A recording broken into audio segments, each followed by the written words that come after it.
We are back! Yes! With some more Train Simulator Classic.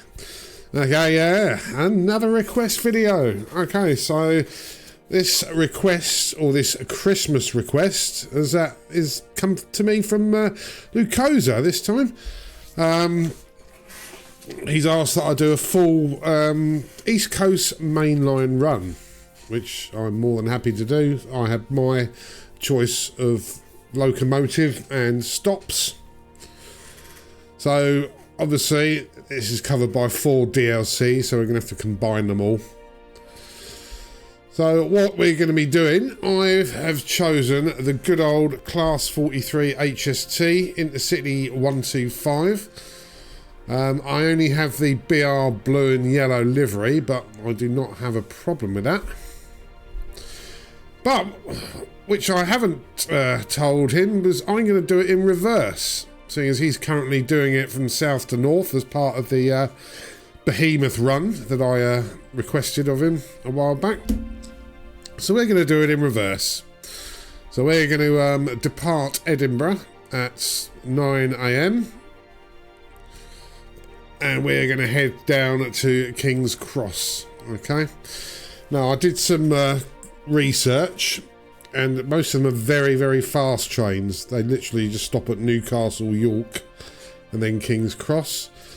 However, obviously that's not going to work well for us, the way we've got to combine the DLCs. So we will be stopping at Newcastle, York, Peterborough, and then King's Cross. So there.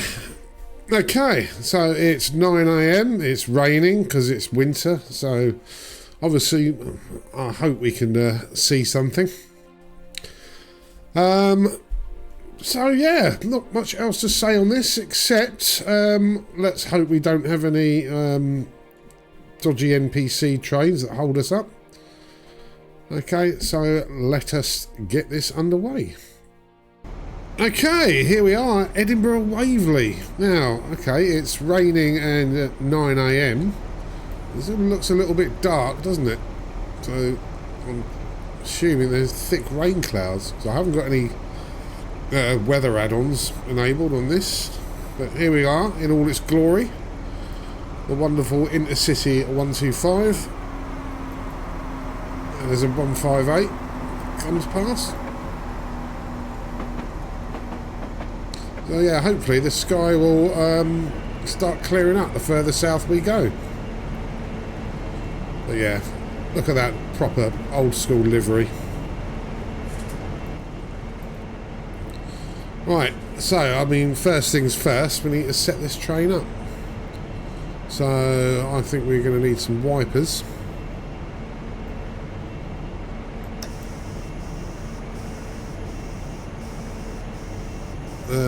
I've never driven this before,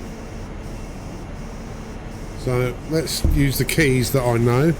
So cab lights doesn't work, what I can see. Let's do the headlights.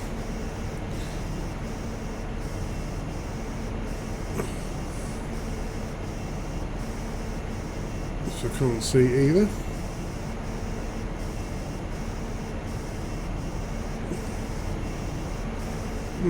Not good. Right, that looks better. Press the H key. Oh, I've put it on reverse. And I can't get them back. Jesus Christ.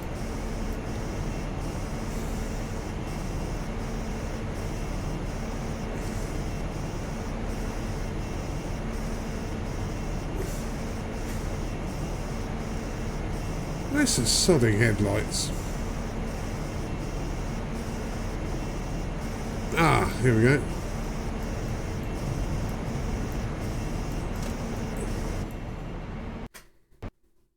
Right, we had a crash to desktop there.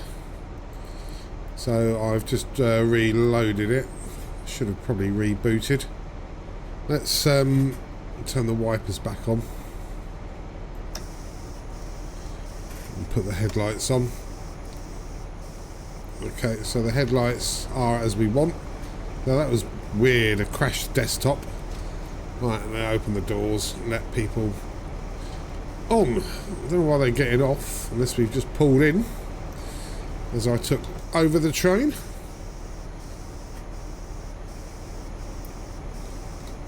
So we're going to reverse that into forward. There's our self-test.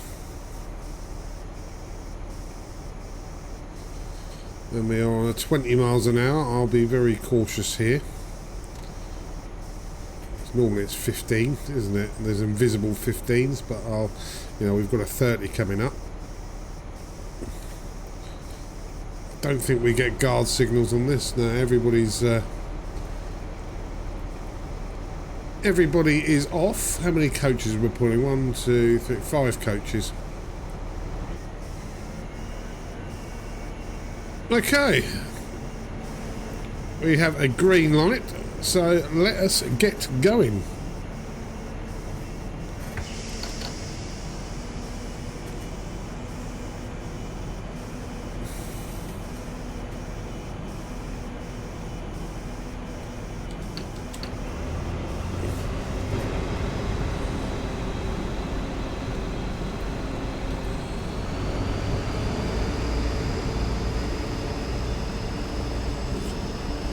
Go pulling out of Edinburgh here.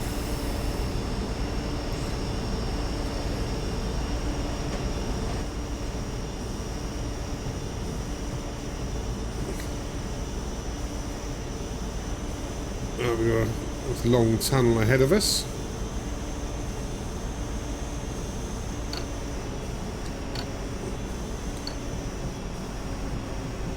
And we're in the 30. Shortly being the 40 and then at the 70. Oh, it's very dark in here.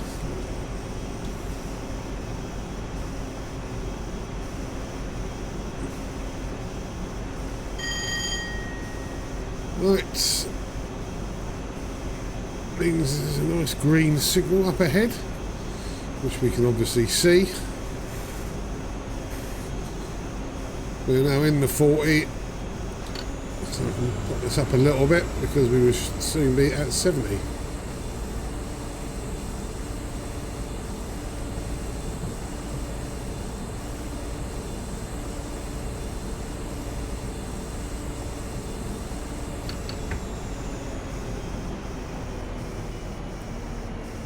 Slight downhill grading, but it's not enough to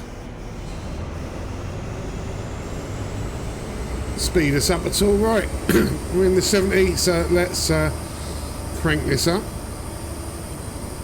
I'm saying most of this route is 125 as we are in the Intercity 125.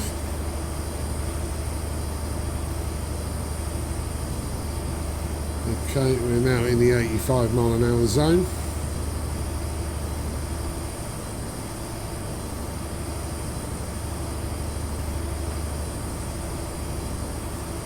And we're very shortly, before we even get there, be in the 90.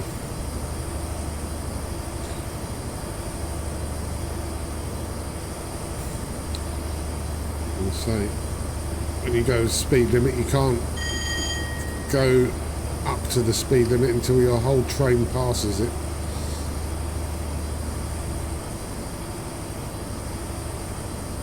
Right, it's bouncing around a bit, aren't we?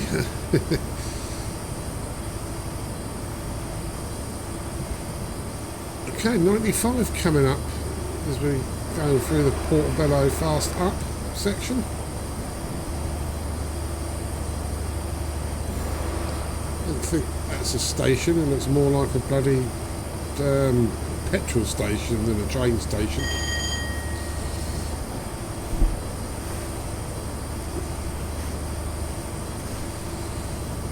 So yeah, this is non-stop all the way to Newcastle.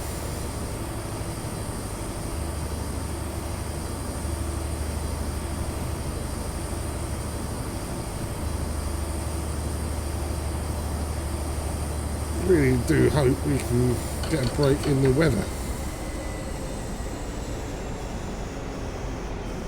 Right, let's just stop there and coast around here till we get past the 95.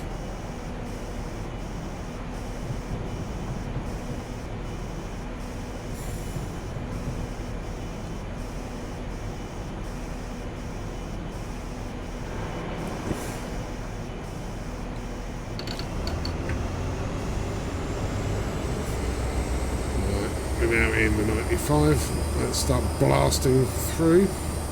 We got Musselburgh.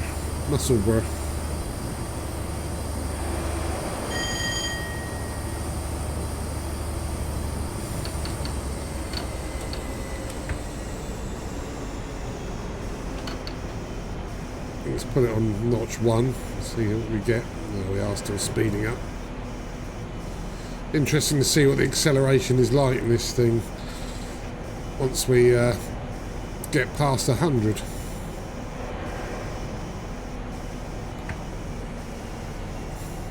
Well, we can't give it full throttle going through this station.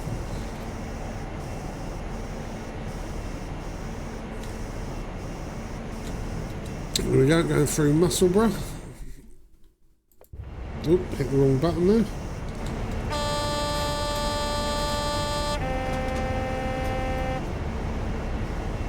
Oh, that was a blink and you miss it moment, wasn't it?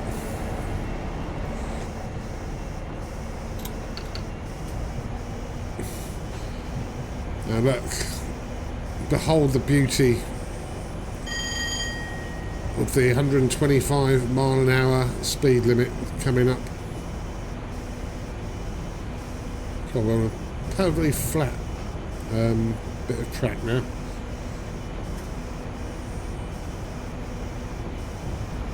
Hello, so last 185 I believe. So I will hold off accelerating till we're a bit nearer Wallyford so we can actually slam through that station full blast.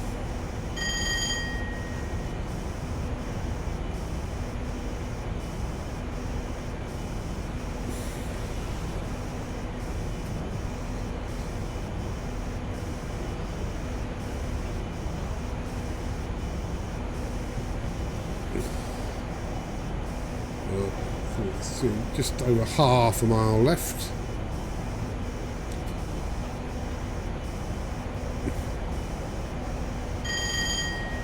Right.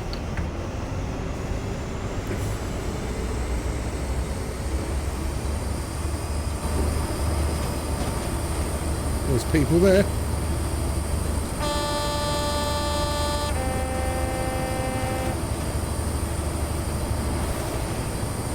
There we go, we're really giving it some now.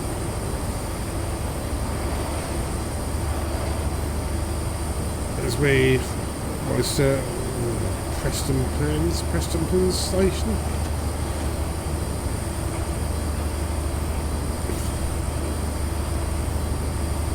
So yeah, it's a station on a 125 section of track that's probably tiny and seldom used.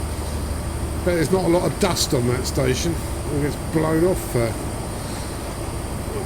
or 6 times every hour each way. The acceleration has slowed down a little bit. And we've got 110 coming up, so is anyone on the track or on the platform? No. Oh yeah, there was. So hopefully they frighten them out of their skin.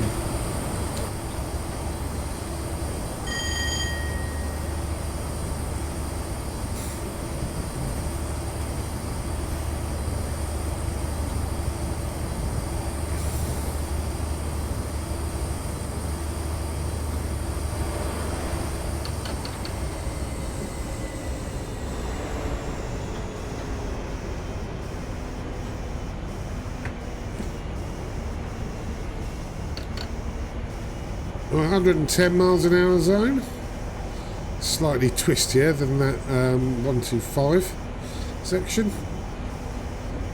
I mean, it's still fast enough, isn't it? But we've got 113 miles still to go.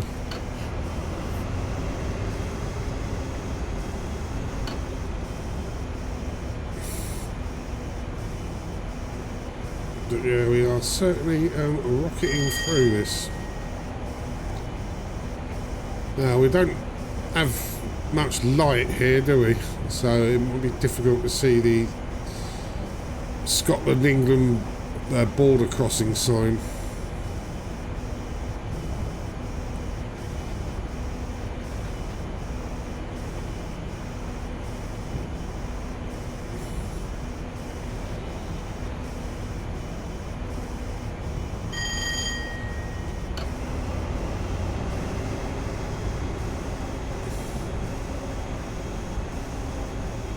It won't be quite yet, but if we start seeing Berwick, then we know we've passed into England.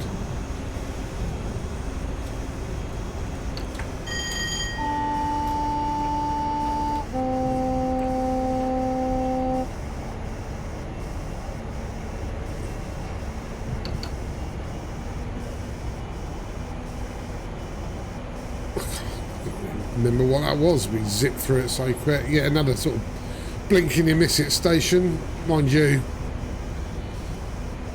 Going through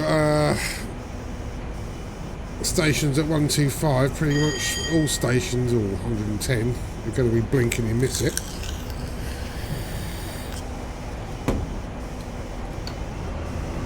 Oh, we got a 105 limit coming up now. So we will coast down to that. That doesn't go on for very long though.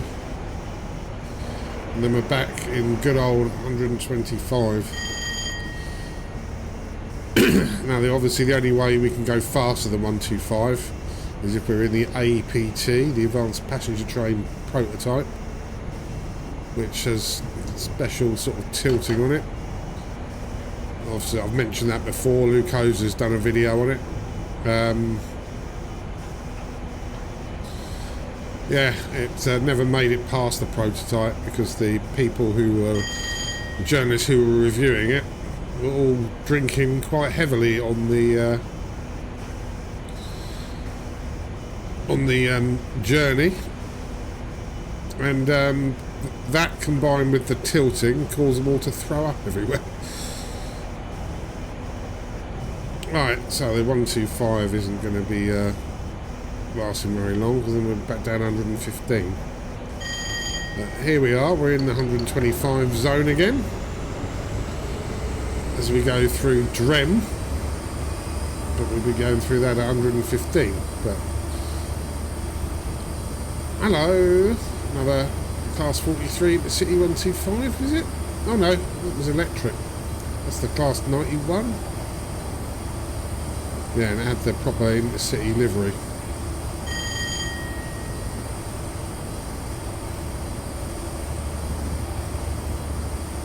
I could be wrong about that. I'm useless at spotting trains, especially when I'm going sort of quite fast and they zip past me. Oh, there's Drem. Basically looked down at my speed, looked up and it was gone. We were gone through it. Right, we can keep the throttle on 100%.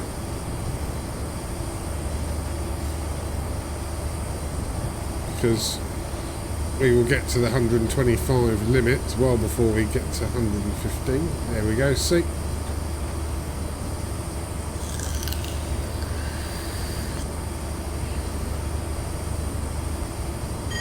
Our visibility's got a little bit better now.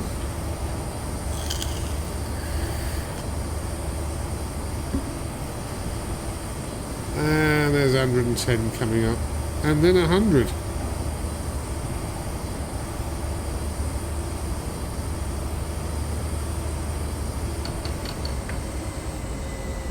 Let's get a feel of these brakes.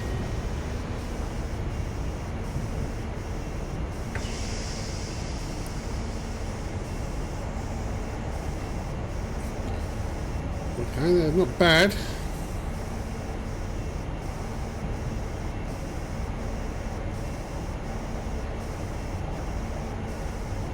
Right, here we are in the 110.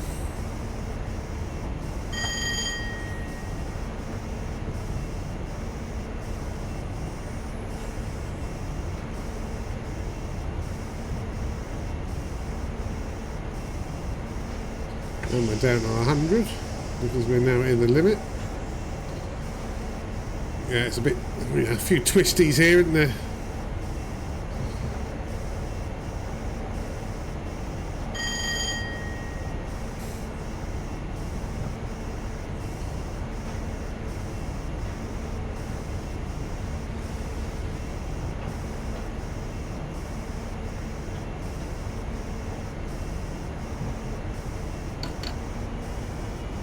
Okay, so we're in the 100 for at least another 1.5 miles to 2 miles.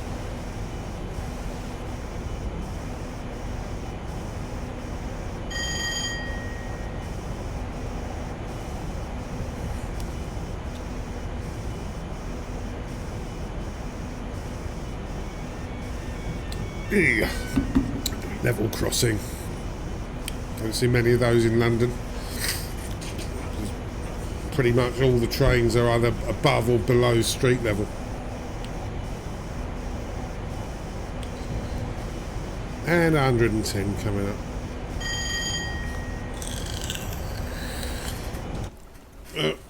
We didn't get a trackside view. Just a shitty drone type view.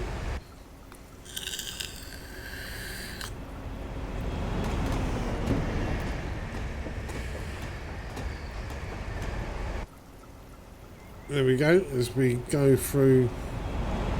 Oh, it's not a station, it's just a bridge. Hey, trackside. I'll be lying down in the slush, watching the trains go by. In the sleet and the rain. Right, we're just launching into the 110 mile an hour zone, so we will give it some welly.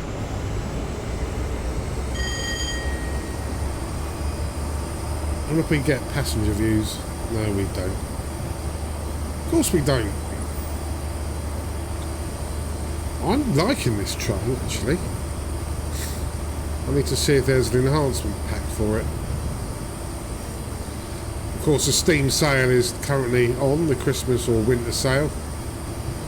So, most Train Sim DLC is heavily discounted, apart from the new Buckham route. And Luco's was right, the preview picture looks awful. It looks like it's zoomed in and is using other DLC that it doesn't come with. It looks bloody awful. It's not enticed me to buy it whatsoever.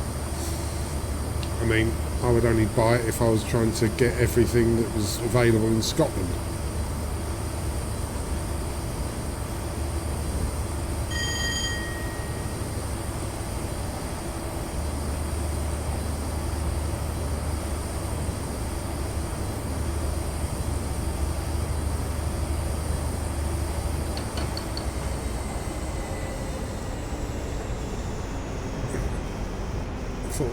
That looked like a flashing signal up ahead. Oh, and it is. That mean we're going to go over some points. Oh. Okay. Let's start braking. Because we've got an 85 coming up and a 40, so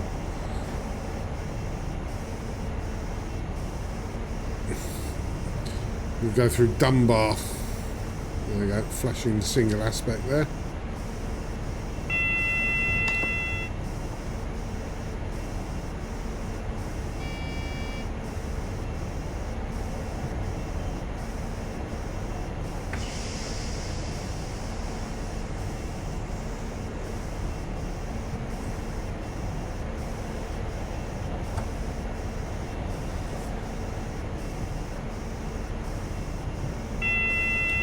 Oh, and now we're green.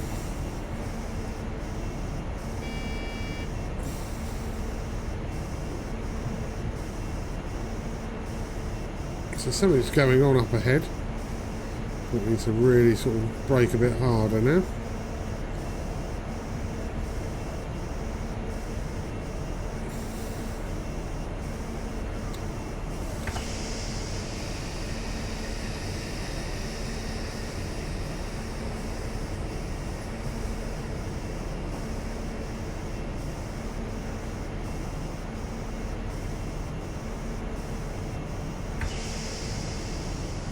Here we go.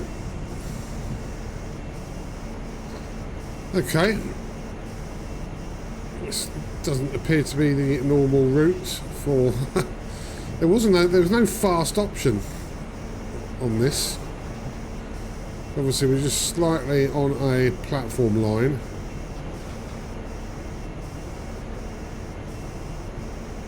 Very unusual this. I assume we're now going to be getting back on it. Is why we are at 40. We're back on the East Coast main line itself.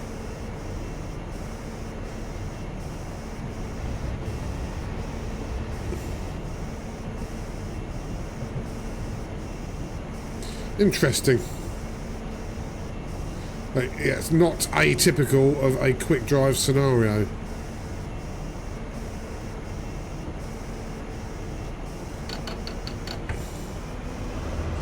Right, back up to 85 and then 110 pretty much straight away.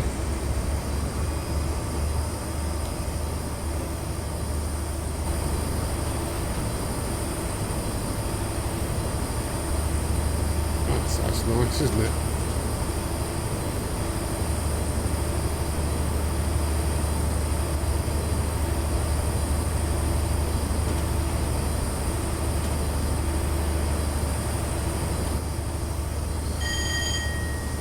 Right, so we've chomped through some miles here. We now have 94 to go. So we're back in. We are into double digits.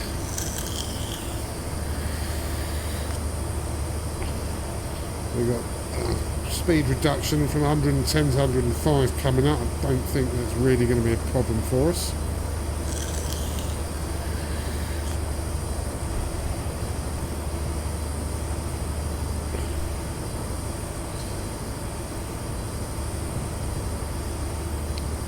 What I wish you could do in this game is bring up a little map in the corner that shows you where you are in relation to the rest of the country or whatever you zoomed into, and it'd be nice and easy for you to see in real time where you are, so I can see where the border is. Right, we are now in the 105 mile an hour zone.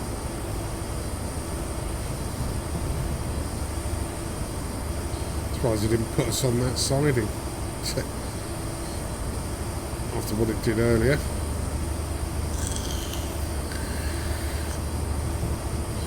Okay, and we are back in the 125 just as soon as the back of my train goes over it. There we go.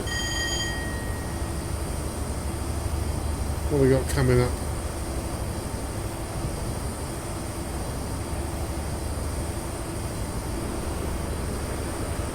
Looks like one of these.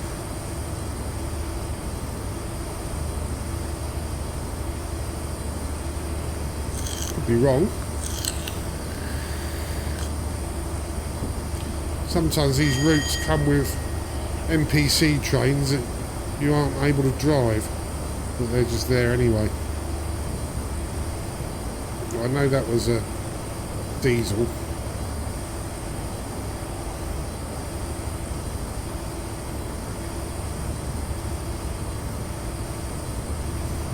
Right, we're now back doing a ton.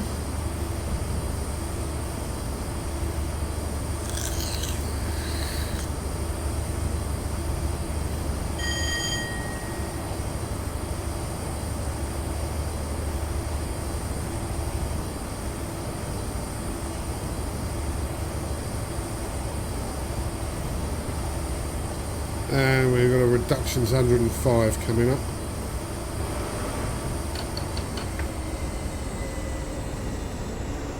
And 90. So So I'll coast down as much as possible without applying any braking, and then once we get nearer that 90, we're still just under a mile and a quarter away. And so yeah, look, we've got an 85 coming up as well. That keeps it interesting.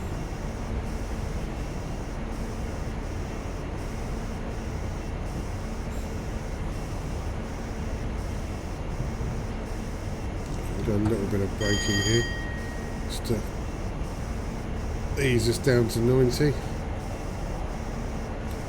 Ooh.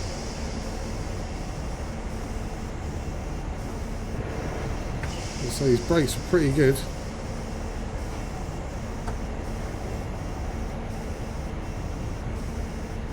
We'll, might as well go all the way down to 85.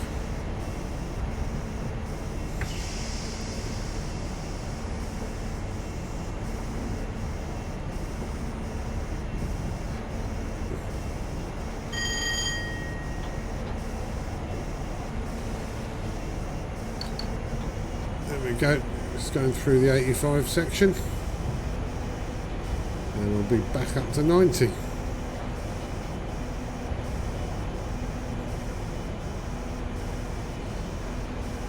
On a bit of an uphill, 1 in 241.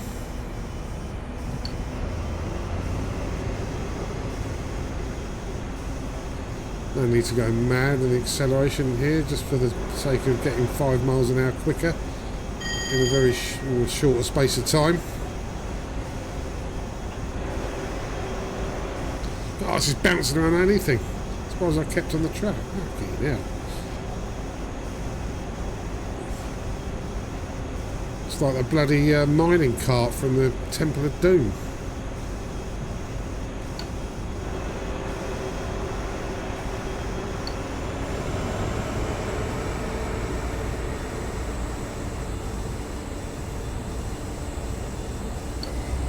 Oh yeah, it is a steep hill. Got to put it on a much higher notch to accelerate, but look, we're back down to 85, so yeah.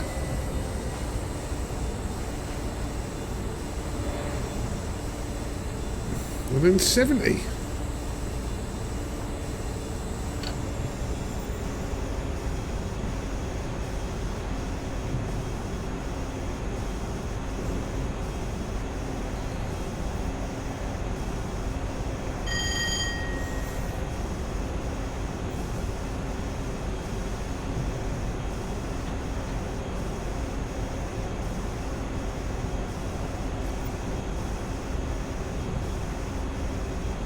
I think I might just leave it to coast from here.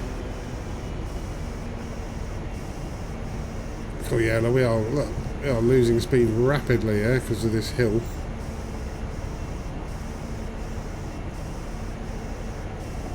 Still might have to do a slight bit of braking. So we've got gravity and brakes.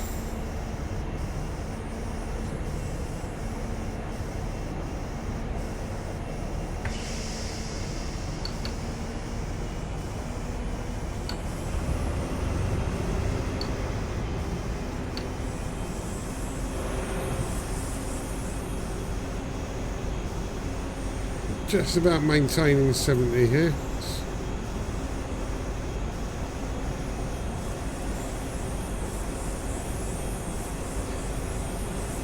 We can go slightly over, but no more than 1 mile an hour over.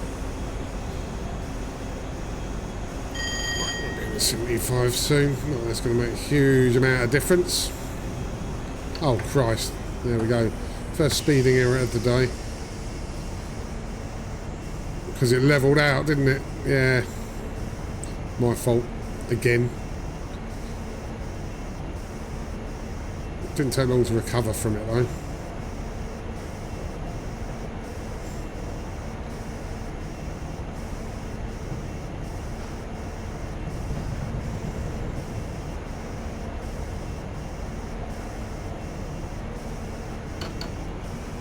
In 75. Oh no, we're in 125, but what's the point?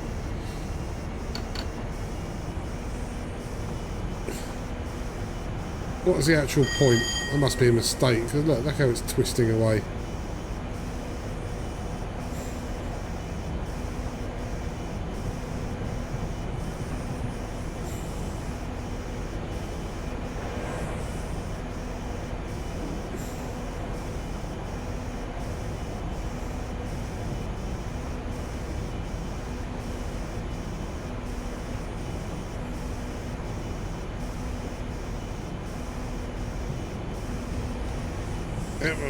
One in 213 downhill here.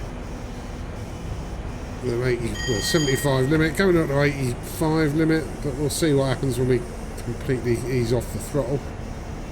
No, it doesn't do much at all, does it? We still lose a bit of speed. Notch 1 on the throttle will be fine.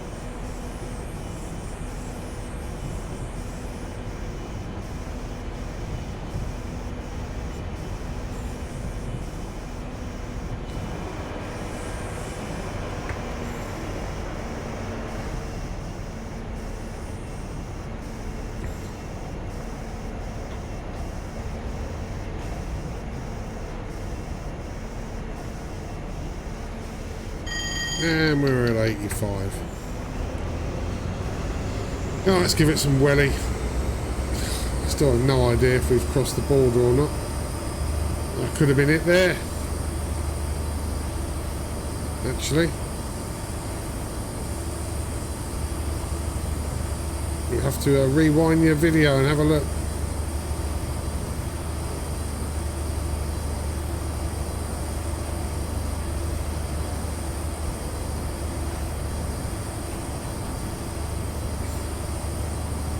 Okay, we are in a 90. Let's just cross over that.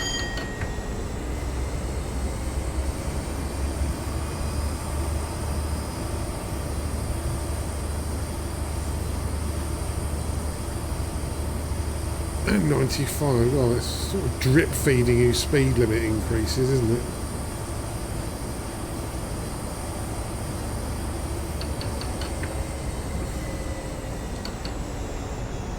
Still on a downhill, so I'll have to leave it at 0 there. I'll put it on notch 1 and we will increase speed.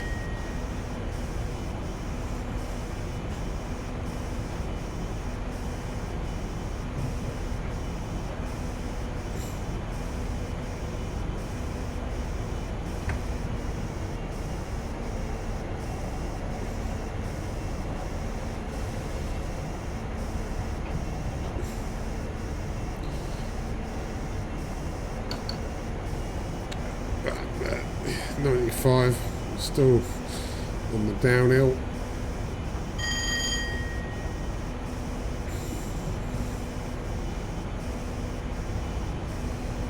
Yeah, that big climb we did, so you know when you've got a big climb like that and you're on a long route, you're going to have to come down again at some point.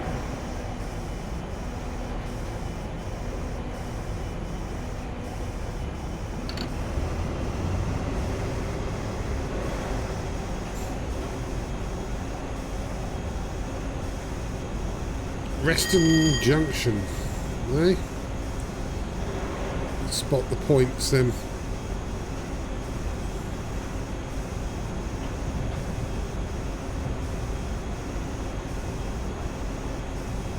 Oh look, some water there. No lovely blue reflections though, because we are at Christmas time in Scotland, well, Scotland, England. And it's pissing down with fucking rain.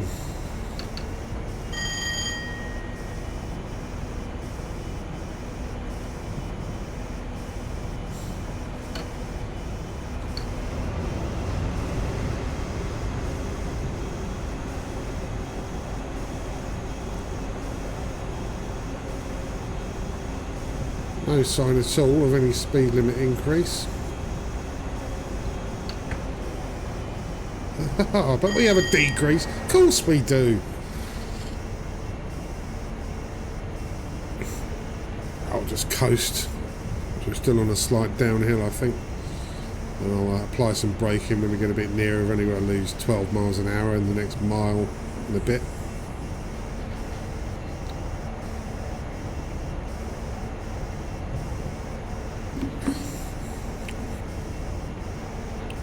And then back up to 95.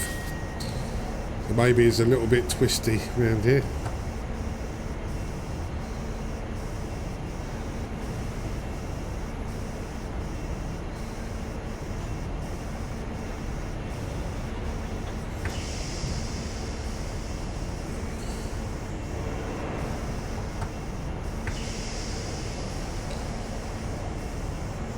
There we go, I'm down to 80.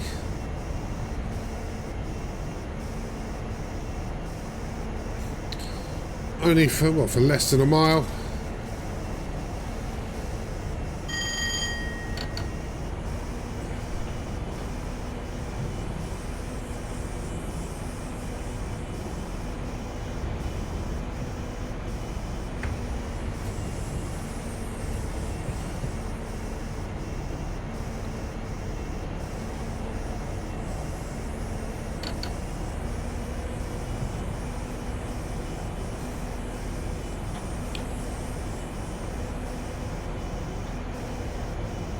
Right, 15 mile an hour increase of our speed limit.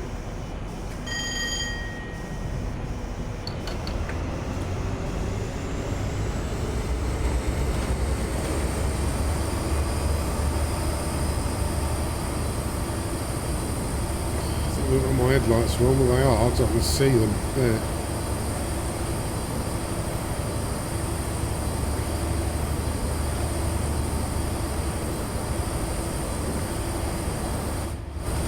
Oh yeah, look, didn't realise that, we've got the double end.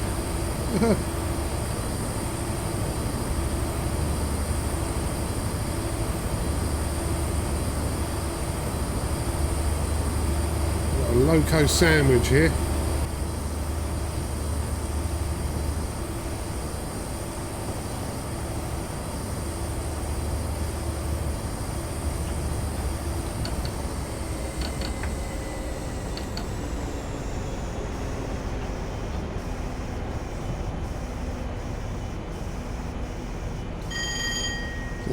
On notch 1 we're helped a lot by the continuing trend of downhill.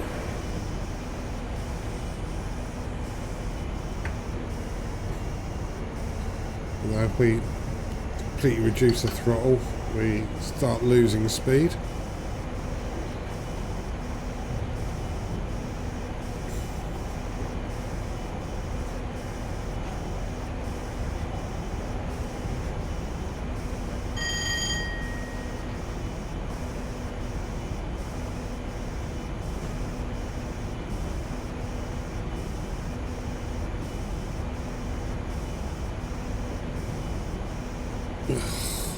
Another reduction.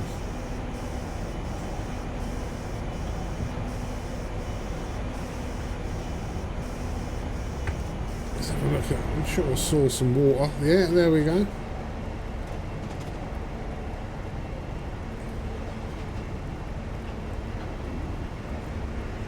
Across the cliffs.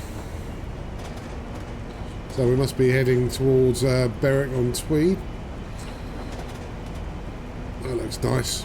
Even if this game is old, you can't deny that. Looks great. The cliff's not so great. It's a bit lazy with the polygons there, but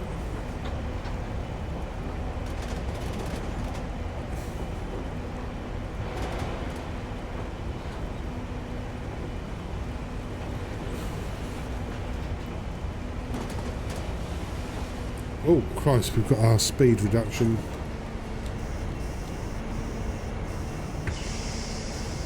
There we go, just in time, I think. There you go, too busy admiring the scenery as usual.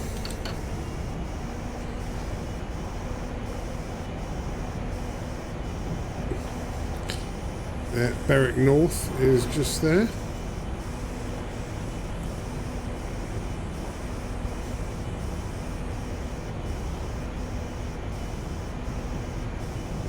I'm down to 55. But we won't be stopping at Berwick. We are on the fast train.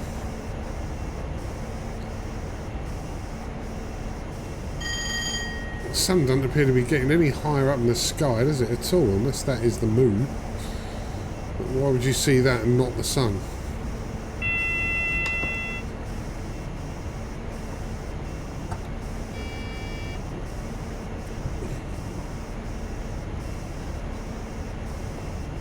Now do some gentle braking for now. Now we'll ramp it up a bit.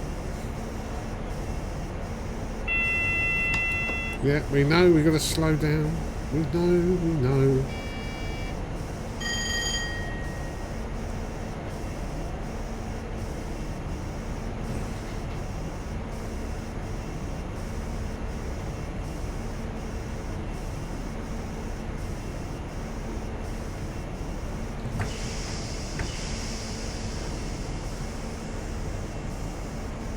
Well, Berwick upon Tweed.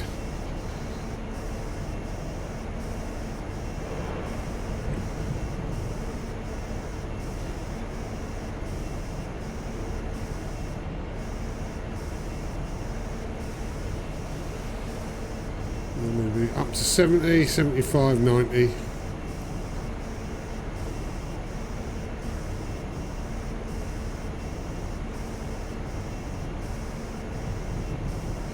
Okay, yeah, it's taken this route again.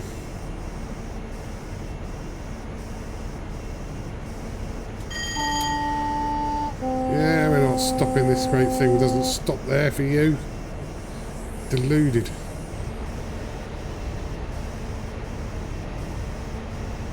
As we cross the Tweed on the...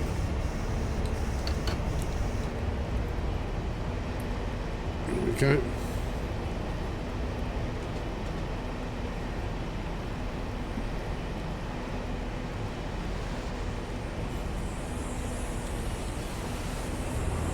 We can go up to 70.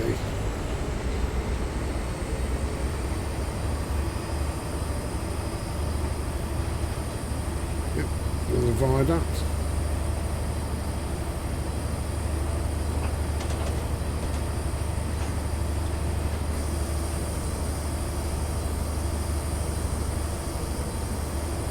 Okay, so I got worried there for a minute. That red aspect is not for us. Oh, that's 75, isn't it? It's going to be 90 in a minute anyway.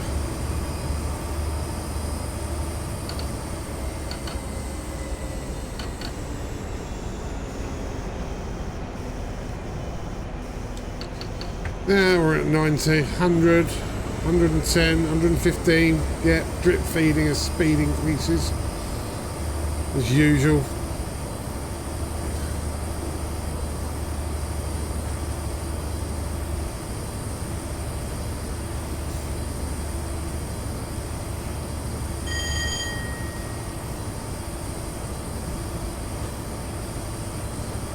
So yeah, we won't. It's twice now. It's sort of taken us off the East Coast Motor Line onto platform lines, which gives us a small delay in our journey time.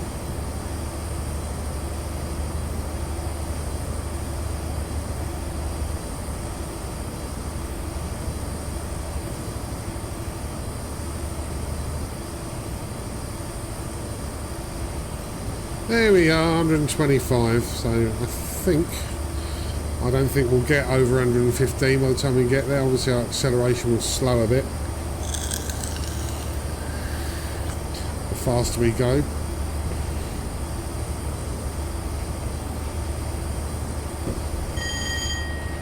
There we go, we're back on the cliff.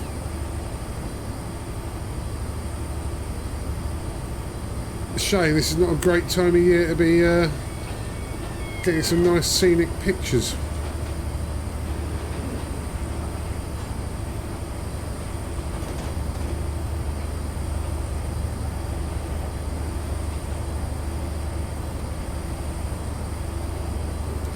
Not that I see anything wrong with that.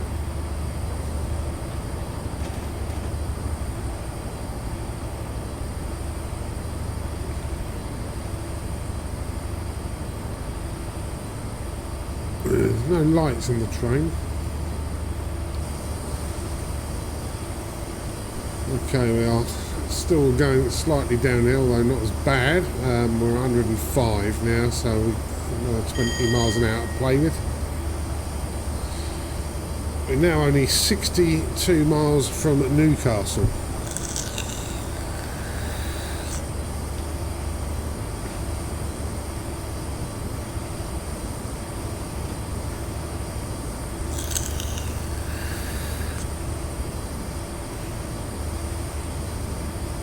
Hoping that the speed will be fairly consistent for quite a few miles, because it does help us eat through the journey distance.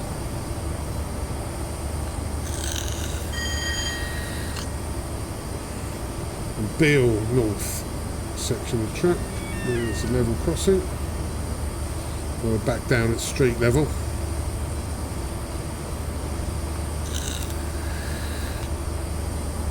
Oh, we got 115 mile an hour spoke to fucking soon, didn't we?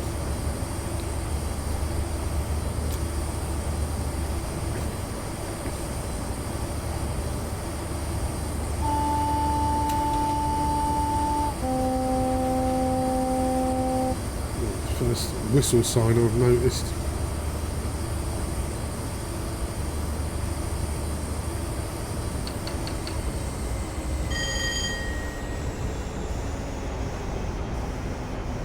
Yeah, we'll just slow it here for this 115.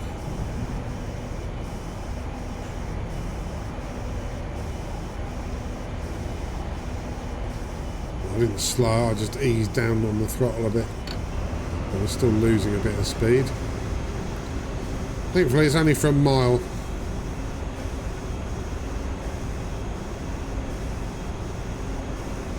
Yeah, it's a bit twisty, that's why. Only the mighty APT could handle that with greater speed without flying off the rails.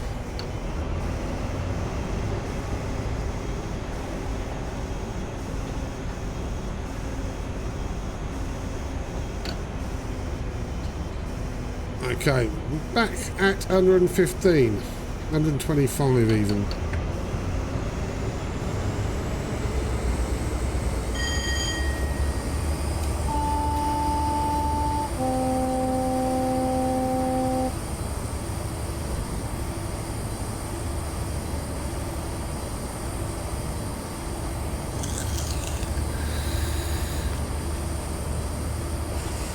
So I have done this run in a previous video. I think I entitled it The Jocks and the Geordies. I didn't do it in this train, and obviously that inspired from, I think it was from the Dandy comic. Back in the 80s, they had a strip with The Jocks and the Geordies. Some rival school kids.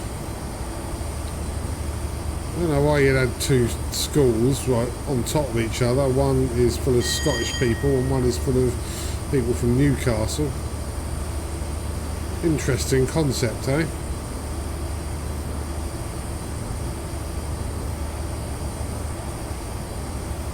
It's like removed Northumbria completely.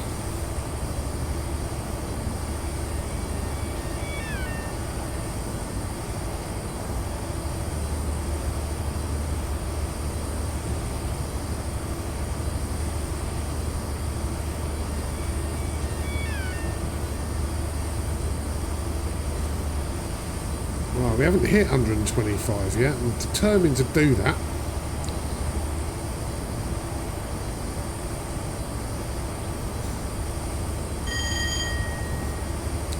See, if we were in a 801, we would easily have got there by now. But where's the fun in that, eh? Plus, part of this route is not fully electrified in the game. I mean, it is obviously in real life, but and I believe that's once we get to Newcastle. I think Newcastle to York in the game is not electrified.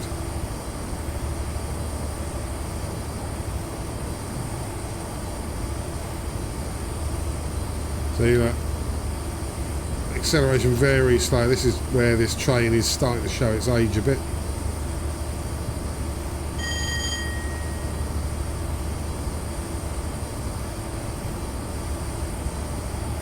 We are slightly on a downhill still, 1 in 200 I think that's downhill. There we go, 122, 3 more miles an hour to go. Can we do it before we get a speed limit decrease?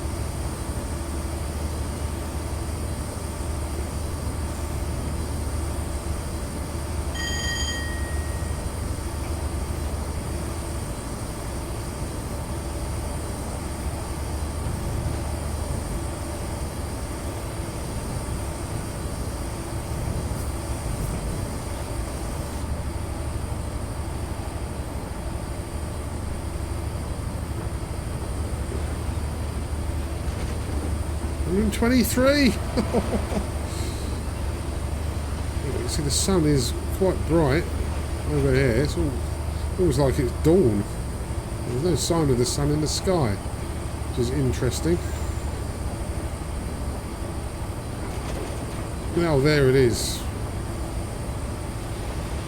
Yeah. Obviously the engine of this game was written well before the sort of newer ray tracing features that are available on modern GPUs, the RTX range. Oh, bugger it, we've got a speed limit decrease. I'm not going to get 125. 124.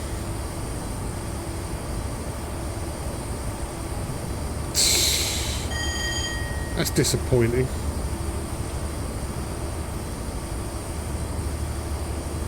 Give it a little bit longer. No, we're not going to do it.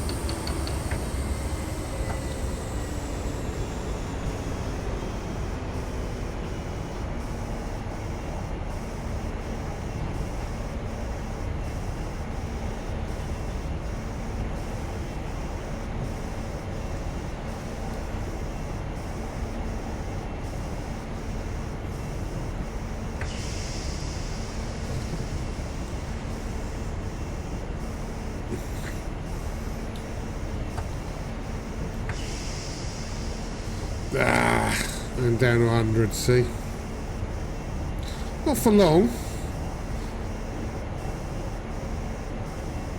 Didn't really see why. Maybe, look, we're wobbling all over the place. Maybe the track is not in the best condition it could be. We've got Chat Hill station coming up. But we can get straight back up to 125, or as near as possible.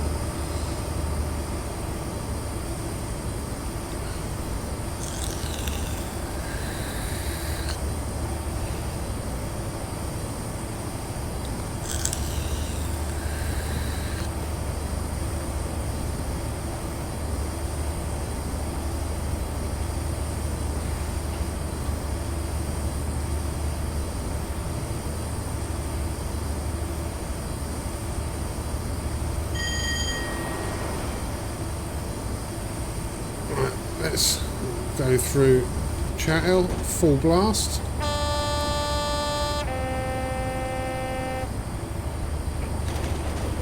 People jumping with fright at my hooter as it goes through.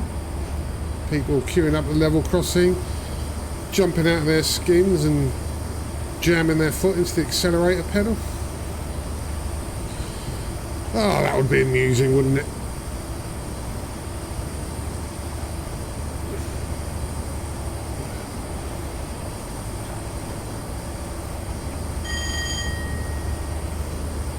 Okay, 110 coming up. That's not going to cause us any major problems, because that's what we're at the moment.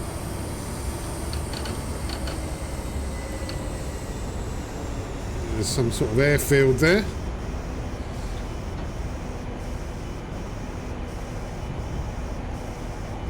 Ooh, look, perfectly flat ground.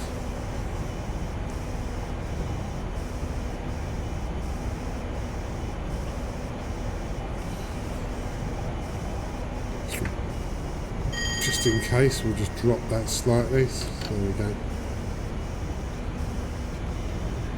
And a level crossing over some points, but or something. It looked a bit higgledy-piggledy, didn't it?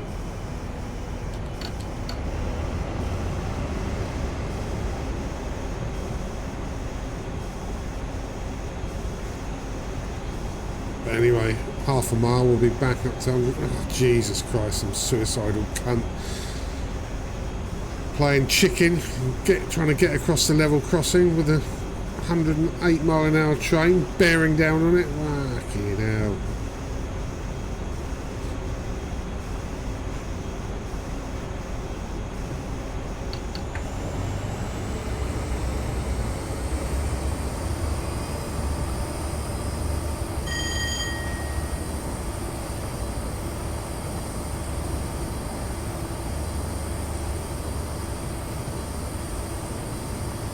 Still wobbling around or anything. Good job I don't get motion sickness. Well, I've puked up all over myself on multiple occasions today.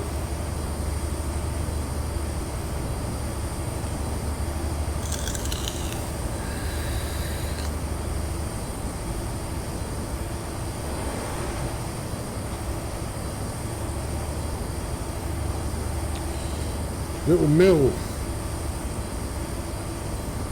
section of this track. Now, I wonder if there's a mill around here. I wonder how big it is. We seem to be lower than sea level here. Or water level. Is that water though? I can't even tell.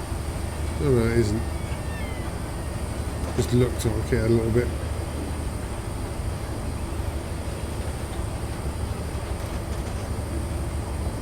Can we get a trackside? Yes, we can.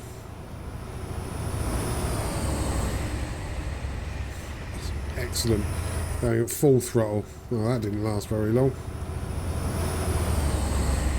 Back to the drone. Oh, we're doing alright for trackside here.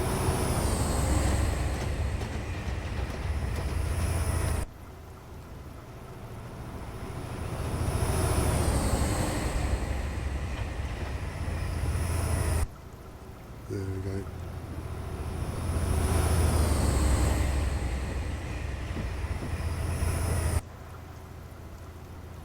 Oh, bit of a stutter there.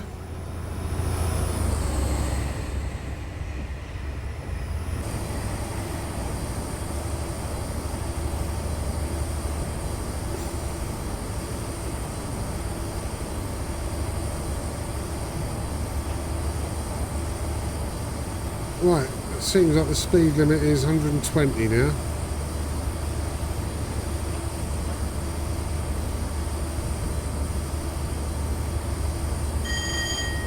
Remember seeing that, but say we don't always appear on the HUD.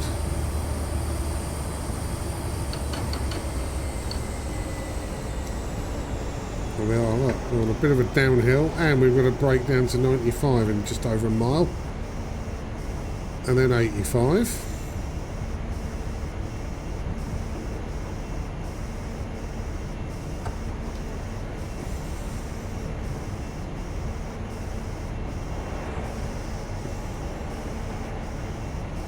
Give it a bit more than that. Almouth.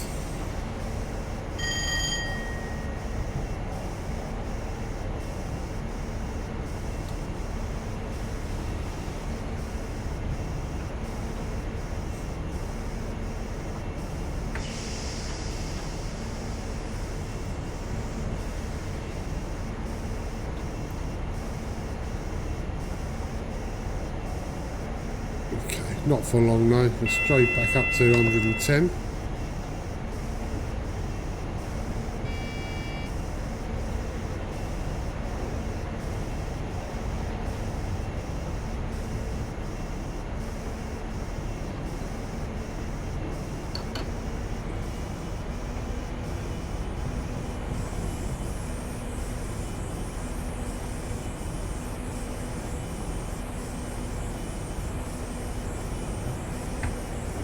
Right, let's see if we can put the frighteners up. Anybody? Anyone on the platform? Yeah, here we go. Ah, take that.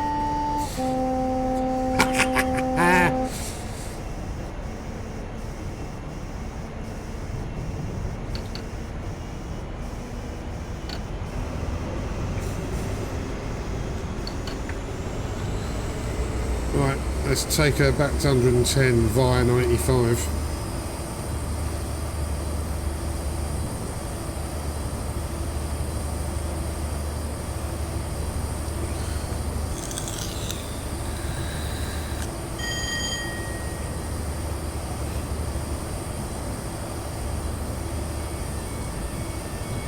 Well, at least they stopped at the level crossing that time. Rather than blithering around and going straight through it when I'm on top of them.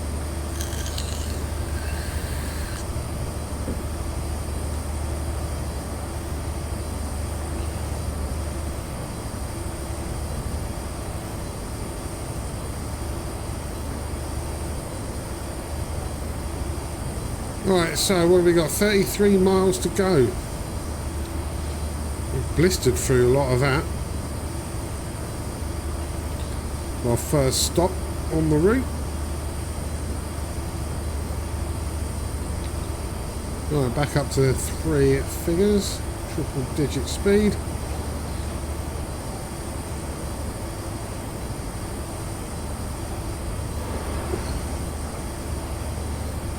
Yes. If I was cheesy and sentimental and all that, I'll be playing the Chris Rea Driving Home for Christmas song. But I'm not that whimsical and I couldn't really give a fuck about Christmas, to be honest. I hated it, detested it. Ever since the late 90s, early 2000s when I worked in retail, it just made me fucking despise Christmas.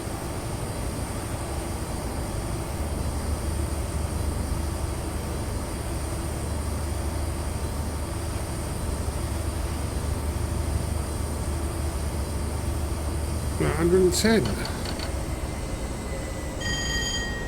Oh fuck, 85's coming up. Didn't see that. I'm going to definitely get a speeding error now. Jesus. Too busy hating on Christmas. Yeah.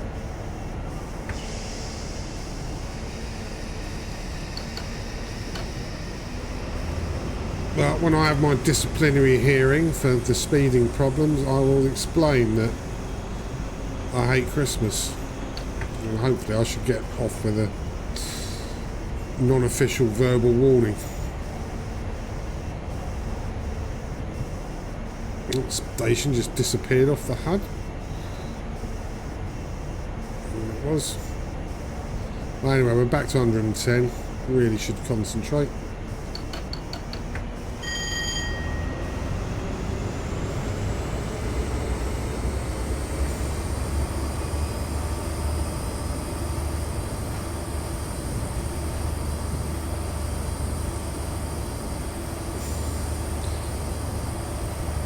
And you're all going, well, Jim, if you hate Christmas that much, why have you done this video as a Christmas special? Why? Because I'm a sellout.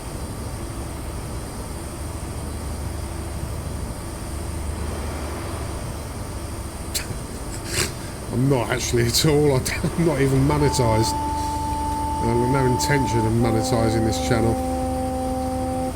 Because I'd probably earn about £2.50 per year.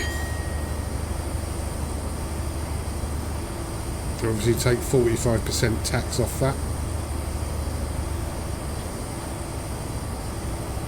Oh, well, we got another train. I've seen that. Right, that looks like, is that the 91?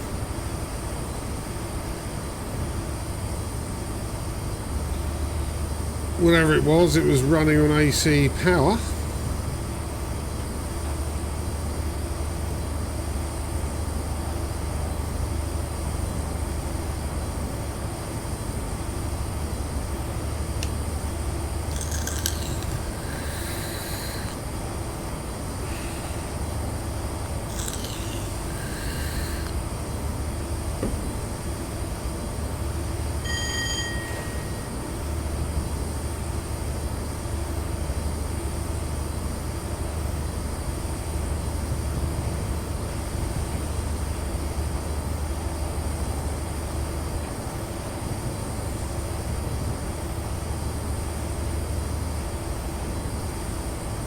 Right, I'm down to 100. I won't miss this one.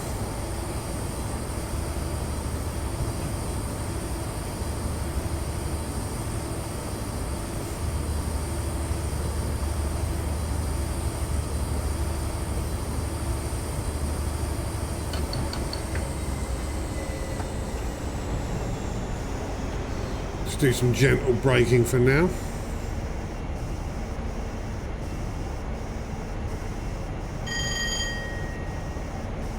Didn't get the AWS alert.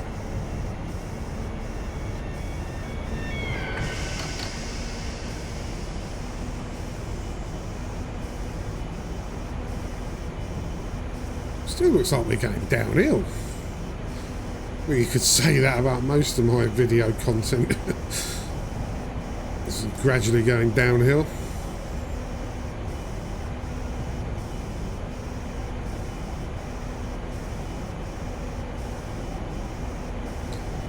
Widdrington coming up. Right, let's see if we can scare people into throwing themselves in front of the train.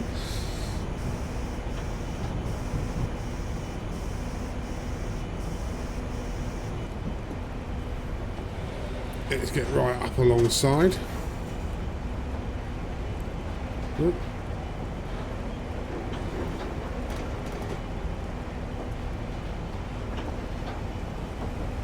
As we smash through all the gantries.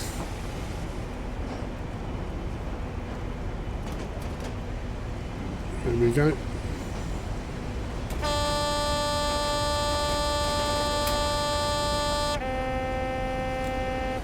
Right.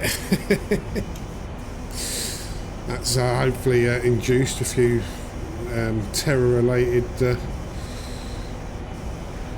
train deaths.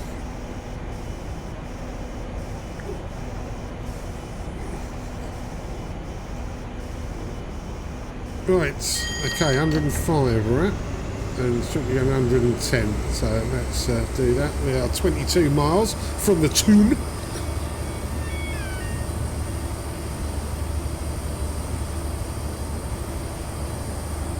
We'll have a quick stop before we head down to Yorkshire.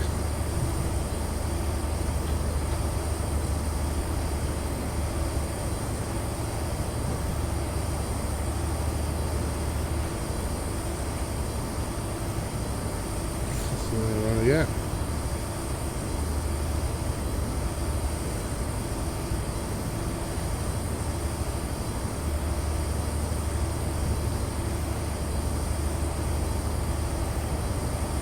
So I don't think we're going to get any more 125 mile an hour speed limits between here and Newcastle.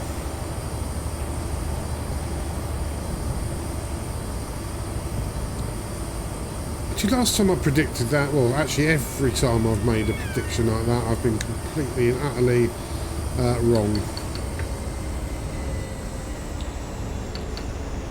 But we do have a 105 limit. So as we go, what station's that? Oh, I thought it said Pegasus for a sec. Pegswood. Prince William's favourite station. He likes to be pegged with a bit of wood, doesn't he? Oh, might get banned for saying that.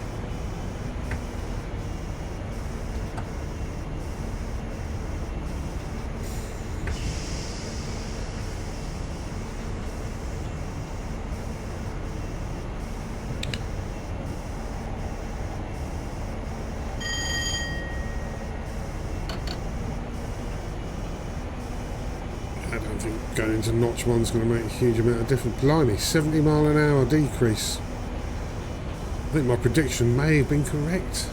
Finally. Right. Pegswood. Is there anyone I can frighten? Yeah, loads of them.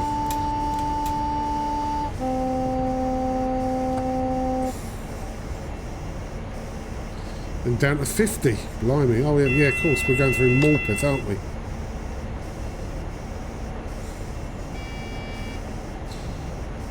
Someone please tell me what that beep is after we put the brakes on.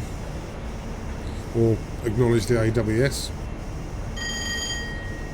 Advanced Warning System, is that what it stands for?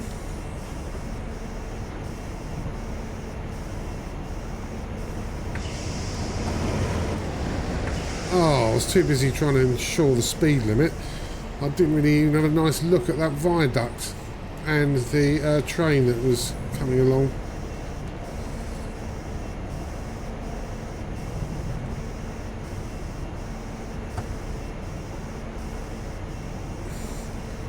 Right, so yeah, we're going to go through Morpeth around 50 miles an hour.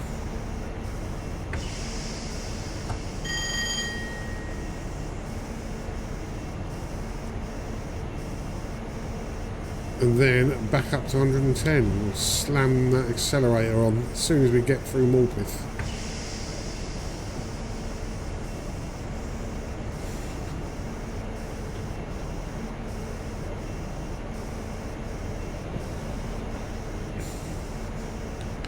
Oh, that's fucking ghost town. Oh no, there's somebody. There you go. Hello, love.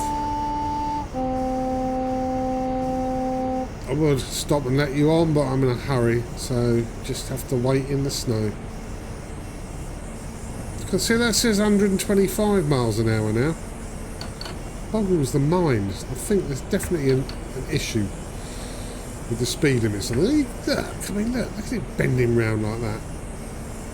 I'll keep it around this speed just to keep it realistic. I mean, you could say that me driving the train is not a realistic concept at all, and you'd be right. But, yeah, speed limits are a little bit balked in this. At certain points.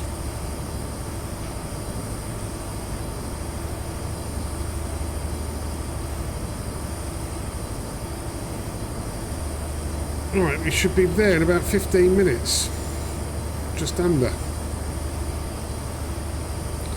Our ETA is going down, which it fills my heart with joy, because it means there's no invisible NPC trains blocking the route and causing red signals for no reason.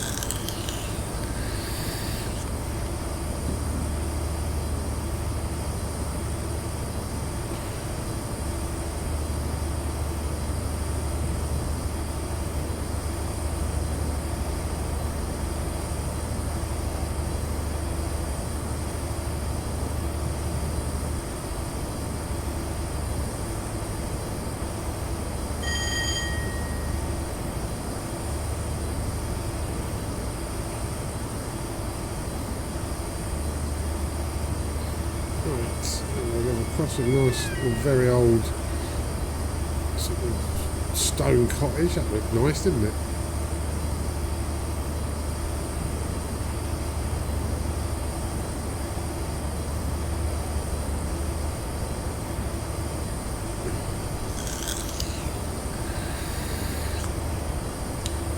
I'm surprised we're able to find a 110 limit between Morpeth. Oh, is that bus going to smash through the... Yeah, of course it is. Of course it is. And that one. Oh, yeah. Jesus Christ.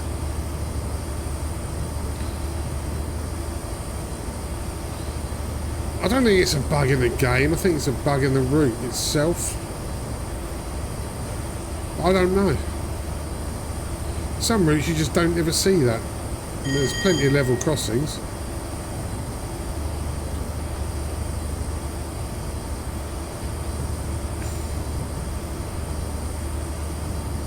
Plessy Junction.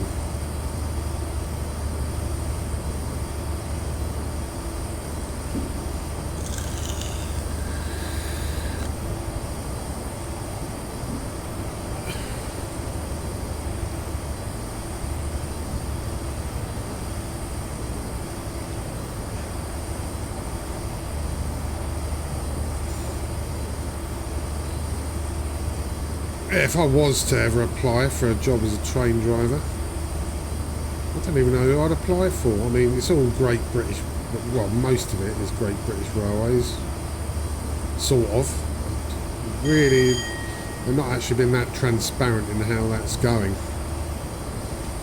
The old renationalisation.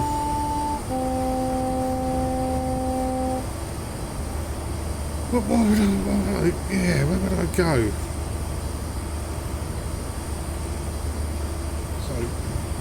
LNER, you'd be doing this route, a lot of it. I've got no idea. Thames Link might be a good one, because you always end up sort of in the London area and you get to go out and about quite a lot. But I don't think they're part of Great British Rail or TfL. I'm not actually sure on that. I think they wouldn't be a bad one to drive for. Apparently they're prone to the most delays and problems because they share the tracks with so many other operators. Like if Southern had a problem at London Bridge or Victoria or Clapham or East Croydon or somewhere like that, the knock-on effect for Thames Link, it's quite bad, and they share the tracks with, I think, Chiltern, South Eastern, quite a few.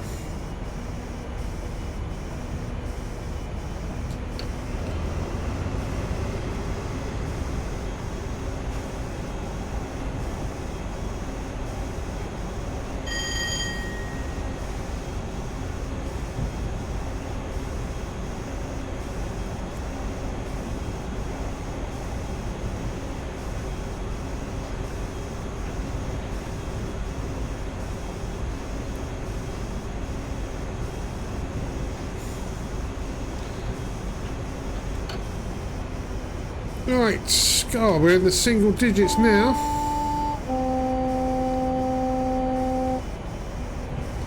$8 miles to go.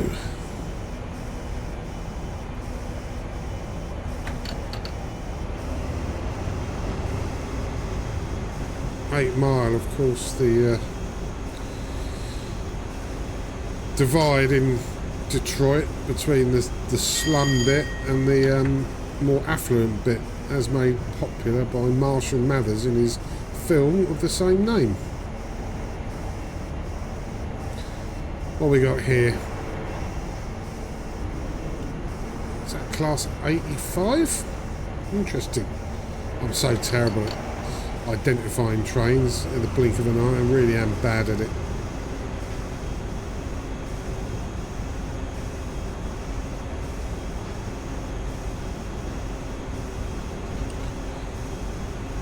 It looks similar to the one I did actually this part of the East Coast Main Line in with the Tapper engine. So I did struggle with a little bit.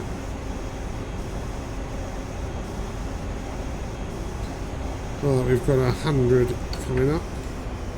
It's a mile and a half, isn't it? I might as well cruise.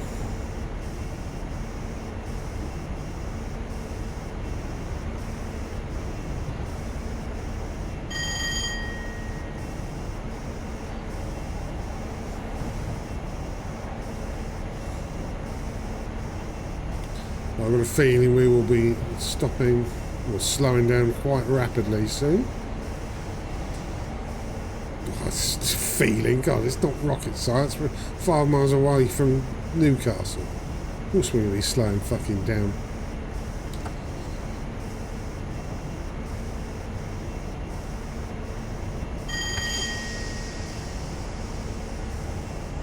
Okay, we are down to just under 100.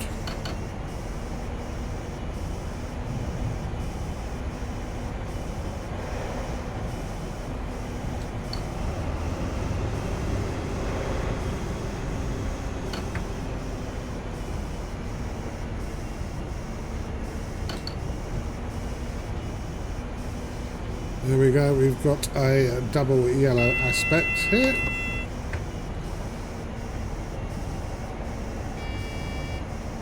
So, could the next signal be a yellow?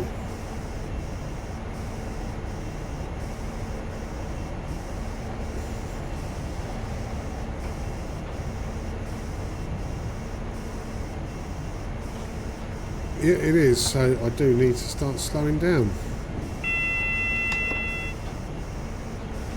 Quite considerably.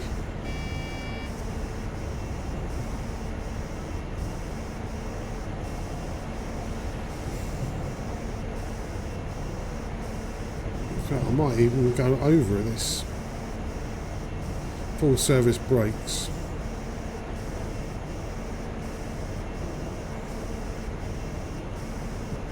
I can't even see what it is up ahead. It looks fucking green. Yeah, I think it is.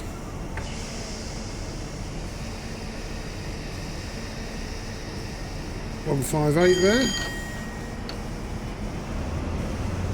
Yeah, it is green.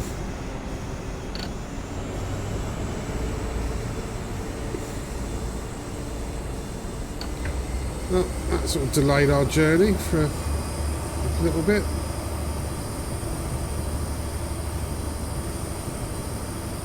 But we have a 60 mile an hour coming up, so we're not going to go too mad in accelerating out again.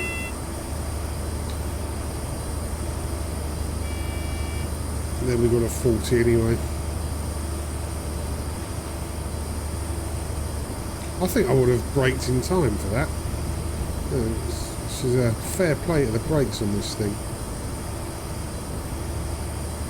Right, yeah, I can see where we're coming into Newcastle now.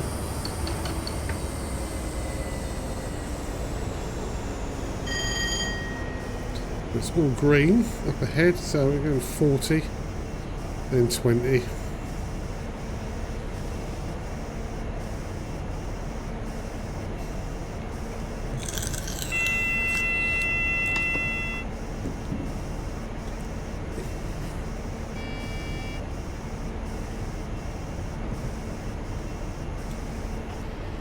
There we go, there's a viaduct. Looks like someone's made it out of Lego in the way that's designed. It's bloody rubbish, doesn't it?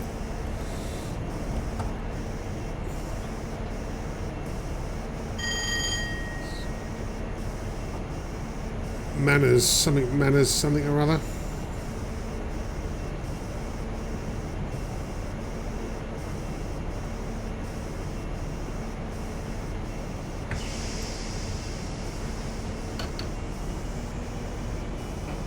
We've just braked in time for the 40.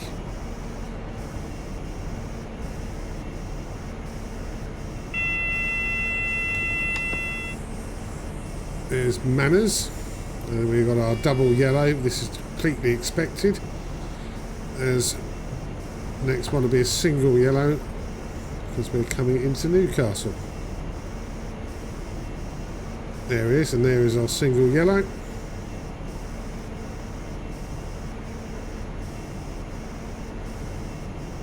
There's the castle.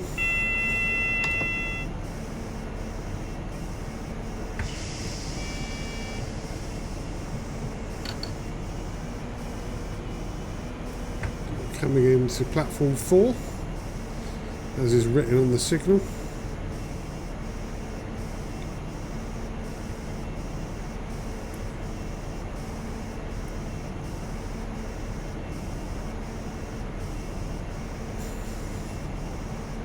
I bet there's a hidden 15 mile an hour limit, so I'm just going to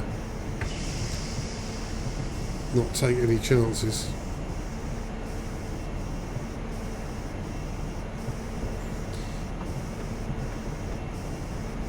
Maybe there isn't, but I've been stung by that before. Is that one of ours?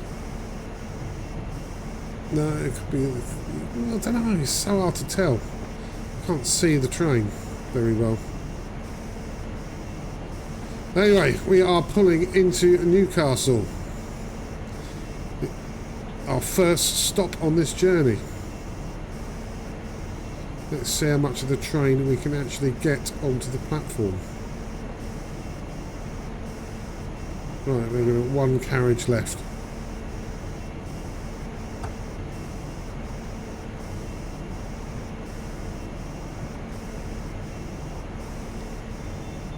There we go, we don't want to go past that signal. Right, here we are, our first stop. Newcastle. There we are, the castle is there in the background. Right, just let everyone off and then we will get underway to Yorkshire. Right, just waiting for everyone to get on. At least the rain has stopped now.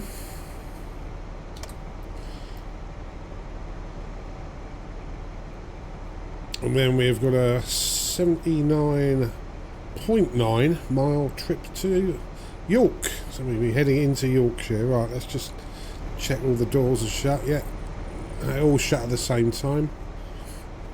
Okay.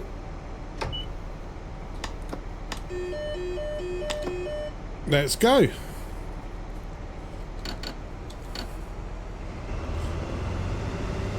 So it's 15 miles an hour.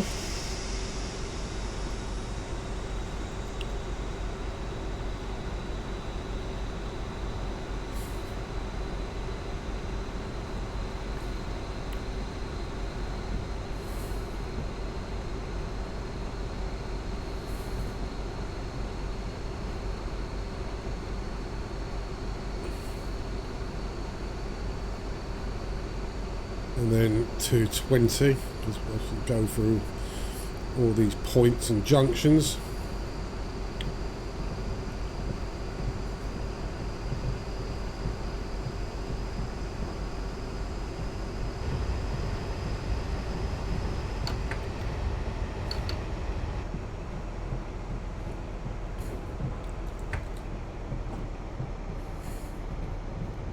Right, I think we are okay. We're not going to increase speed, we're going to slightly decrease.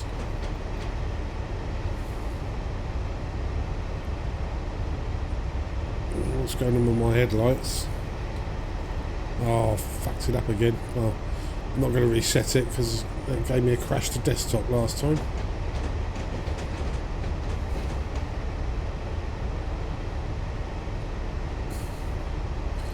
Go over the old bridge.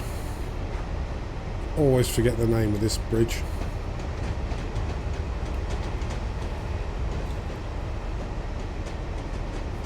But we can get to 20 miles an hour in a minute. Well, in just a second. There we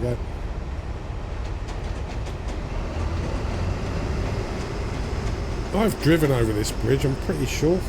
Well, not this exact one, that one there.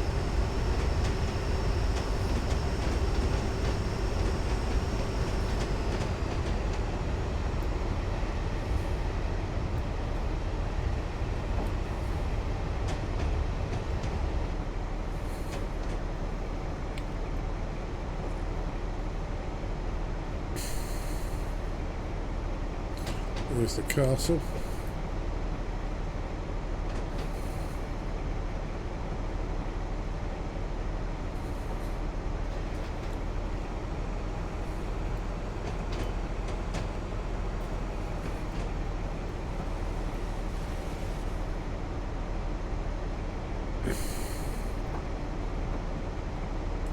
As we venture all down south.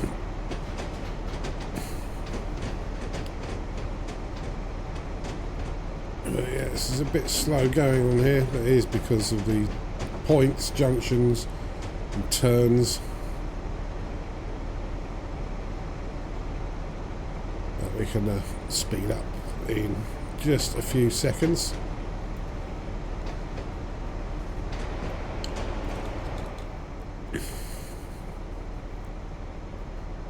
Right.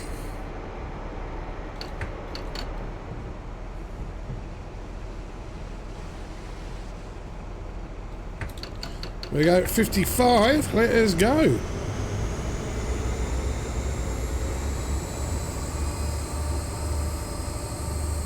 Give us some welly.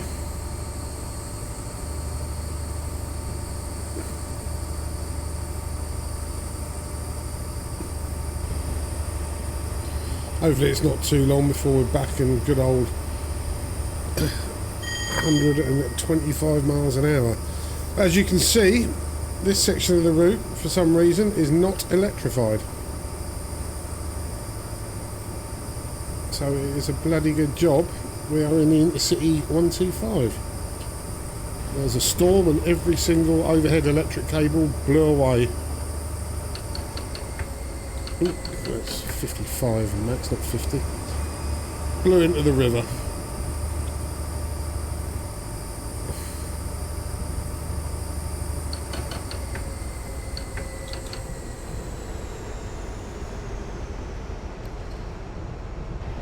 we've got a floodlight or something there. Oh, we are on a downhill. Let's just watch that speed. We've got some floodlights, although it doesn't look like a sports ground. No, it's just a train depot with lots of sidings.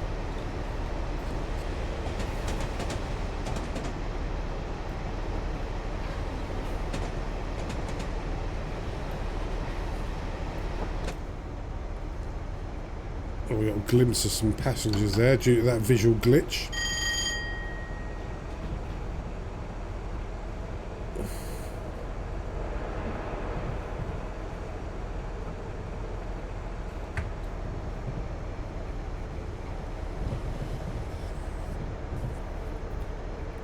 Interesting weather today. The further south we go, the better the weather's going to get. Which would be nice. But even with our sunglasses on by the time we get to London.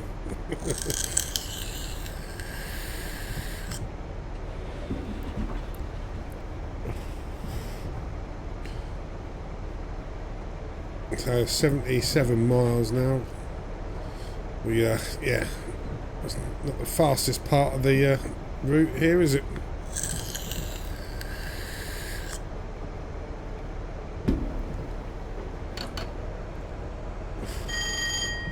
I'm hoping it won't be too long before we can actually thrash the engine into 3 figures.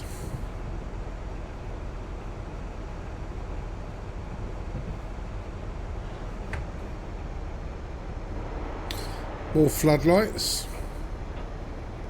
Or a floodlight. What is going on over here?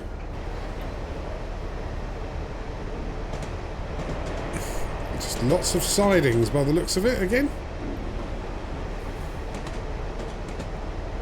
This is some sort of rail works or maintenance area.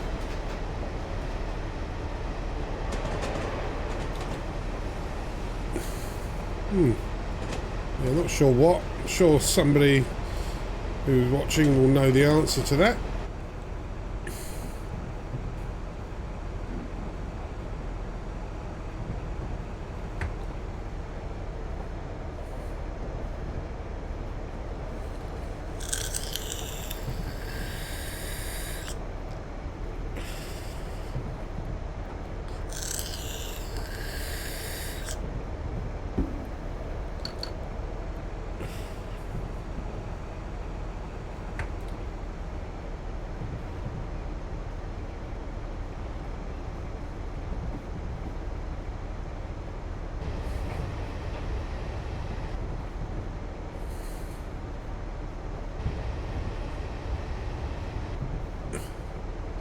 Yeah, if you didn't know better, you'd think I'd got some sort of black and white filter on. There's not much colour around here at all, is there? But something that does spring out is that 125 mile an hour speed limit increase, which is very welcome.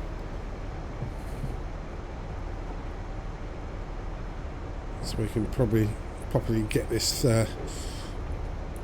next part of the route well and truly underway.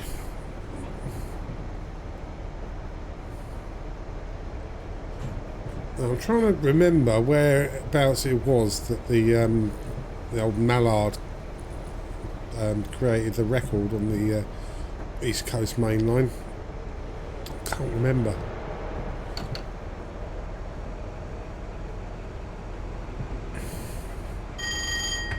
And I wonder why they don't increase the speed limit on that particular part of the route. So I doubt the Mallard had all the technology of the APT, which kept it stable at higher speeds. So, but yeah, I don't know. It's a bit of an unknown to me. I could probably find out within 3 seconds of Googling, but...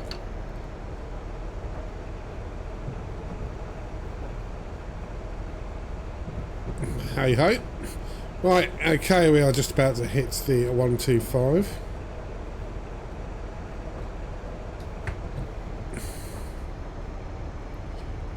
Let's have an external view while we turn up the power. Are you ready, boys and girls?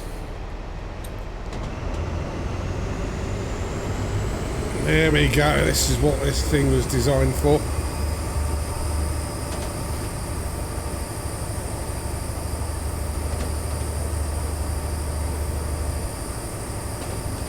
Sounds great, doesn't it?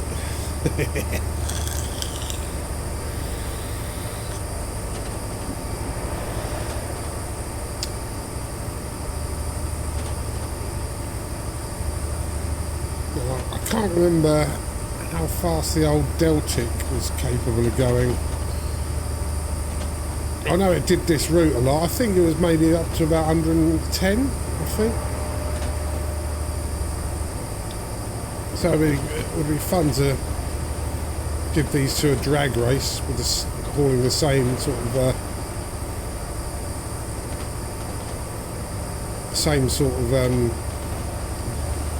weight.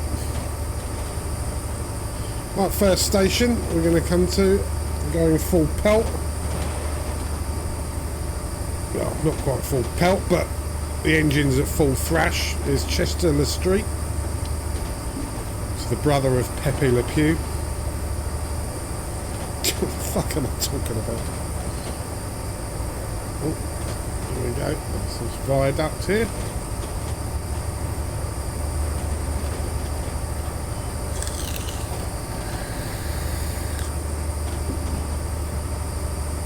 Right, anyone on the platform? There he is.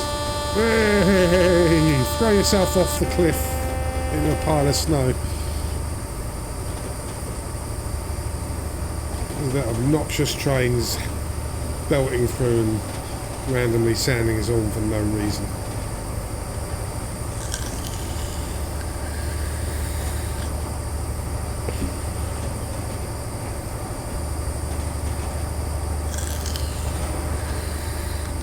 Right. Can we get any form of trackside view?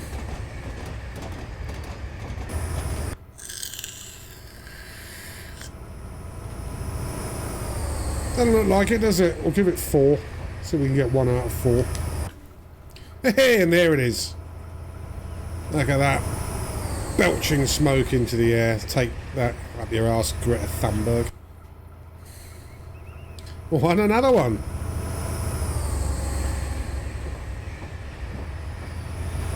Oh, there's a 65 limit coming up. That wasn't expected. So that is in just under 1.5 miles. So we'll start braking for that in a sec.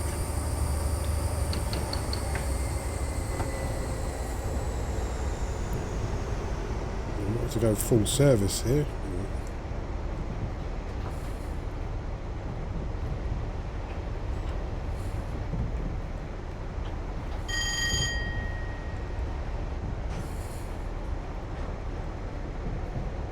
I wonder what the reason for this speed limit reduction is. Hopefully it's not putting us onto off the avoiding line.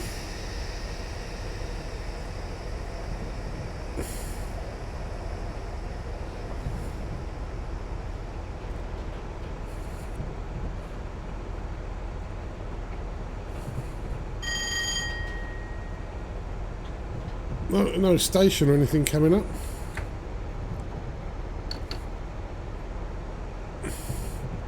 Grading doesn't look to be all that steep. But it's this bend. The APT would do that bend without even touching the brakes. So it's just over 1 mile of this, and then we're back up to 85 as we go through another station, which is Durham. So, that explains it. Got to obviously coming up to Durham.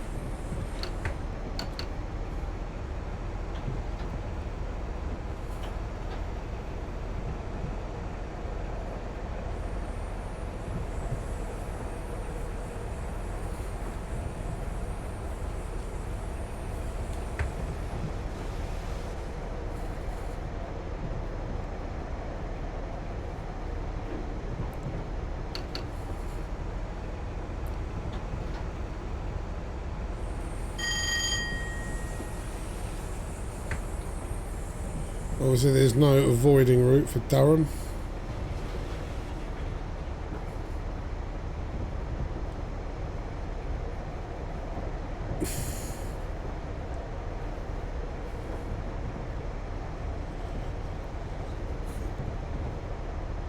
Is that the castle there? Is that not the place, the best place to go to get your eyes tested during a COVID lockdown? Was it there? That was recommended? Right, we are in the 85 now, so we'll hurtle through Durham.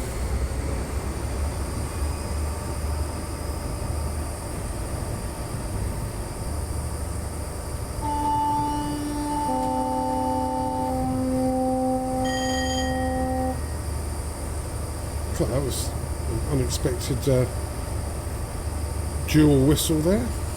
Interesting.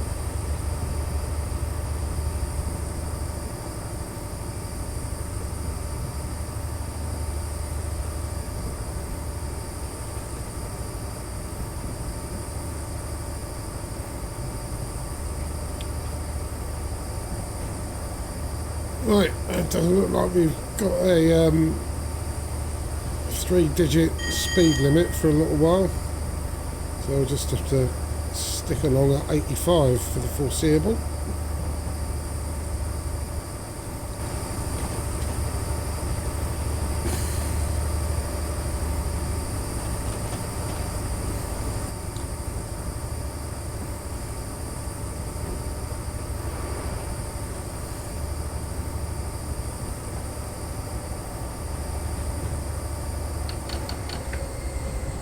That's a big old viaduct.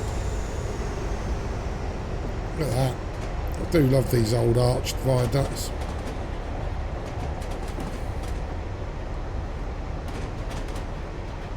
Not like that Lego-y looking one we saw as we were approaching Newcastle.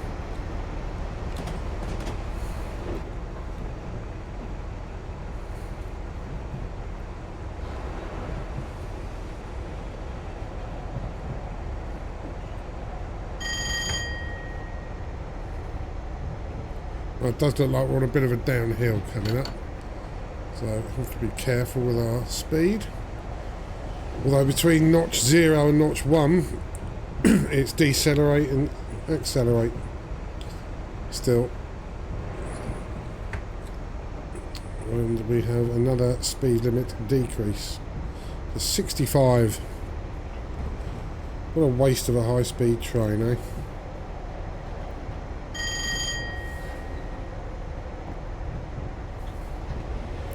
Just going to brake gently for this for now.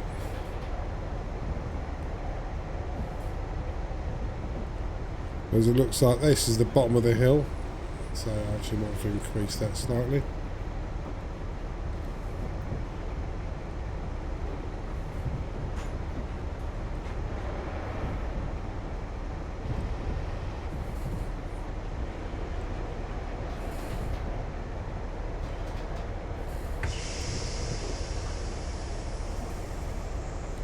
Yeah, going to need a little bit of braking. We're going downhill. No power, no brakes, that we are increasing speed. So just a bit of controlled braking going on here.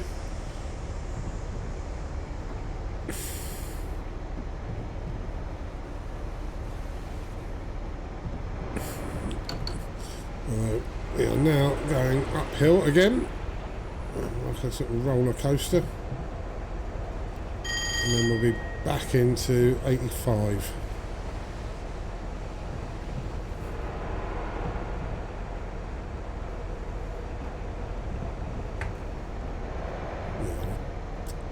Take the throttle off and we do lose speed quite quickly.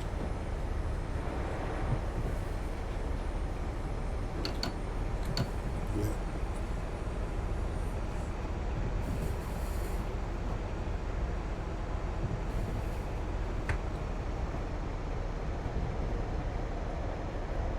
Come on, we want to thrash the arse out of this train.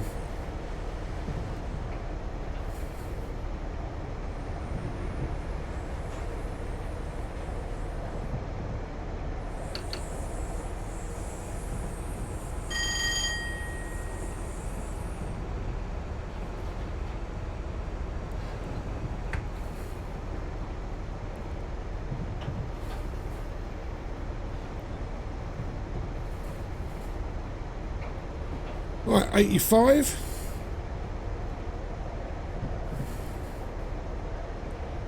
Let's get the train over, and then we'll slam the throttle. There we go.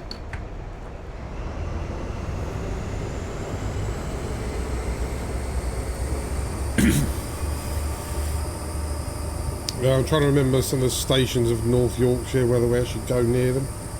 Northallerton's one of them, isn't it?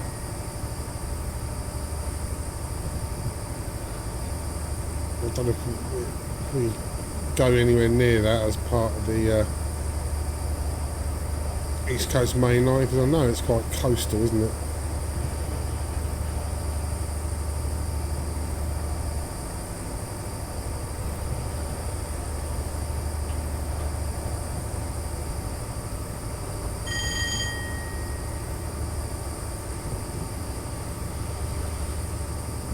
Okay, we are near our speed limit.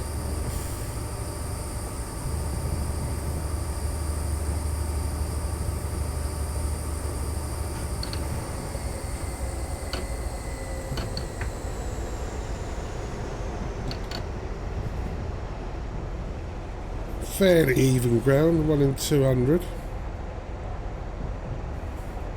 Although at notch 1 we still pick up too much speed, so we'll just have to go from 0 to 1. Now we're on a totally flat, straight bit. Why can't we go 125 here?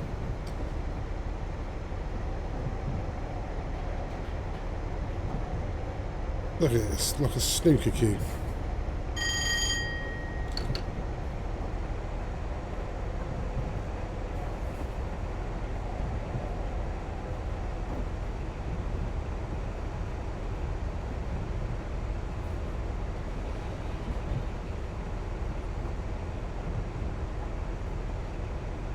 Yeah, not a huge amount to see on this bit where it is so straight. There's some buildings up there on the right.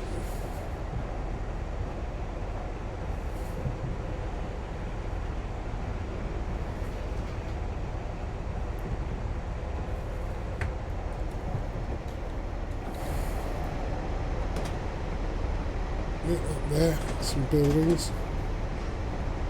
I just kept them quite far away from the track until we get to this industrial section.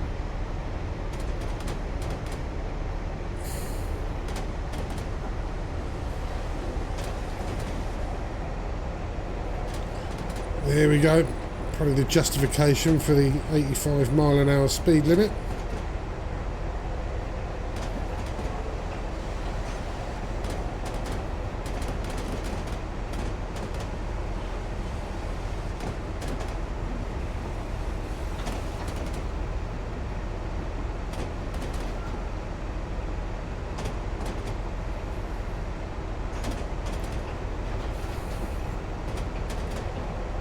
Yeah, so twists one way and then immediately twists the other way, look.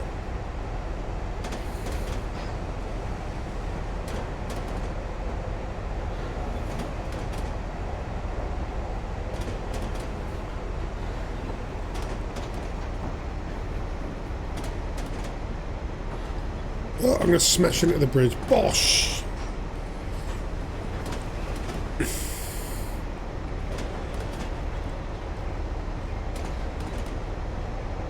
Yeah, I'm going to resemble Jake Paul after he's had his operation to fix his smashed up jaw. And again! And again!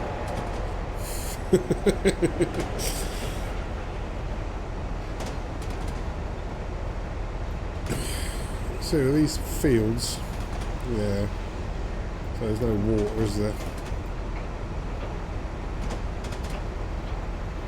Come on, there's enough we can pick up a bit of speed.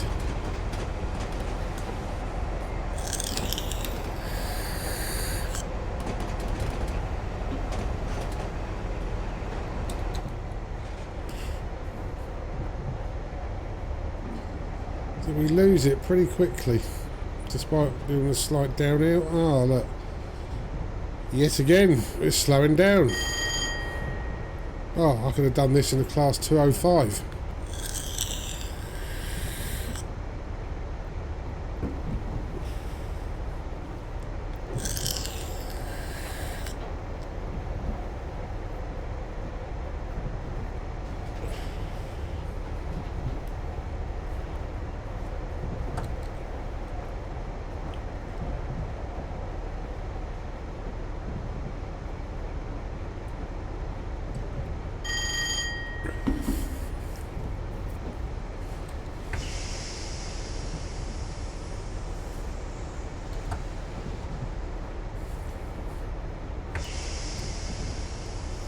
we go.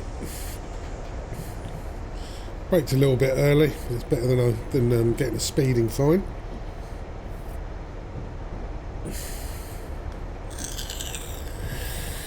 And we're back up to 80 in a mile and a half.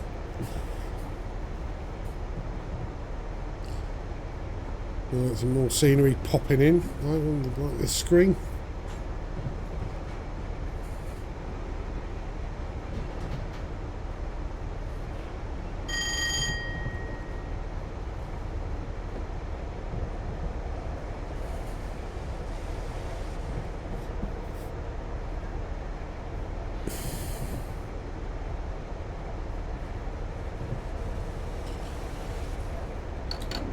Right, let's just make up a little bit of the speed we've lost.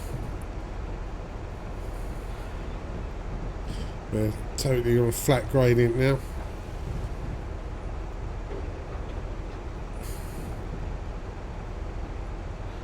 So 20% will take us up to 65 pretty easily. Right, we'll just cruise with this just for a third of a mile, and then we can wang up to 80 miles an hour. Yeah, the dizzy heights of 80 miles an hour.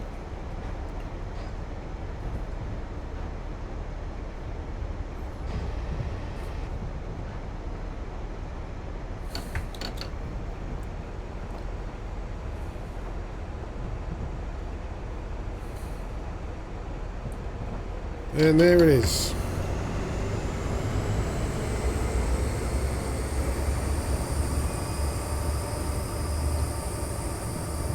So 50 miles to go, just over.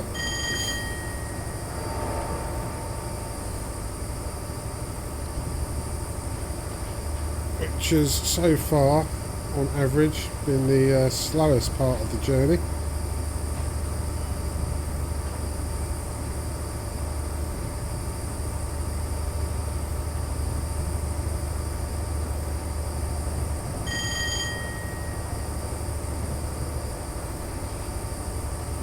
Oh, another decrease. 70 coming up. I haven't seen a station in what seems like ages. Durham was the last one. Not that it bothers me, because you obviously a lot of stations you've got to slow down for, but there's something to look at and get an idea of where we are. Although I've had it on good authority from some cunt in my comments that a proper train driver knows exactly where he is, like a GPS, at any time.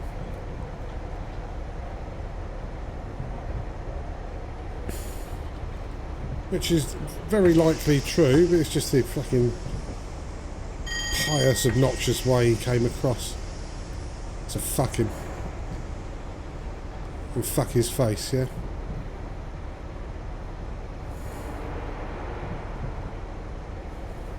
Oh, there's a nice little river, or creek, stream, whatever you call it.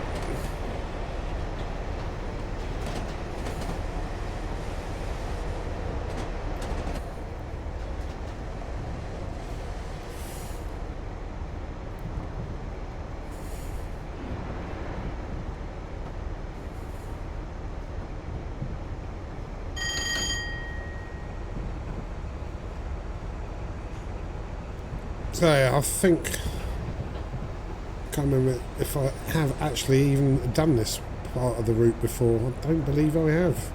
Could be wrong.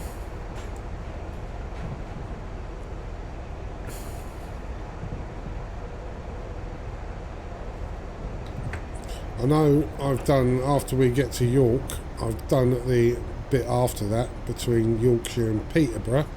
I've done that on Train Sim World 4. Fairly recently, but I did that in the LNER 801, and it was in the middle of the night, and it was blowing a blizzard, wasn't it? I could not see anything. It was foggy, snowy, pitch black. That was an interesting one, yeah, and that was Wheel Slip City, wasn't it? If I remember rightly.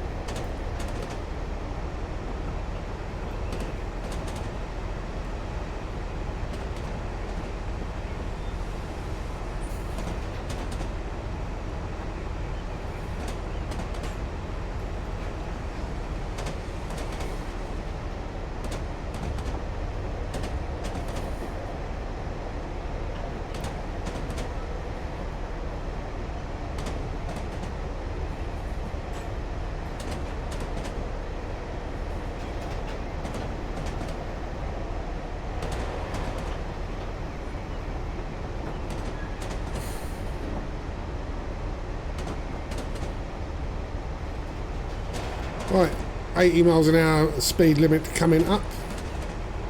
There, that's a whole 10 mile an hour.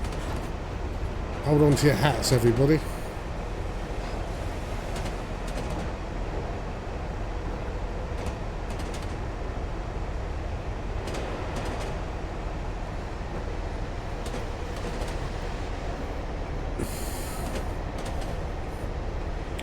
That's an interesting looking building.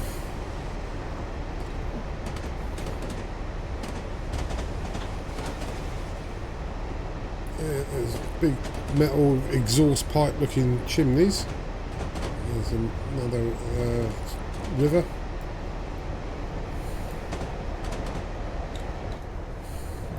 It's a power station.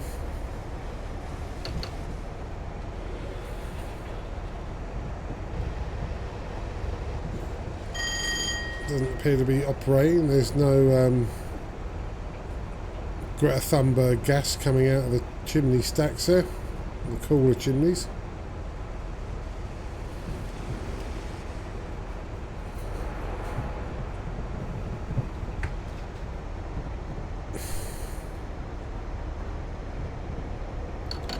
Yeah, I've got zero knowledge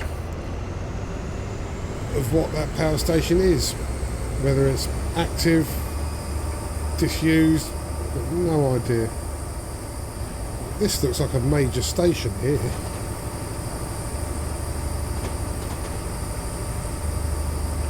What on earth is that then? I've got nothing on the HUD letting me know what area I'm in. So I'm obviously not a very good train driver. I should know this exactly, shouldn't I?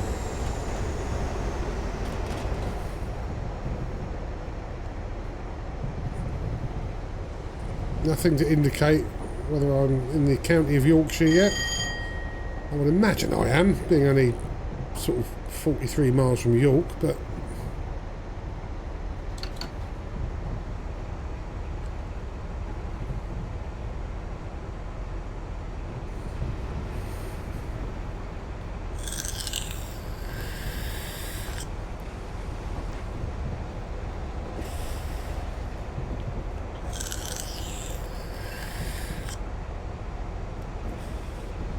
branch line going off to the right there. Oh, bouncy bouncy.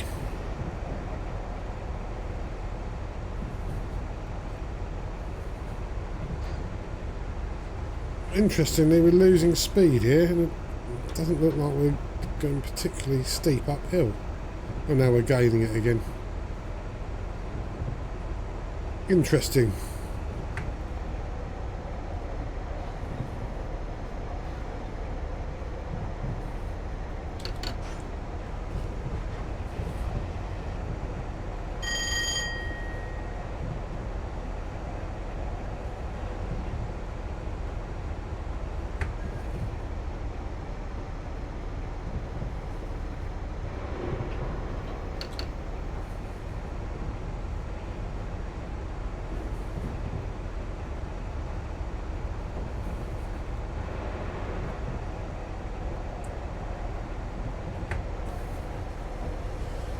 So the fact that this route is not electrified when we all know that it actually is, I wonder if it's supposed to be a snapshot in time of it. Although the East Coast Main Line was fully electrified quite early on, wasn't it? I can't remember the exact decade, but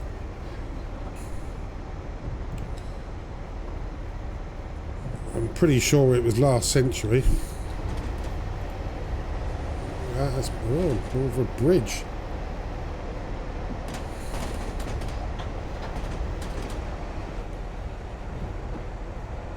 I may be talking complete bollocks, but there you go.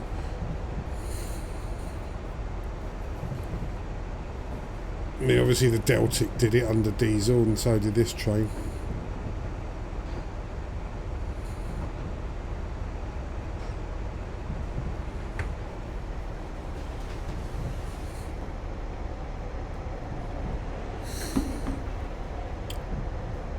Okay, 40 miles to go.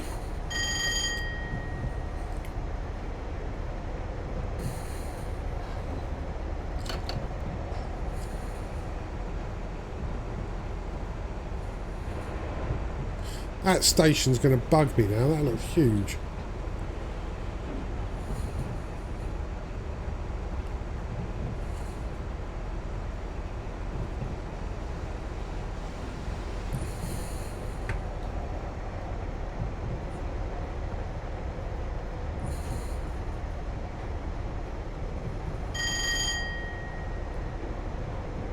Yeah, lots of platforms on that.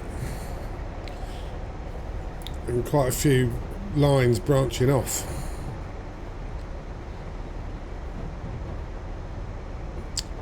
So I know what I'm going to do. I will do my usual Google. Quick search, and I'm sure it will furnish me with the correct answer. Using that new AI that it's got. Otherwise you search for some information, first thing that comes out is Google's AI. There's a disclaimer saying AI could be wrong, so why would you put your full trust in it? I mean, to be fair, it does cite the source it gets the information from.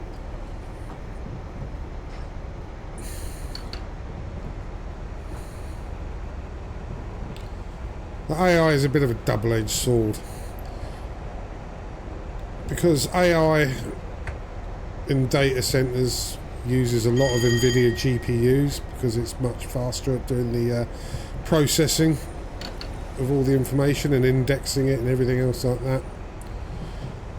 It's making these chips much harder to get hold of and much more expensive for the consumer like us.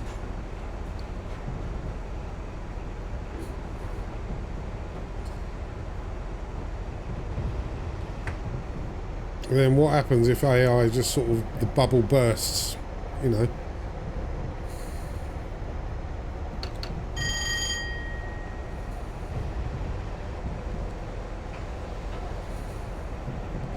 Well, there might be a load of cheap GPUs on eBay, but they would have had the arse thrashed out of them. A bit like this train should be, but it isn't on this section of the route.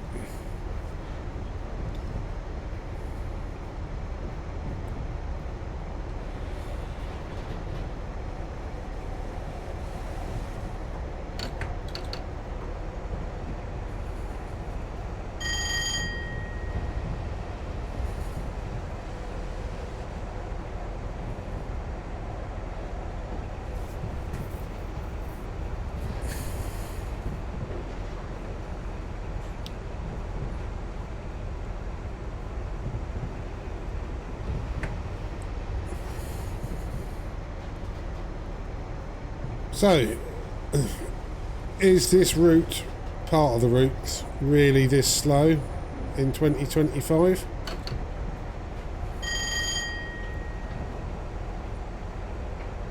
I've been on it 4 times myself and I can't answer that question because it was longer than that.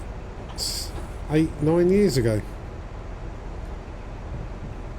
And I used to have to commute to Edinburgh once every couple of months for a few days, and those who've never been, I highly recommend going there.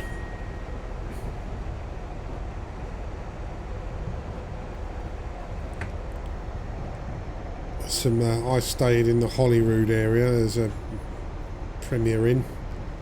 Obviously I was on expenses, but Premier Inn for its price is pretty decent. And I found something there. There was a fish and chip shop. So I met some colleagues and we went out for a night out. And on the way back, we went to a fish and chip shop. And they have something called salt and sauce. Or that's probably not the correct pronunciation. What they do, I think it's like HP brown sauce bottles. Once they get nearly finished, they fill them up with vinegar and shake it around. So you've got this dark, sort of fruity, tangy, spicy vinegar. And that is lovely on your chips. Salt and sauce. I don't think you can get it in Glasgow. And I think it's sort of indigenous to Edinburgh, but it is really nice.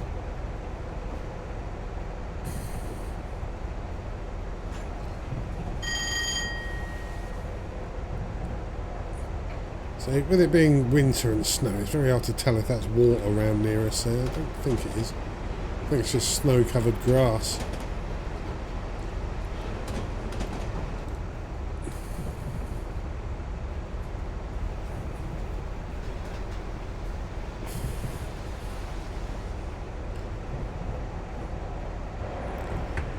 You know me, even with space games, I do like having water around me. Though obviously No Man's Sky is absolutely fantastic for that. You know, if there's water, you can swim in it, or pilot a submarine type exocraft in it. Even Star Citizen's got some water in it on a couple of the planets, although I'm not sure, I haven't played it enough to know whether you can actually do anything in the water. No Man's Sky you can build underwater bases, as you've seen from my No Man's Sky videos. You can have complete water worlds, you can go ultra deep in it if you've got the right equipment.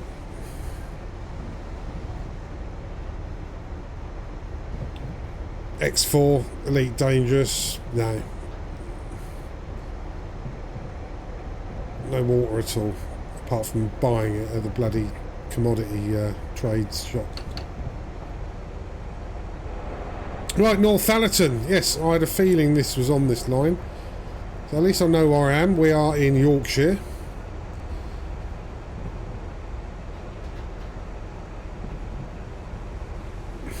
Unfortunately, we're not going to hurtle through it at 120, 124, 125, whatever, which I would have liked to have done.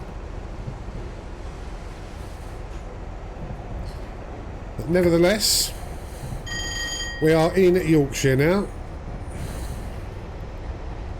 So not only have we changed countries, we've also changed counties. Probably on more than one occasion we've changed counties.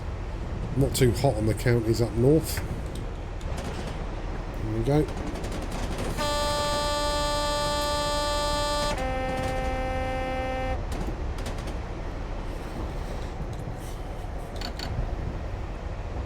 Northumbria, I don't know if Carlisle is a county, I really don't know. That's not really lacking in the geography in my own country here. Oh my god, look at that. We've got 125. Now we're in Yorkshire. Excellent. Right, well, now we are in Yorkshire. It's time to put on the appropriate head attire. If I had a ferret, I would be stuffing it down my trousers right now.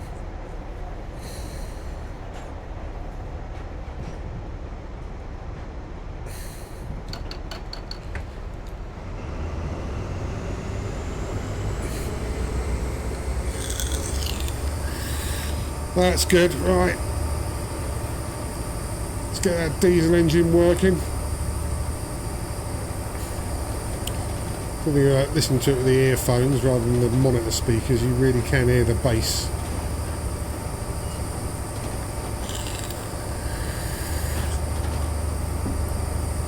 Right, this should dramatically increase our journey time. As it looks now, we should be there in less than half an hour.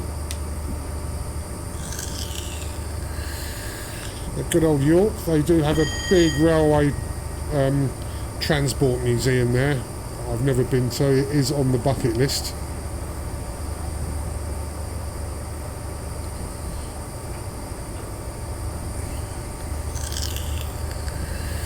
I haven't even been to the one in London. It's, you know, it's pretty remiss of me. Right, when we get over 100, we'll see if we can get some trackside views. I'll just make sure there's no up and coming speed limit decreases first.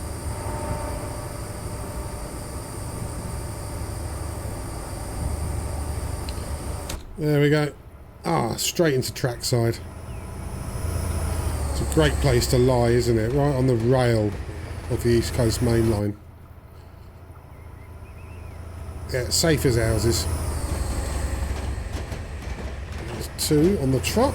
Let's see if we can get 4. Oh no, no. I was asking a bit much, wasn't it?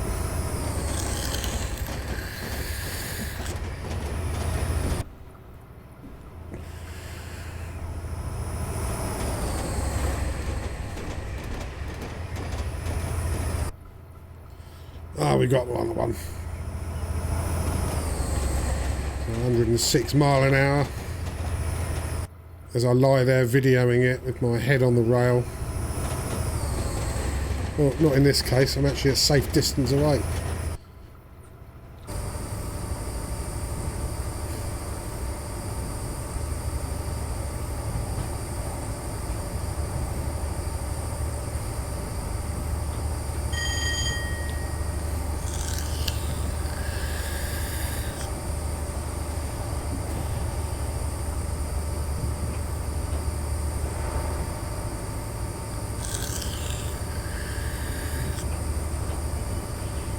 Right, will we hit the magic 125 as we approach the Thirsk region of track? Yeah, this is the only downside of this train. The acceleration once it hits 100 is pretty slow, but then it's it's not the newest of trains, is it? When did it come out? The 70s, early 70s, mid 70s, around about then, I'm pretty sure. Once we're going through Thirsk, obviously we're avoiding any Thirsk station if there is one.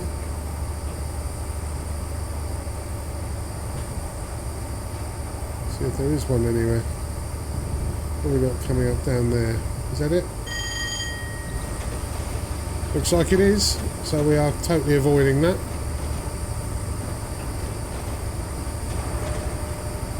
There was Thirsk station.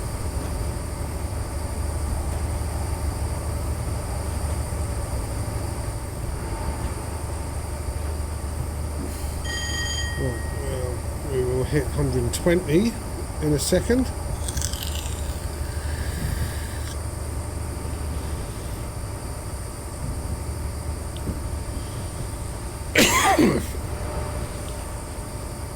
Right, let's top up the old orange squash.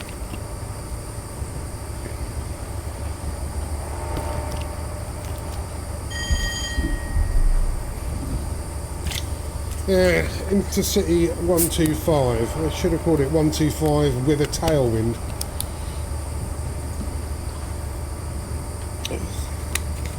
I've run out of water now. This is going to taste really strong.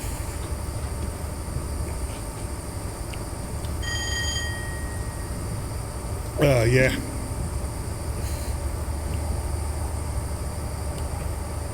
Never mind, just sip it. Right, 120, finally. Just 5 miles an hour to go. And the faster we're going, the longer it takes us to increase the speed. Well, we got to 124. As we were coming out of Scotland.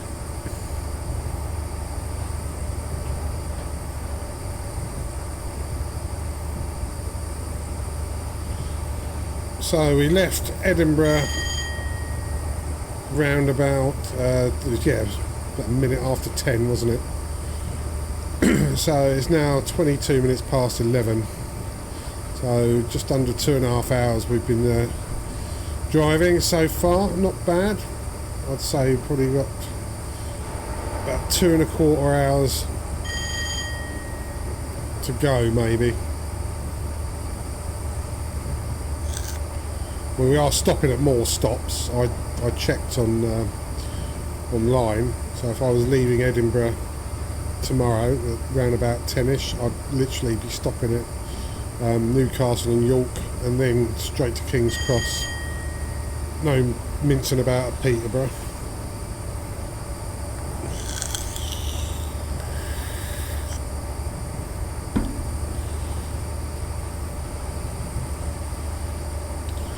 Right, come on, 122.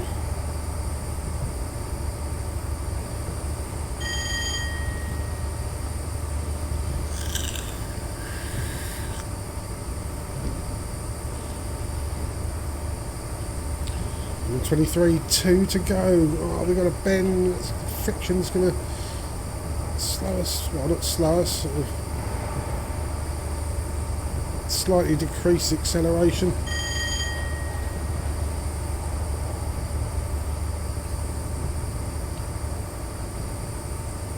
Yeah, still no sign of a speed limit decrease.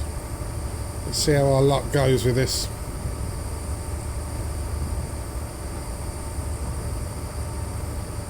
Come on, 124 with 1 mile an hour to go.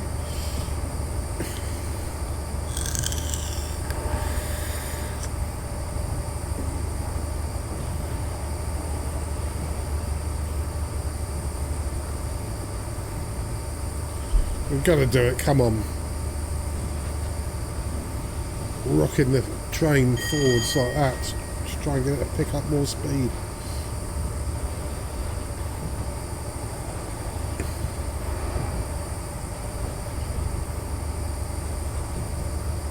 We are on a slight downhill by the looks of it. 1 in 666 of all things.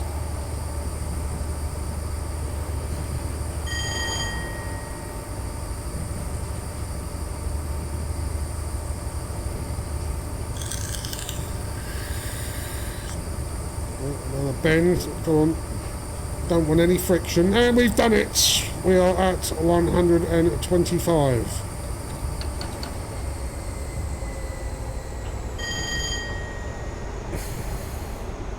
Let's see if pushing at 40, if it does decrease our speed. Yeah, it does slightly. I'm fine with that.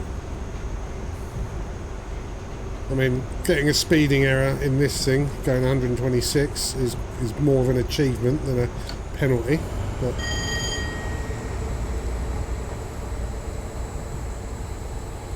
as I say, I like to keep these runs as clean as possible. We've got 2 speedings so far. Well, we're back at 125.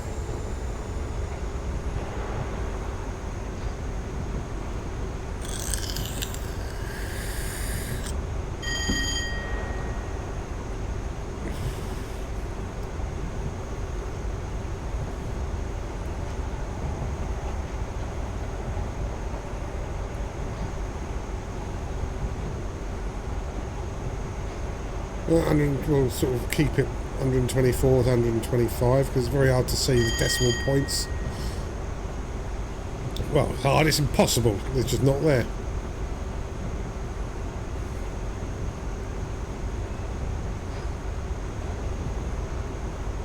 I can't even see it on the old thing there. It's very hard to see.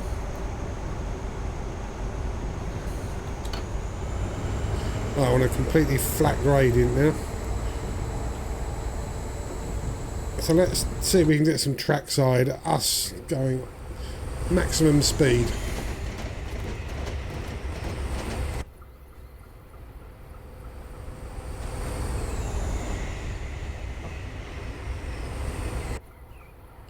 Yeah, we're actually doing alright with some trackside, lying down on that rail.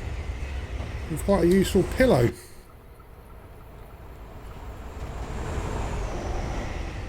That's fantastic.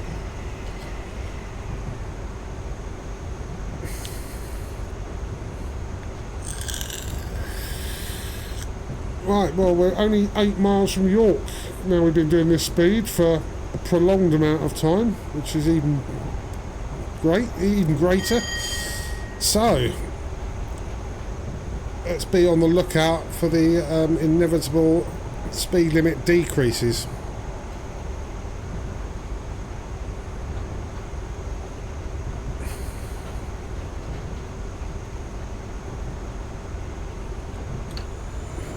Get back up to the max. Yeah, no grader. This is flat as a battery.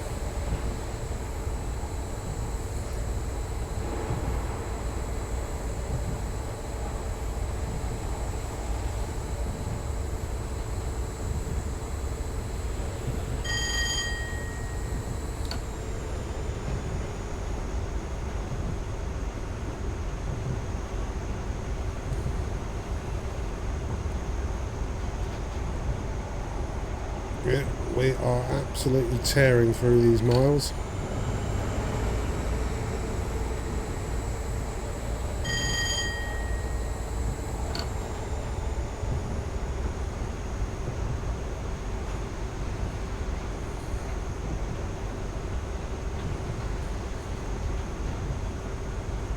Right, North Skelton.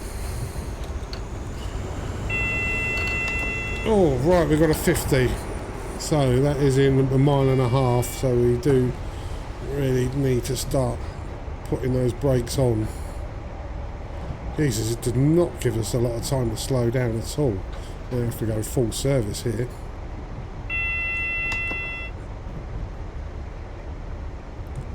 And a flashing signal there, flashing yellow aspect.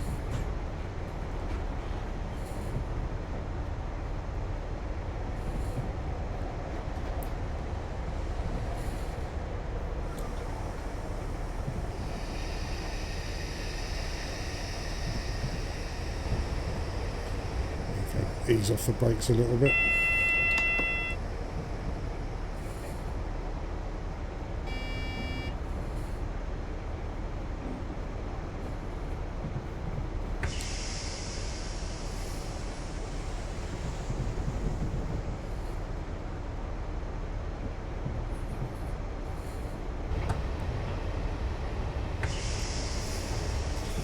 Right, bit of braking there, but we've got a 30 coming up.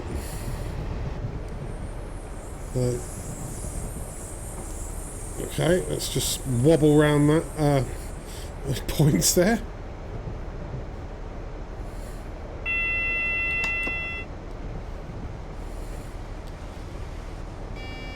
Okay, I really don't see much point in speeding up. Well, we got a mile, haven't we? We'll do it a little bit.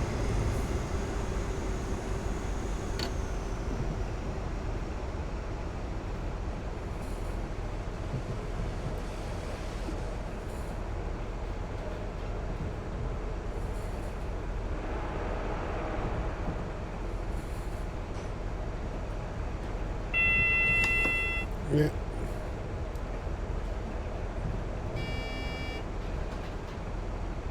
Okay, well, there's no light on that, so you've got to assume it's we can pass it.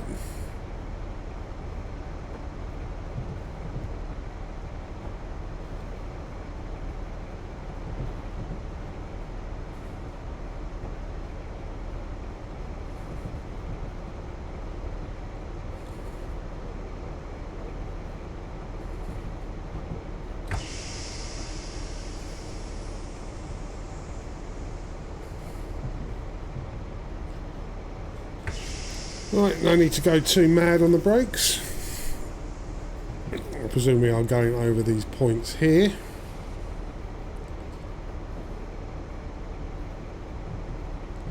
They're changing.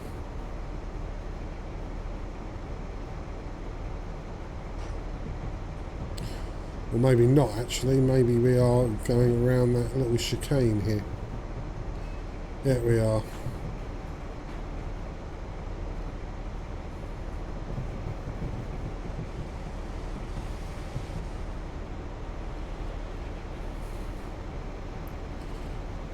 Okay, so yeah, look, all straight and flat, but we are restricted to 30, and we've still got over 1.5 miles to go.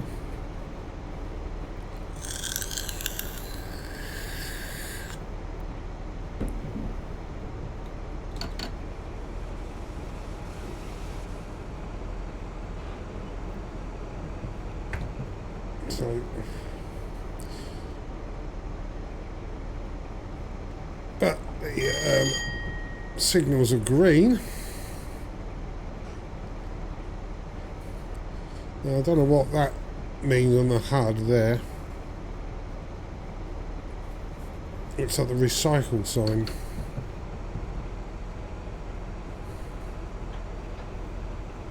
Now, those reds are not for us. But yeah, no, it is 30 here, so we will just do what it says. We can't get us in trouble for that. Fucking hell, it's 15. Speeding. Oh, right, okay, that weren't my fault. That was an invisible 15 mile an hour. I was not expecting that a mile out from the station. So I'm not taking a scrap of blame for that.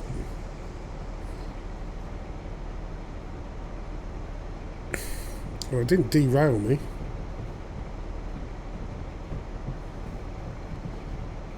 Who in Christ's name are we going? Yeah, good old quick drive. So I'm stopping at a major station on the East Coast main line, and it's taking me all round the fucking houses.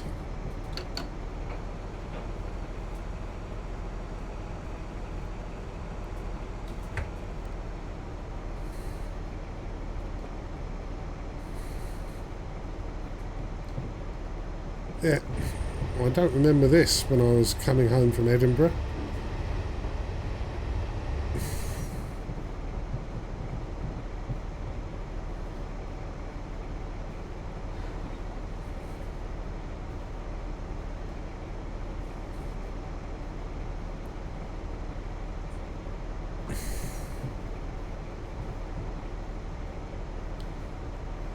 Okay, well, you can tell we are in York. That looks very familiar.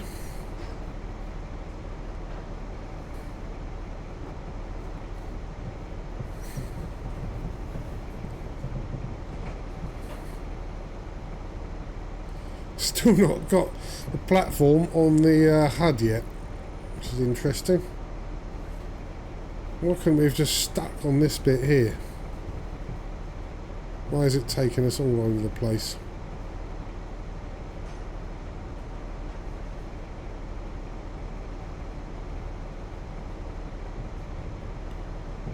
Yeah, I don't get that.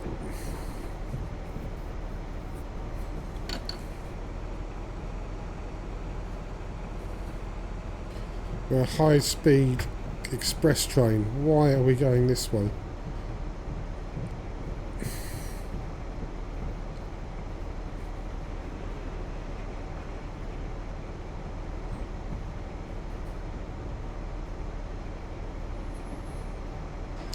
Yeah. We could have just stayed there. That doesn't make any sense at all. And I didn't get to pick the platform either.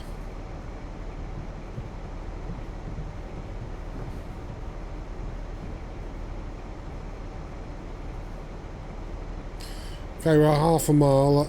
Yeah, York siding.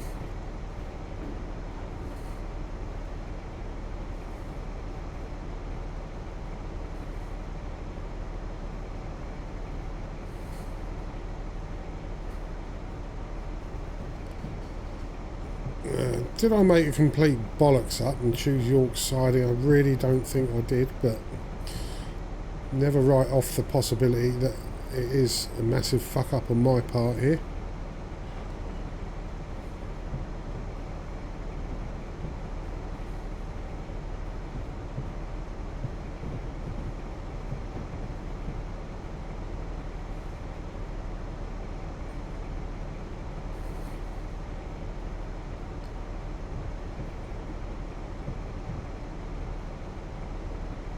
That's not going down at all, is it? I've got a feeling this thing has ballsed up on me.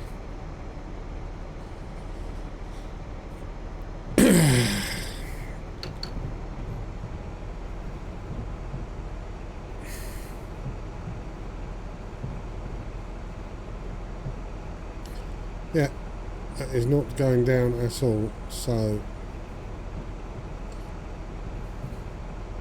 let's just go as far as we can. Oh, and I'm speeding. But I also shouldn't even be here.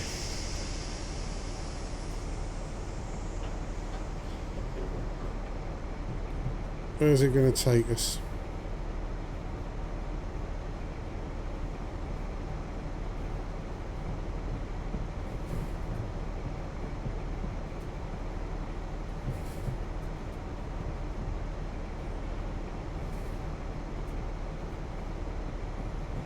I really don't want to have to get on the other end of the train.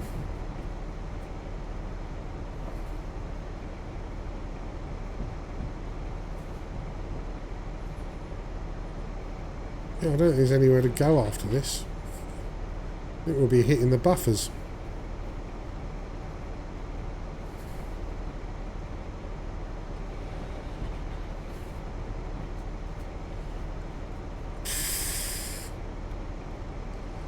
I think the quick drive may have messed up, but I will verify what I chose. They might loop us round and we'll end up at the main station.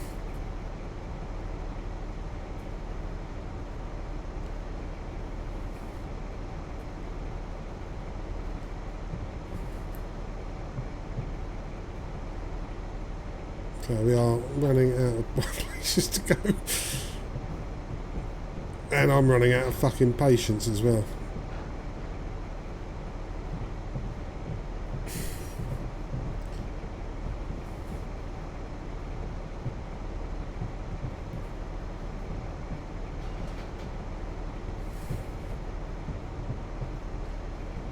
Ugh.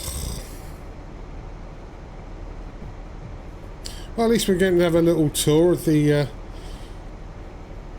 York Station massive siding and depot area.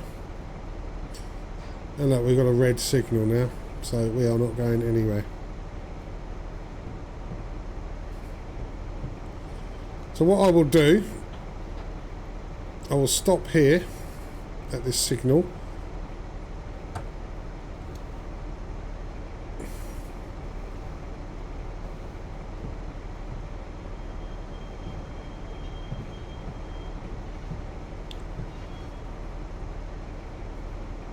I will flip to the other end of the train,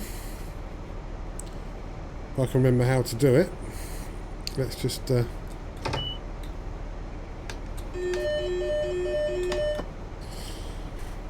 and we'll see if it takes us there.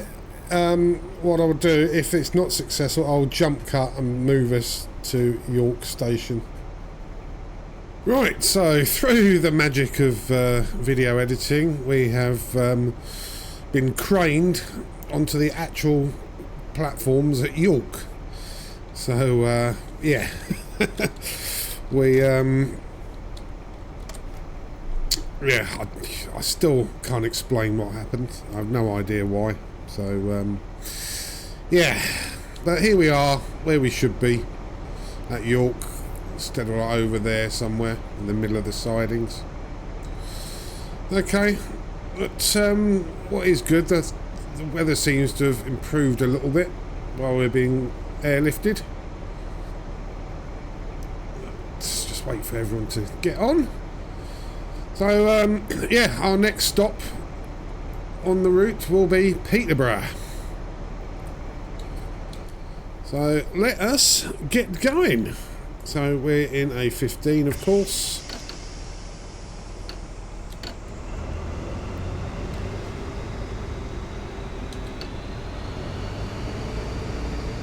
Alright, let's give it some welly just to get us moving.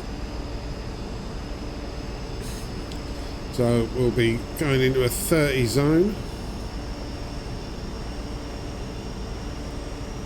shortly, but for now we'll keep it at 15.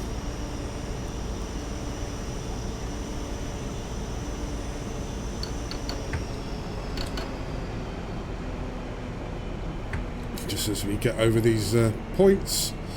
So also, yeah, I remember I was talking about the wheel slip when I did this route on Train Sim World, but I wasn't in the class 801, I was in the class 66. So I correct myself there.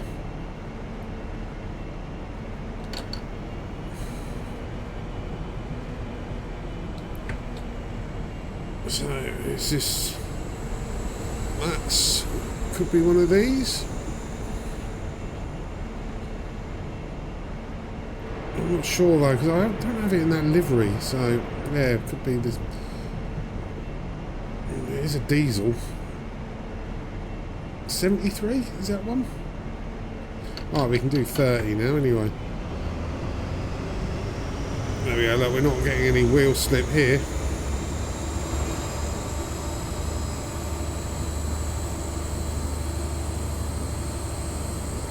And look, we can go all the way to 90.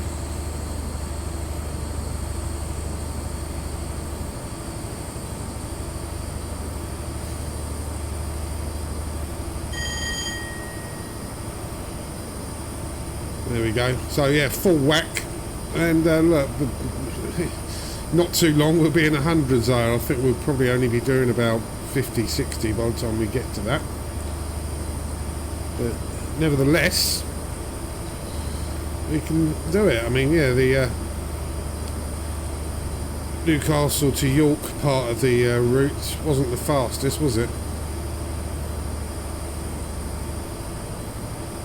So we'll be leaving the county of Yorkshire. And God, what's Peterborough? Is it Northamptonshire? I don't know. God, my geography is rubbish. Bedfordshire? No, it's a bit north of Bedford. Leicestershire? Could be any one of them. I don't know. Anyway, look, we are nicely up to 70. So last time I did this route in the class 801, can't even remember if I videoed it. We did stop at Grantham, but we are the high-speed train out of Edinburgh, so we will not. So this will be our penultimate stop of the route, and then our last stop will obviously be King's Cross.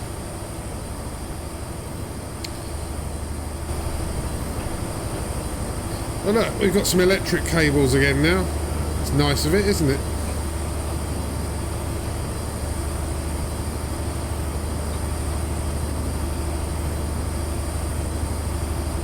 Right, can we get some trackside? Not this time.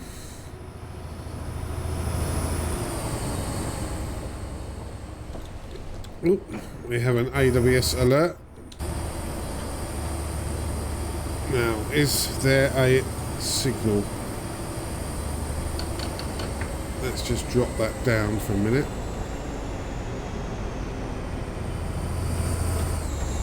Have a look and check the signal out that's coming up. Can't even see it. Ah, it's a flashing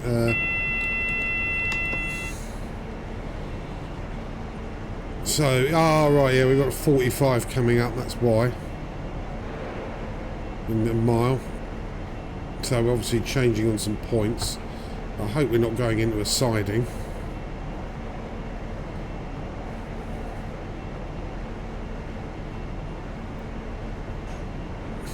Let's give it a bit more brakes.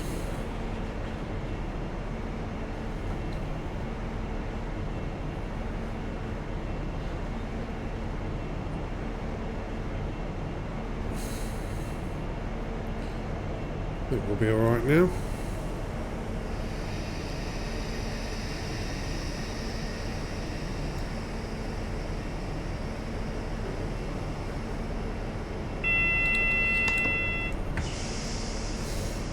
We're green. Yeah, looks like we're going to be shifting over to the left here. Don't ask me why. And again.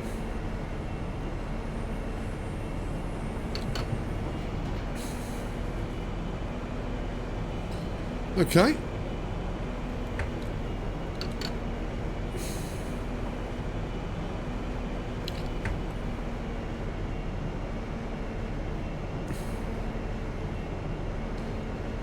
Anyway, we got one speeding error on the previous part of the journey, so that takes us to 3 so far. Now, how long are we going to keep me at this dumb speed for? I've got a feeling we're drifting off the East Coast main line again. Is it one of us?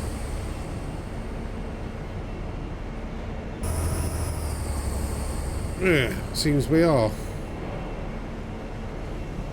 Oh, deep joy.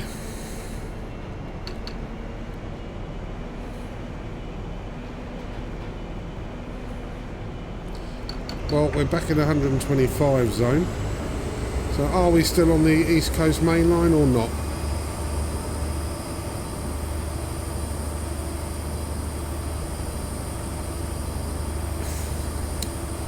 I guess we'll find out.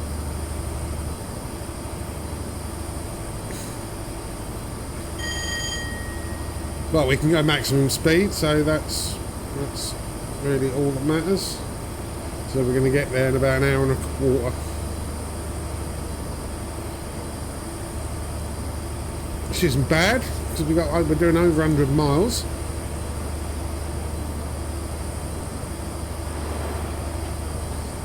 But again, those speed changes up to back up to, I don't even remember seeing that on the HUD, it just appeared, so. Anyway.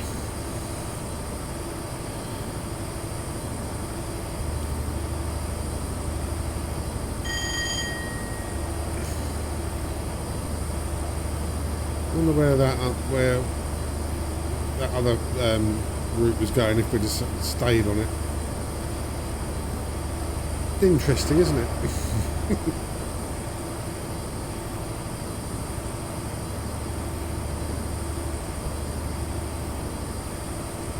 Maybe it goes off to Leeds or something like that.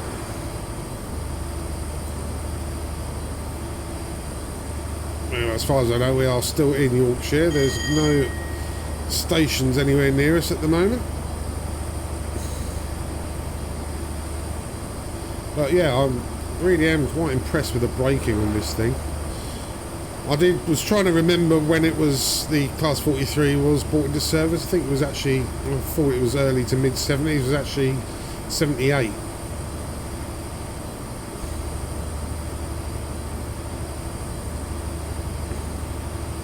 So yeah, but for the the speed it can get to and everything, and considering with weather, the braking's pretty good on this. I mean, we've driven in the rain, we've driven in the overcast, snow. There's snow on the ground. We've no wheel slips and no problems braking at all.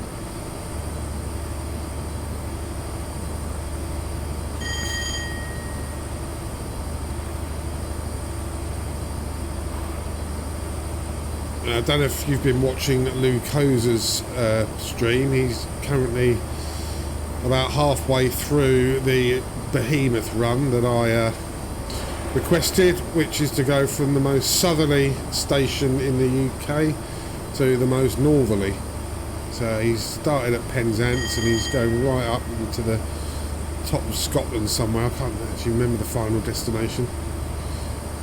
So that's well worth watching. So he's done each leg as a separate video in its own little mini series. So I'll put a link to that in the description of this video. So it's definitely worth watching. Hello. And he's done sort of a question and answer session as well on there. So like, what's your favourite train, or what train have you found the most difficult to drive in this and get used to? So yeah, obviously I've not had that, but I can talk about some things.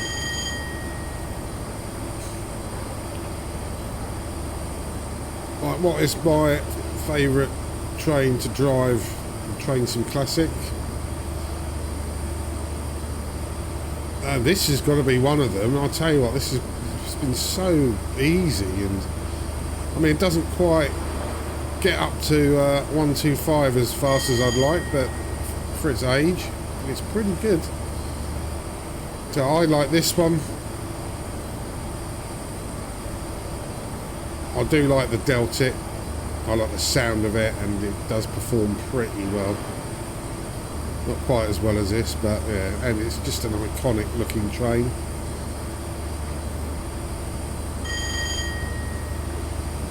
And nice to drive as well. and with your earphones on, the sound is awesome, isn't it? So there's this, the Deltic. I really like the class 411, 412, the old slam door trains with the buffet service on them. I was often on one of those on the school run. That used to make up the middle consist of a 12-car train. So the end ones would be either 421s or 423s. And then you had the 411 or 412 in the middle. And sometimes you'd see them... you'd actually see them, you know, at the front or the back if it's a 4 or an 8-car train. And I really like the sort of look at the front of those. I think they look fantastic. And the Armstrong Powerhouse version gives you an option to sort of age them or weather them. It's called weather, and they, you know, they look filthy, but the way they look quite mean as well. Just the shape of it, almost like the truck out of Duel. You know, it looks like evil sort of monster type thing, and that's how they look.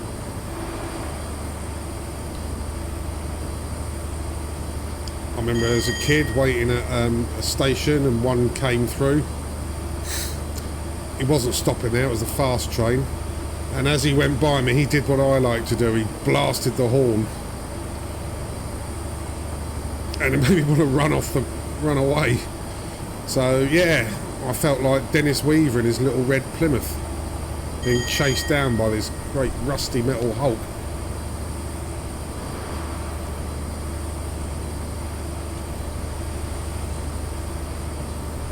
So yeah, those are my main three, and I suppose because I've been on them so much, commuting, not commuting, travelling really, from London down to the south coast. I'm normally on until I decided to drive because there were too many rail replacement buses. Yeah, the 444, the 450, I've got the Armstrong Powerhouse versions of them, and they're pretty decent as well. And I've even got the reskin pack with the sort of modern southwestern railway sort of light grey and dark blue logo livery. Although they are now apparently owned by Great British Railways, so they'll be getting another paint job in the next year, I imagine, which resembles more the original Network South East, although it's a bit more modern and colourful. But yeah, that's what it's looking like. The old flag colours and everything.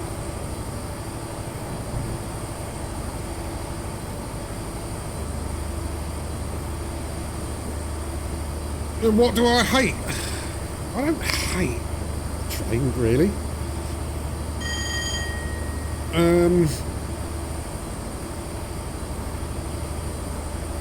The Dovetail Games Class 91 drives you mad with the old driver vigilance, but I've not tried it since I've got the updated version from Armstrong Powerhouse. I've not actually tried it yet, so the Dovetail Games version, yeah, horrible. Blimey, we're nearly 125.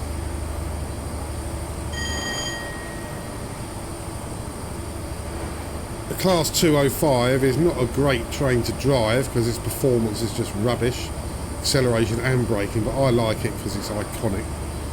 So, although it's, you know, not good to drive, the look, the sound, the nostalgia that seeing that thing going around is makes it, removes any hatefulness from it. I can't really rate trains that I haven't driven. I wasn't keen on the tap changer. Was that the 88, I think? I can't remember now. I just couldn't. Well, I've got the hang of it, but I just didn't like it. I didn't see the point of it. It's like driving a bloody articulated lorry where they have about 14 gears on them. I just think it was an unnecessary complexity that's added to it. So yeah, I wasn't a fan of that, and I wasn't a fan of the 66 is braking. Yeah, I really was not a fan of that. I mean, I eventually got the hang of it, sort of, but wasn't keen.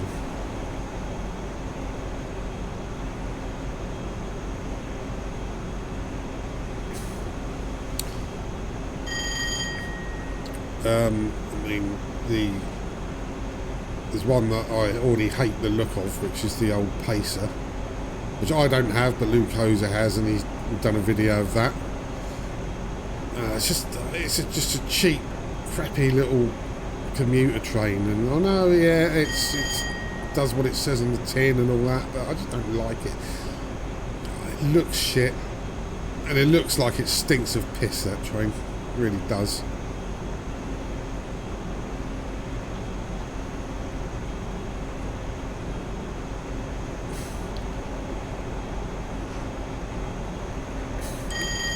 Right, let's see if we can get back up.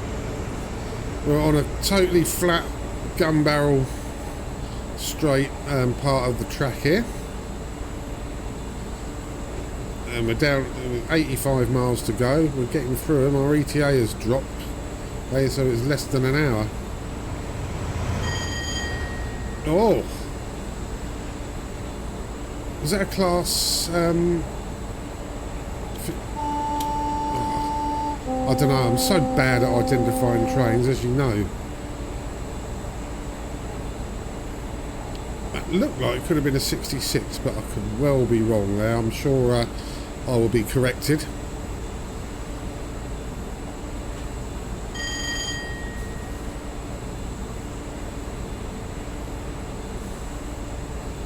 Okay, no speed decrease is coming up. We can just black right through this. Now, I wonder if we will actually whiz through Grantham or avoid it on an express track.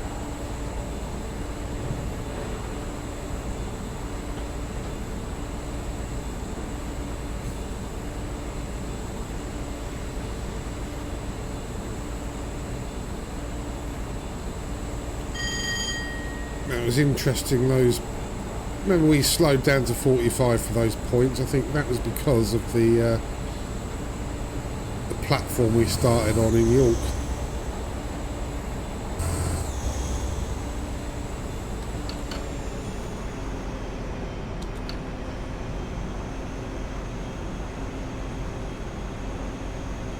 So obviously we may have ended up at Doncaster if we just stayed on that track. That's what I'm thinking. Or we have a speed decrease to 105 in a mile, 9 1/4, and then 100. So something's up ahead. Oh no, that's Doncaster there.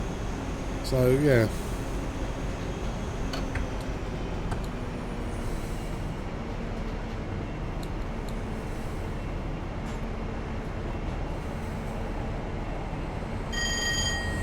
We've seen a lot of those.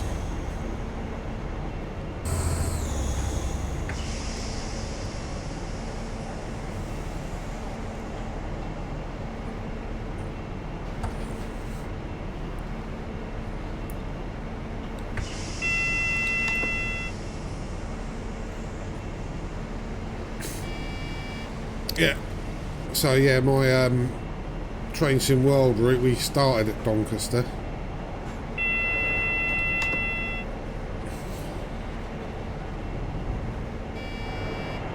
What's going on here? A lot of AWS notifications. We did have a flashing thing there, but I don't think we're going through any points.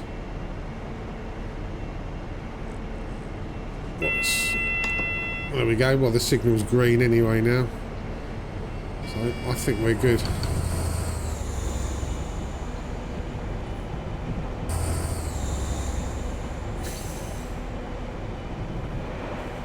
Ooh, got some wagons there. Gate signal's now green for the rest of the way. Oh, for the foreseeable.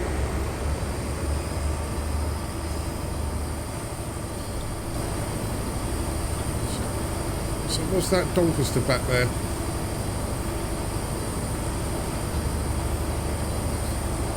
Lots of sidings here. There's a yard of some sort.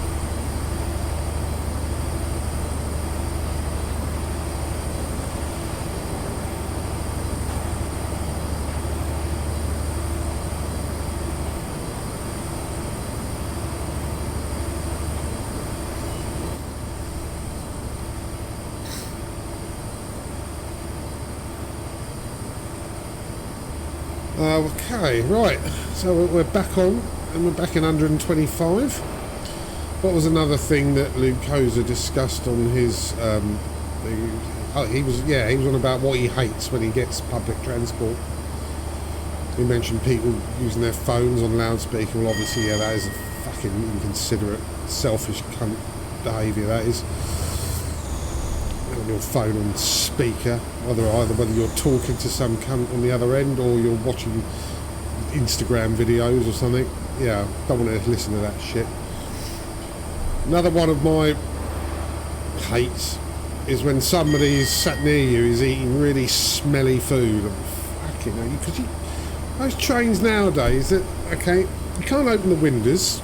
They're all sealed because they use climate control, air conditioning and heater. So it's like when you're on a plane, you're just stuck breathing the air that's immediately around you. And there's someone with a bloody salmon sandwich or bloody last night's curry in a Tupperware pot, just stinking the fucking carriage out with it. No, that really, yeah, that fucks me right off, that does.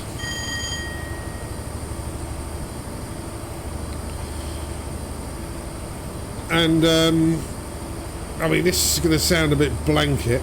As much as I love travelling on public transport, I like the tube, I like the bus, and obviously I like the actual main railways. I hate all of it when I'm commuting or rush hour. I fucking hate it. I hate any sort of commuting, whether I'm getting the bus or the tube. Between 8 and 9 o'clock in the morning, it is like fucking hell on earth.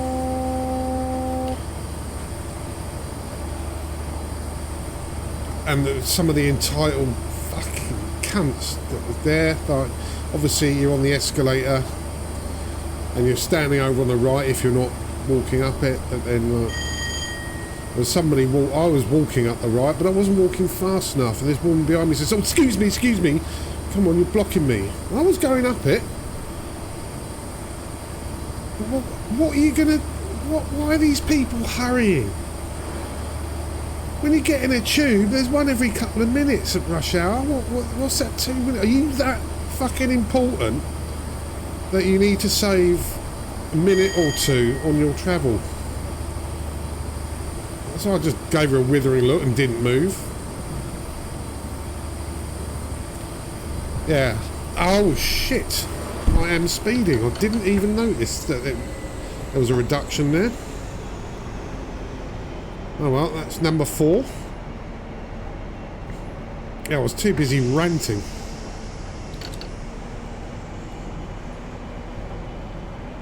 Yeah.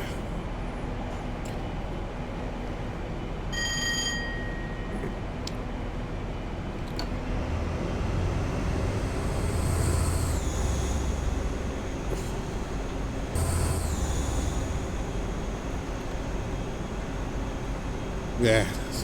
So, yeah, people who are in a hurry and rush hour on a tube network where there's fucking new one comes on. I mean, Victoria Line, it comes along every minute. There's loads of them.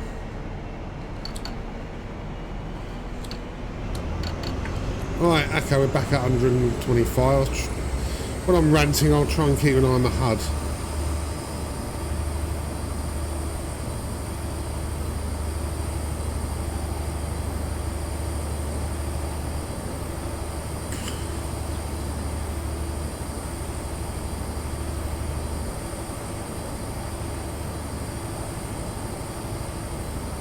Okay, right, whistle there.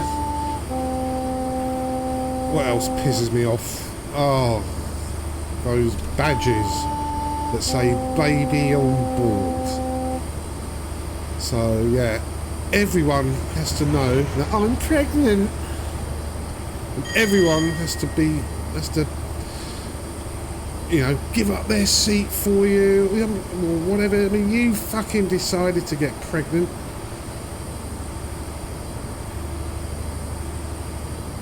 Everyone else has to tread on eggshells around you,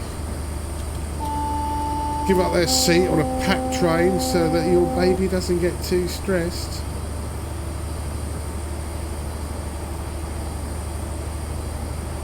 Or you just want people to say congratulations. Fucking just fuck off with your attention seeking. Fuck off.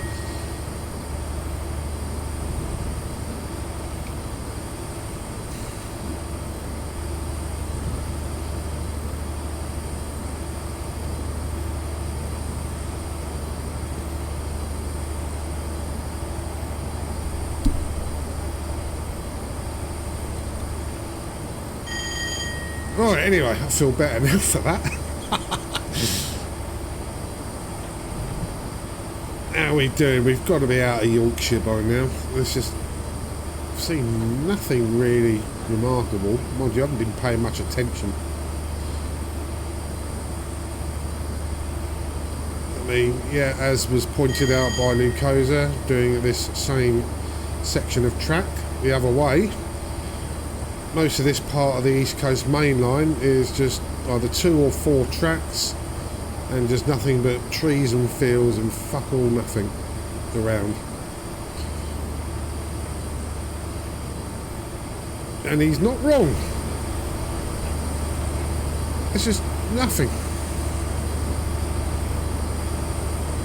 Oh look, there's a couple of houses. They're blinking, you miss them.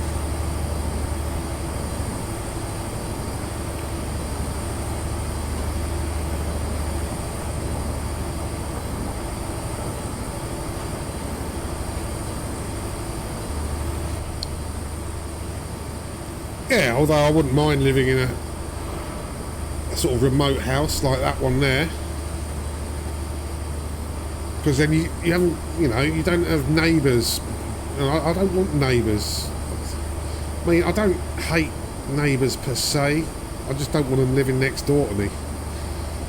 So yeah, being there would be great. So there's no neighbours. There's not a lot of people because I just fucking hate people.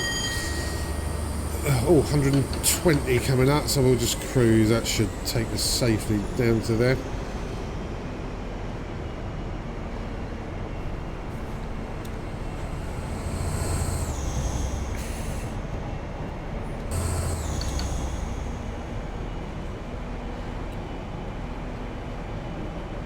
So a slight decrease. I mean, does that 5 miles an hour speed decrease make all the difference? Does it?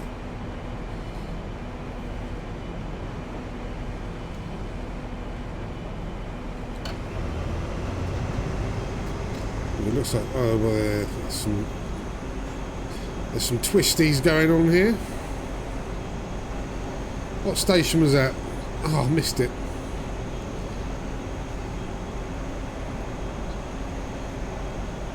It wasn't that huge because it had an avoiding line. Oh, and we got a 115 decrease. We're going to have Grantham coming up soon, aren't we? At least that was it.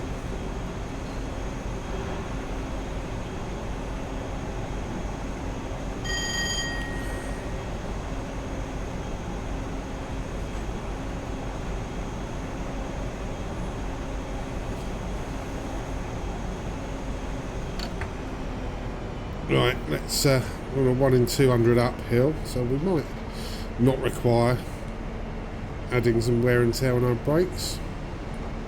We've got half a mile to lose 1 mile an hour. There we go.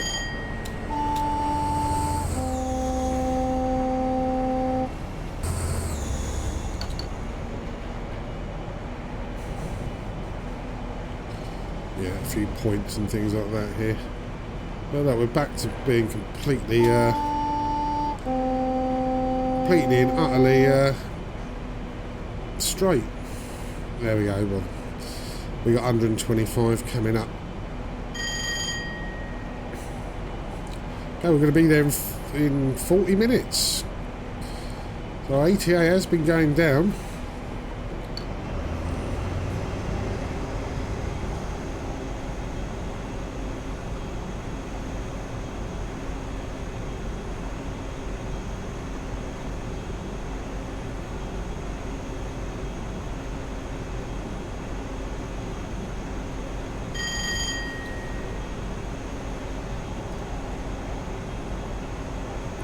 Okay, so we'll just get over this last bit and then I'll bring the throttle up full pelt again.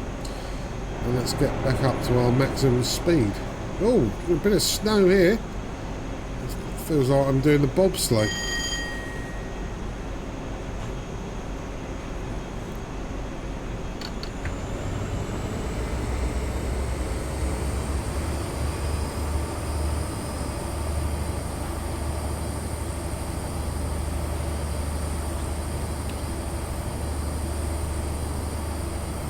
Yeah, that's the only thing with Train Sim Classic. If you set it to winter, it automatically puts a blanket of snow over everything.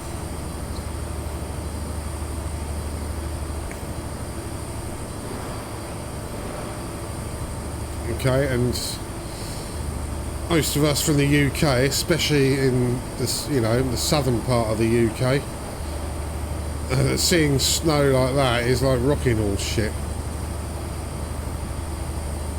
Winters just in England tend to be rain, sleet, slush and disappointment. I mean, obviously the further up north you go, the more likely you do have snow, and we are technically up north at the moment. We know we're heading to the Midlands, but we'll see. As we approach London, if there's still, you know, snow covering everything, then we, you know, it's not all that realistic, is it? But I might be doing it an injustice, but we'll see when we get towards King's Cross.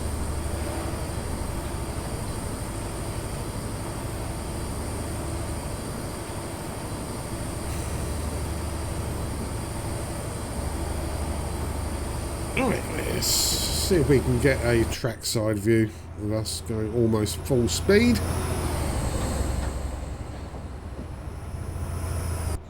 Oh, that's not going very fast, is it?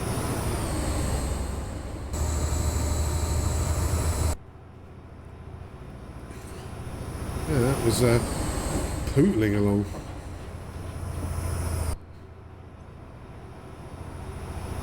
Well, we're not going to get a trackside by the looks of things.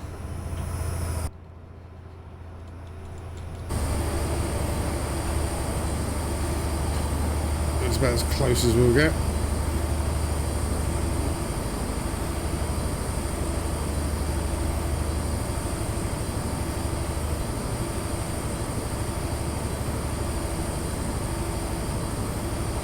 That's not bad, is it?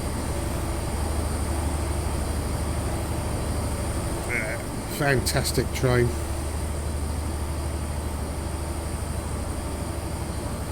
So we have 52 miles until our next stop. That's where I want to live, there. No neighbours, no people. And we see some decent trains going past. And trust me, the noise of the trains going past is not an issue.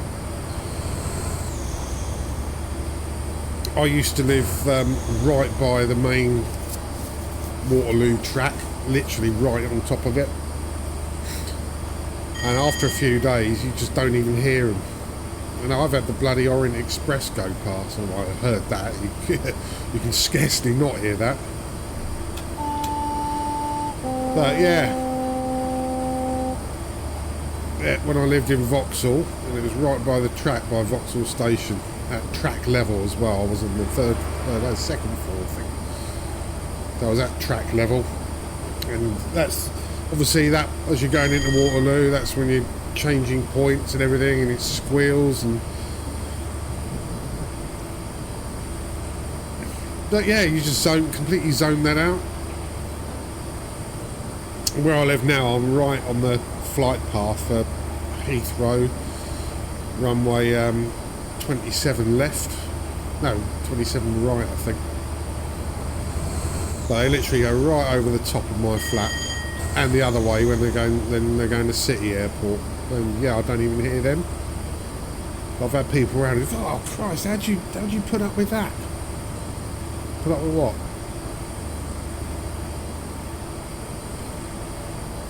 So yeah, very easy to zone out the noise. So I'd happily live there by the track.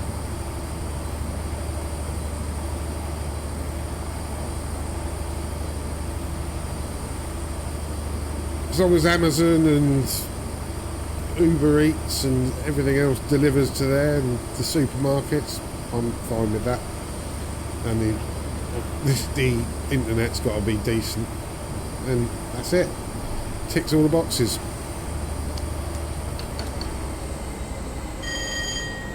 Right, we are at maximum speed. I'll just drop it to 20 quick and then put it back up to 40 when we drop to it. Just so I can keep an eye on it, so I don't speed.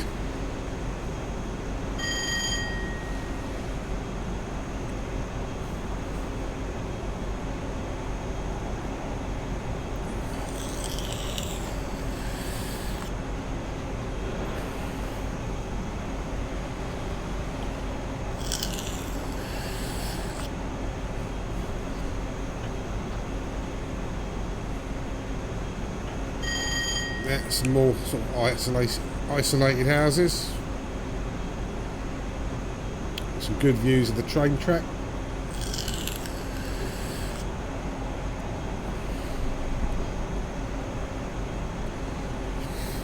Saying that. Oh Christ, speed limits. If we go full service, I'm going to speed.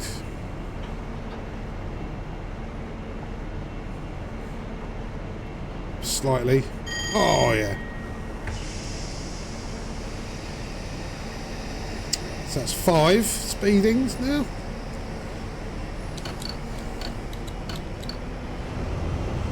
As we go through Newark. Yeah, that was 100% through lack of concentration, that was.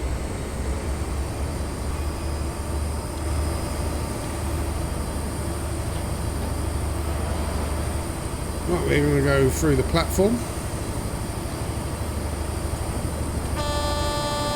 There we go. Take that, Dennis Weaver.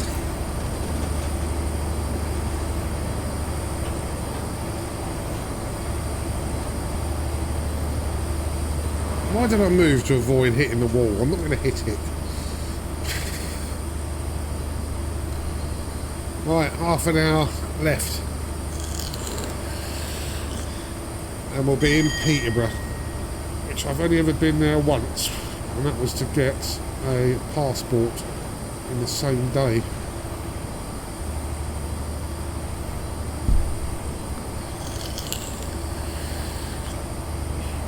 Because work wanted to send me off to Madrid, and I realised I didn't have a passport and I had less than a week to get it, so I ended up, Victoria had no slots free for me to get it there, so I had to go to Peterborough.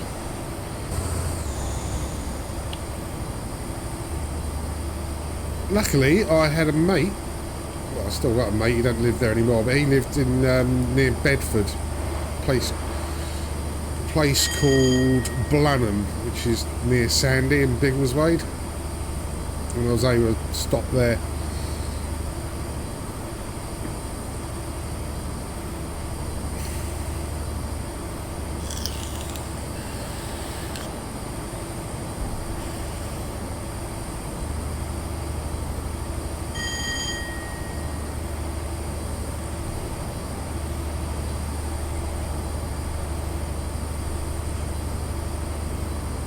Right, any other talking points?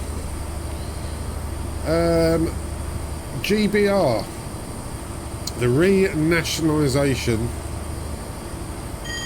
of all the rail companies. I mean, yeah, I think that is a fantastic thing to do.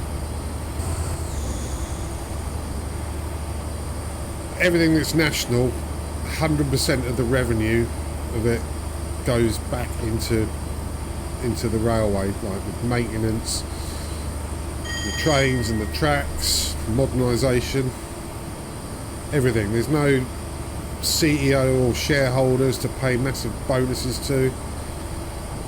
They don't gouge the market with the ticket prices. No. But my issue at the moment with it is they're not very transparent about their actual progress. We're seeing all like coast to coast, Southwest Trains or South Western Railway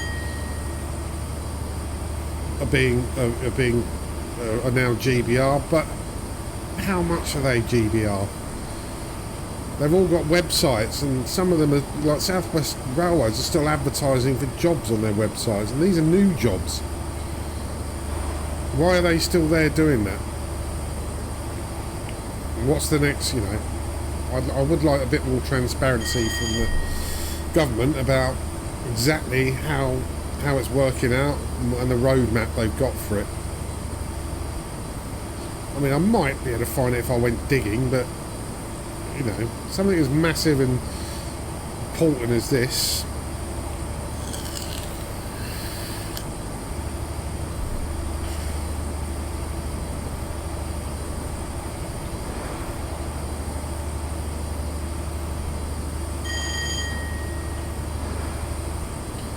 I mean, yeah, everyone moaned about British Rail. Well, always delays, always this, wrong type of leaves on the track. Yeah, but it wasn't great.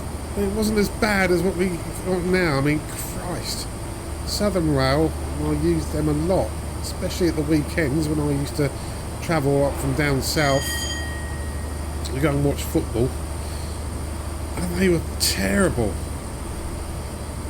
And where I was living at the time, they shared the tracks with some of the tracks with Southwest Trains as they were then. So if the Southern was delayed or cancelled or was running late or anything like that, which it often was, then it had a knock-on effect of Southwest Railway, Southwest Trains. And they were always, when I was waiting at the station, when I was like coming back up to London, I used to hear that your Southern service to so-and-so has been delayed, and that was every single weekend.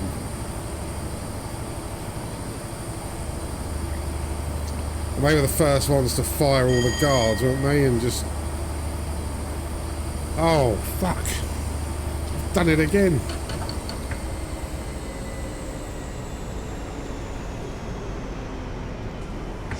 I am not having a good an hour 100. That's flicked to 100, didn't it? So I might get 2 speedings. Well, we're up to at least 6 now.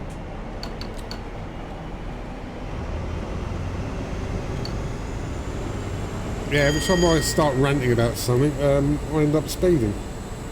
Great, isn't it?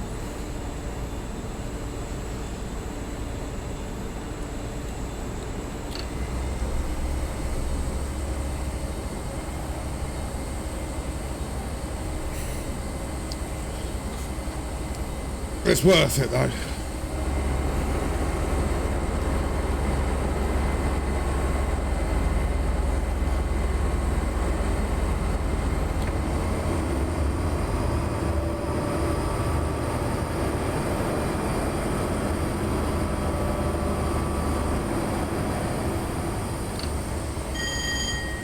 And obviously, oh, we've got 100 coming up.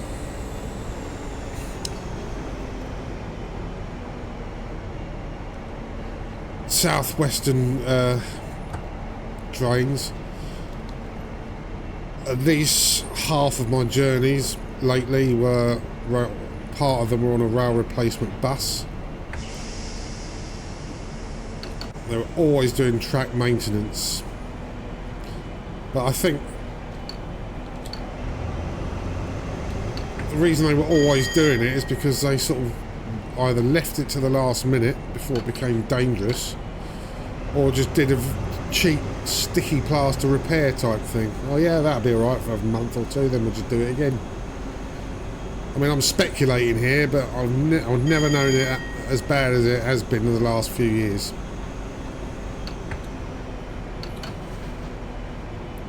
Right, now we are at Grantham.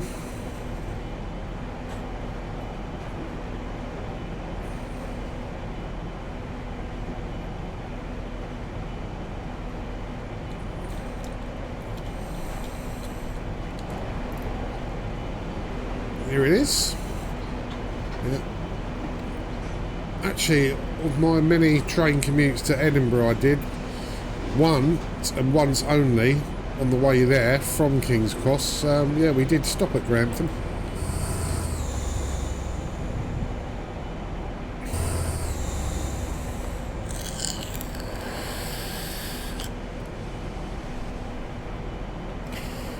I think we had to stop there for about 10 minutes, so I was able to get off and have a vape and all that. Right, we're at 115 now.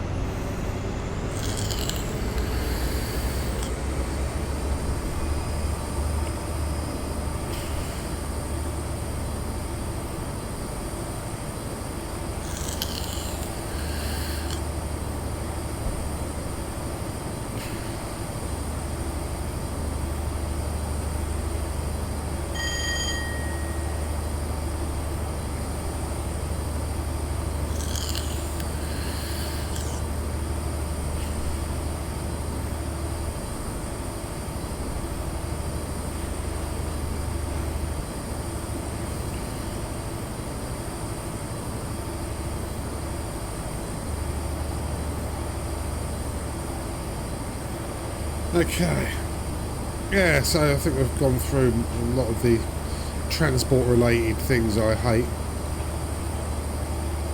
Oh, once. Oh, fucking hell, right. Let's just make sure there's no speed decreases before I...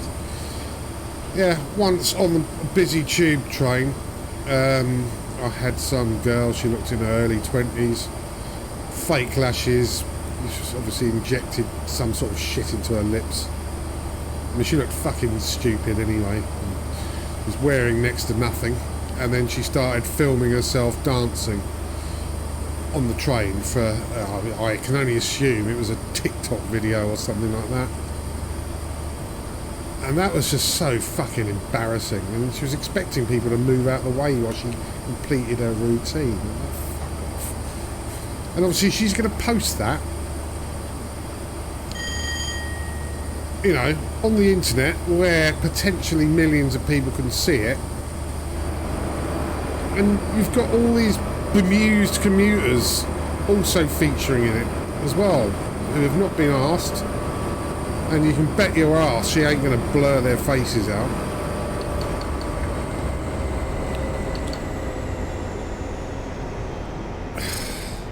What do these people call themselves? Influencers. Now, if someone says, what's your job? Oh, I'm an influencer. That ain't a fucking job. That's attention seeker. It's what it actually means. You don't influence anything. You influence me to drive this train into a fucking brick wall. I'm a public figure. No, you're not. You post shit online that anyone can see. I do that, but it's not a job. An influencer is no more an actual job than being a soldier on fucking Call of Duty. These people are deluded.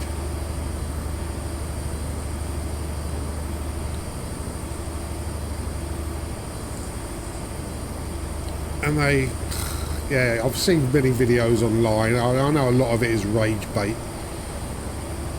But they write to restaurants and bars and clubs and products and say, I'm a popular Instagram influencer and I'd be great to do a collaboration with you. Now, a collaboration means you give me freebies or give me a free meal and free drinks and I will do an Instagram post for my 300 followers or whatever the fuck they've got.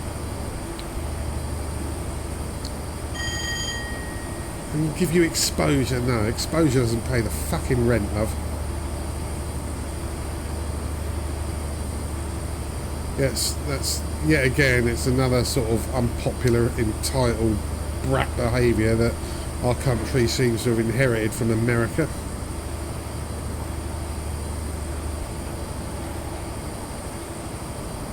And these tissue-skinned people, they really are. You say something they don't like and they will go mental.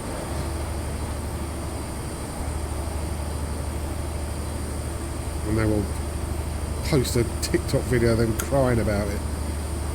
This is why I don't do social media. I'm sick of these fucking people.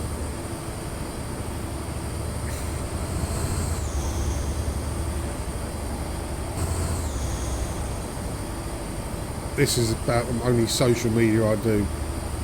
YouTube.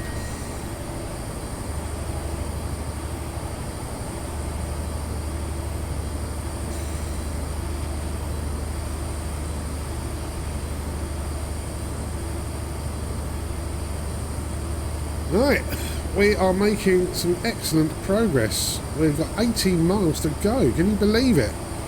Doesn't time fly when you're ranting about things and speeding?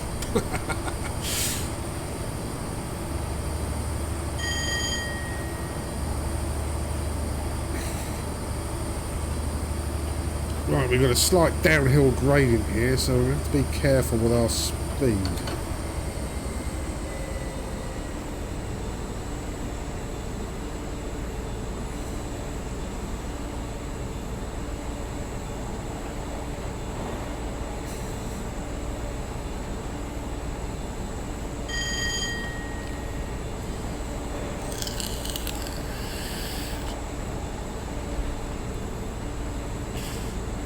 Seen so many of those. I think that is one of these. Feels like we're slowing down, but we ain't. I think it's where the actual sets of tracks has got a lot wider.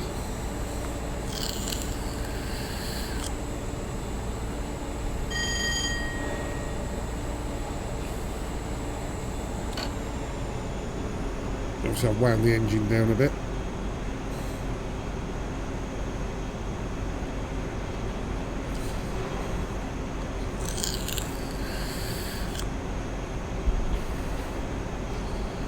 Yeah, we are due into our next stop, Peterborough, in just over 10 minutes.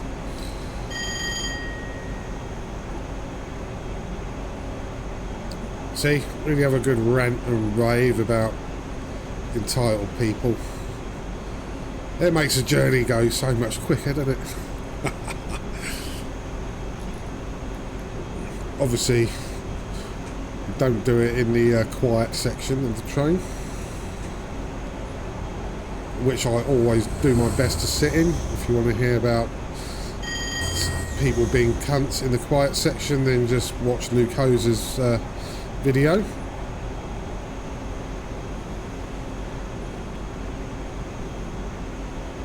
I think it might have been in his recent Behemoth Run video of King's Cross to Peterborough. Either that one or the following one, I can't remember now. My memory's like a sieve at the moment.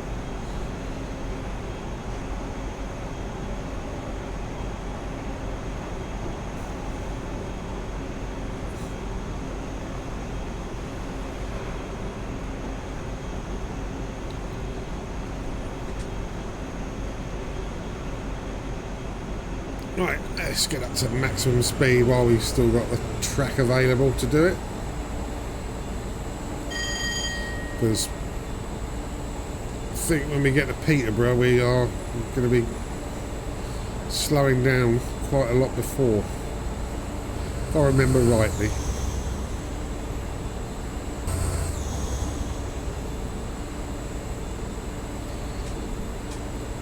There's been a lot of traffic, NPC trains, which is good.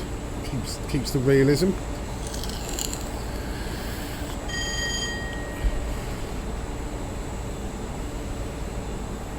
If I wanted to be ultra realistic and was doing the Waterloo to Portsmouth, I'd go to Guildford and then drive a bus for the rest of the way.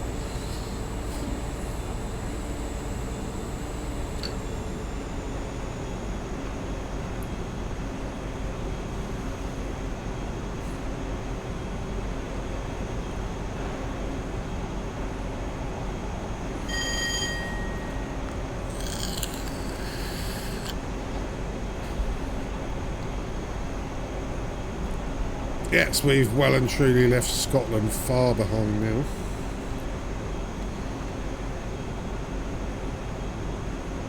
I'm still totally perplexed about our arrival into York, what happened there.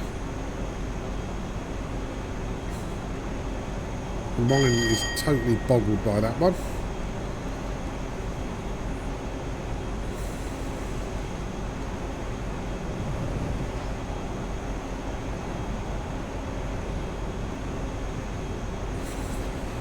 We're seeing a lot of those, a lot of them.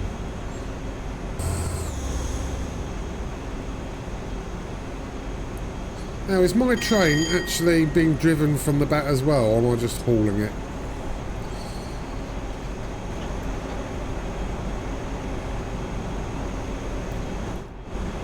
Yeah, it is on, so I'm getting power from the back as well. See? We've gone quite a few hundred miles and I didn't even work that shit out. Fucking idiot.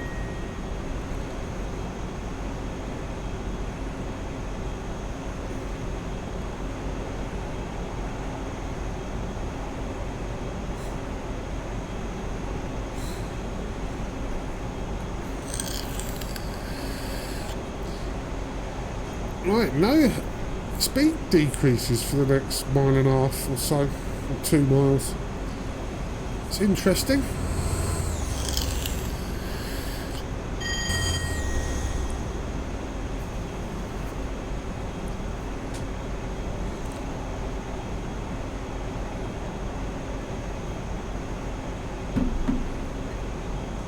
So that means the braking will be all done in the last couple of miles.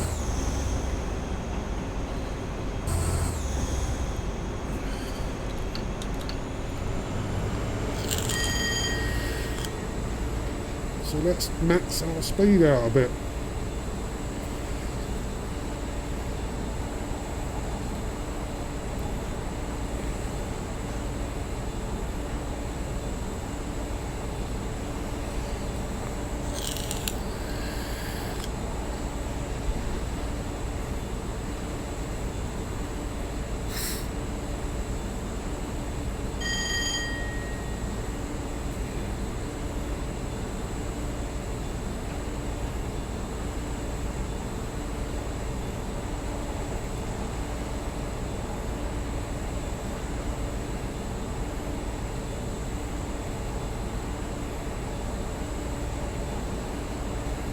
Right, 115 coming up.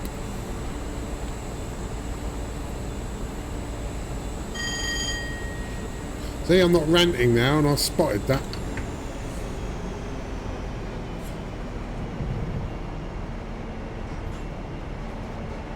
Yeah, look, we're starting to get more sort of urbanised.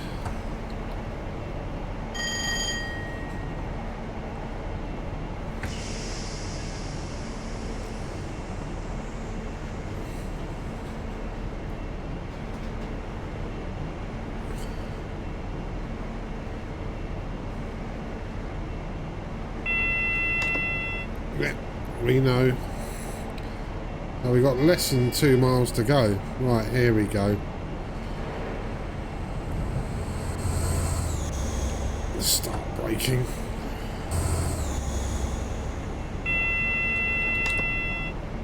Yeah, there's our flashing aspect there.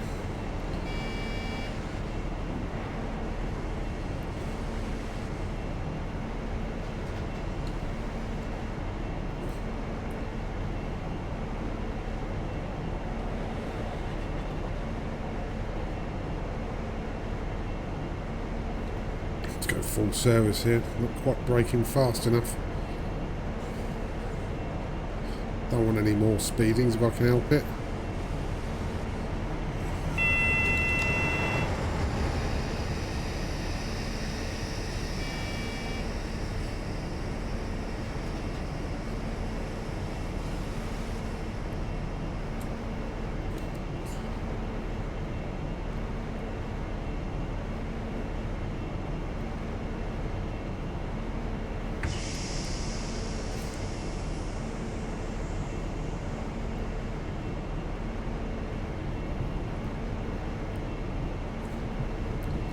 Okay, right. Heading to Peterborough platform 2. So 30 briefly while we go over these points, and it's 40, but I really don't see any advantage of accelerating up to 40. Like the platform's just there.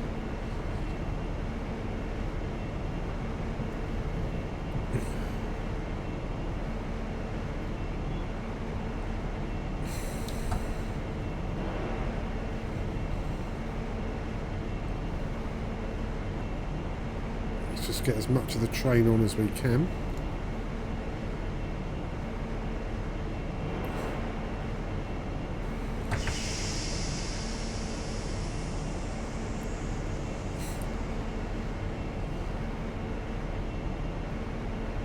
Interesting, the signal's green up ahead.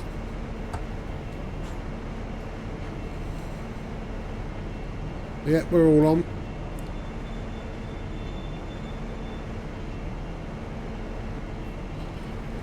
Right, here we are at Peterborough, our penultimate stop. I've pressed the button for the doors, but no cunt seems to be getting off. Maybe it's not a very popular city or town, whatever it is.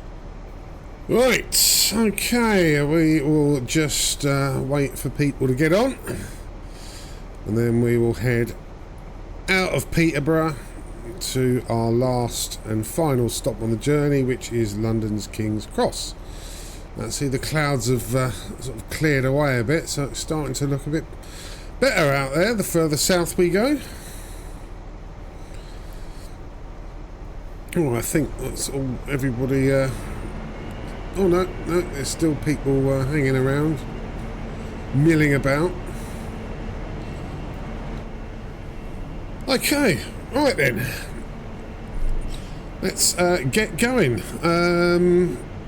Okay, so it's 30 at the moment, but it's going to be 25.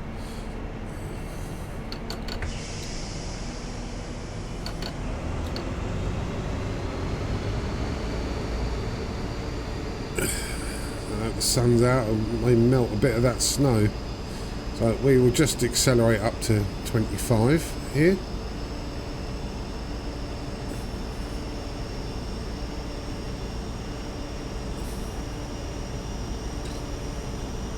And then pretty much straight after that we will be in a 105 miles an hour zone, which is more than welcome.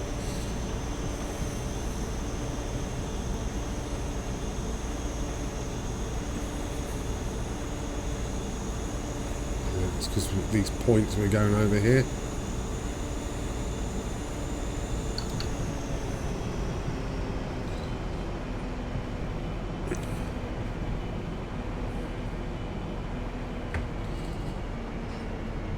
Okay, it won't take us long to get the last of the train across those points.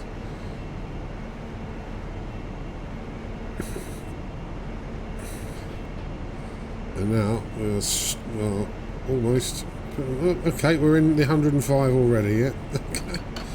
There's a few sort of HUD versus in-game bugs with the speed limits, isn't there?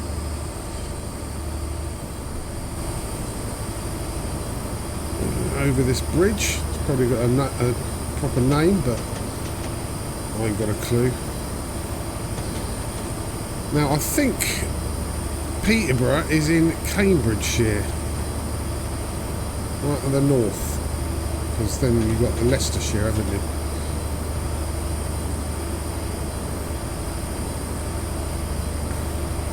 Yeah, the sky is certainly looking a bit sunnier now. So we've got 75 miles,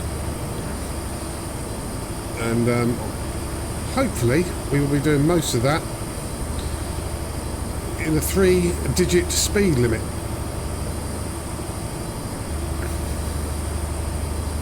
We've got a very sort of well rendered passenger there, polygon hairstyle. That's all the rage these days, apparently.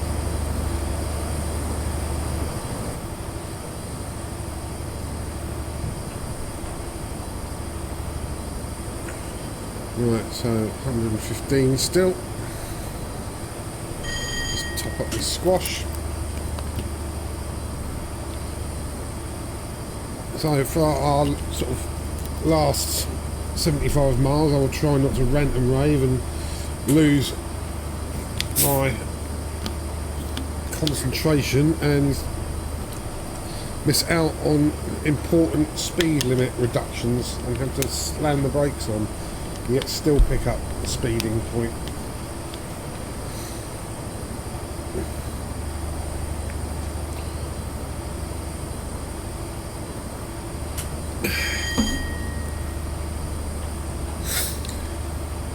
Right, it did not take us long to get to 90.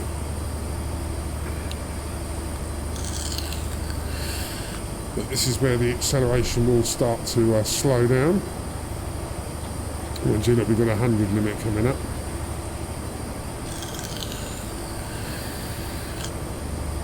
Not that I'm remotely worried about that, because we are just about to hit 95.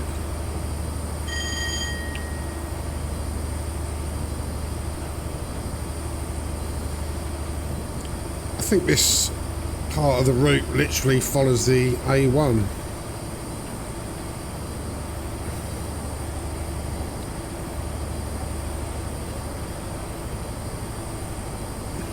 Right.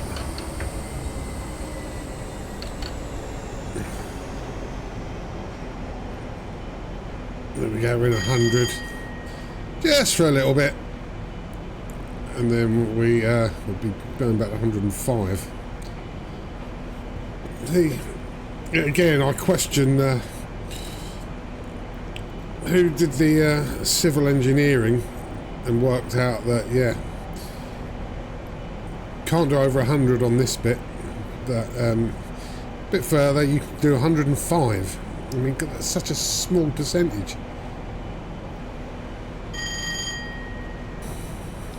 Ooh. Let's give it a little bit more welly.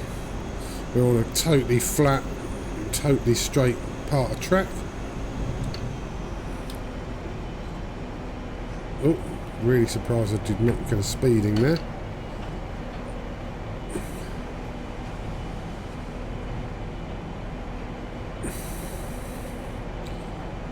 Okay, right, so just for the next just over a mile, and then we can go full pelt 125 and start really eating through these last miles.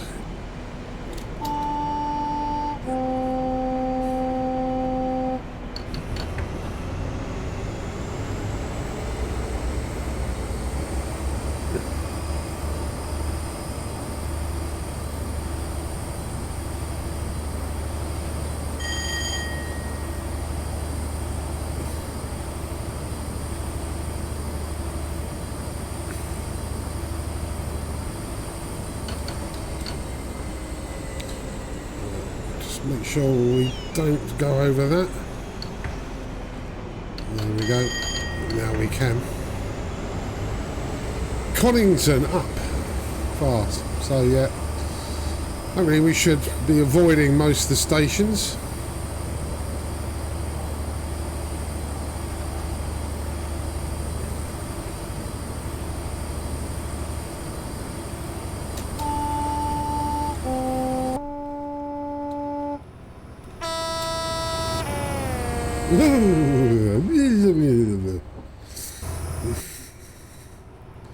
It sounded a little bit flaccid, didn't it?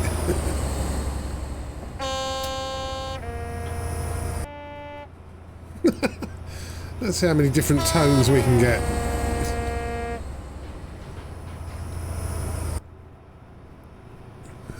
Siding there. Not one bit of trackside though.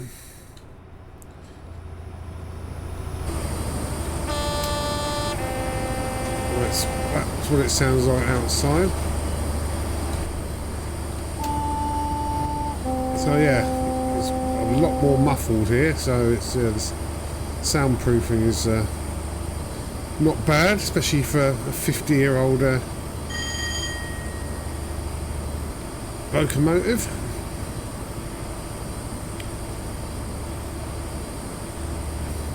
Well, nearly 50, so about 47 years old. I don't know how much they refurbed it all the time it was in use and sort of re-engineered any of it, but if they do too much they have to reclass it, don't they?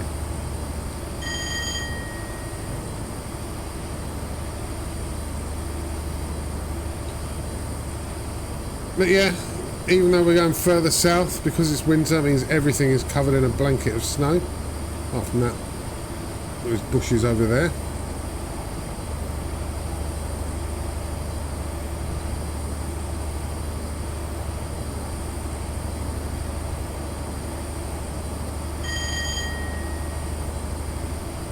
So yeah, not been a bad run. How long have we been going for? We left at 9, so it's just over 4 hours. I think the journey time is about 4.5, 4 3/4 hours normally. And we haven't stopped at Peterborough, which the express train normally wouldn't. Because I did check that. And obviously we had our little fun and games coming into York, where it took us off to the depot area. There was a nice sort of scenic tour of the York sidings.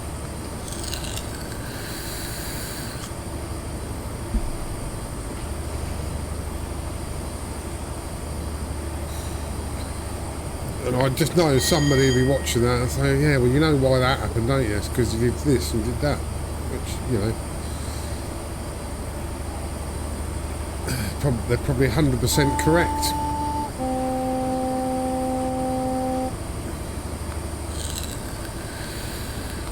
I mean, I've never used, all the time I've been playing this, I've never requested to SPAD, or I've never requested some points to be changed.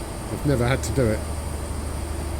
I mean, I haven't, there may be some career scenarios where that is a requirement, but I've never had to so far. But I would not expect to have to do that in a quick drive. But the quick drive scenarios are known to have some unique issues. Especially if you're on the Mayflower line.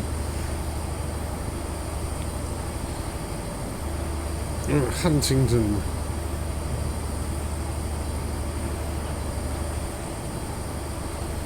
Oh, we're nearly at full speed, 122.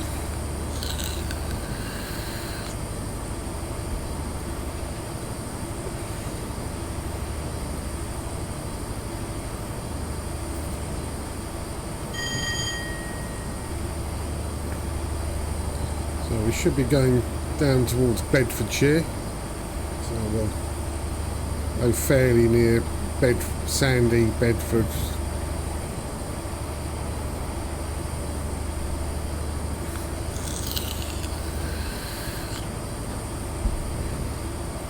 You see, I am on the fast route, as you can see from down here, which is why we're going fast.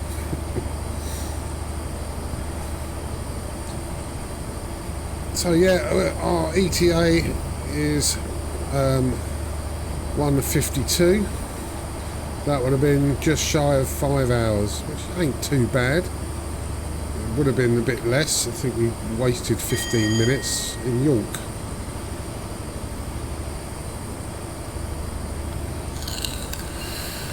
But yeah, I'm really impressed with this train and the implementation of it. I mean, I know there's an improvement from Armstrong Powerhouse, which I will be getting at some point in the not too distant future. But yeah, braking's been really good. Acceleration up until 100 is pretty respectable. I haven't, you know, so the braking's good. I haven't managed to overshoot. Sometimes I've braked a little bit early, but it's pretty easy to see that and adjust. And speaking of adjusting, there's a 120 mile an hour limit coming up. Let's just give it a slight bit of braking there. Don't need to go too mad.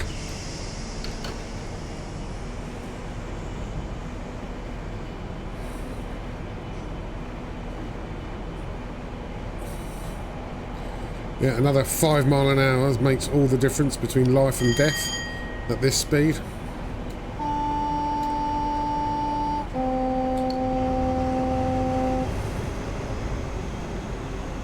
Yeah. Some bends, that's why. So that 5 miles an hour, it's been precisely worked out with a slide rule and a compass.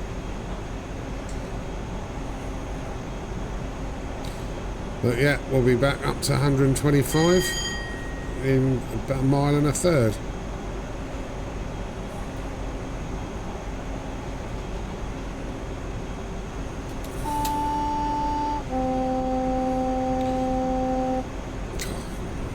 They must have whistled a lot, don't they? I suppose when you hear this train coming at this sort of speed, it's on top of you before you can sort of react to it.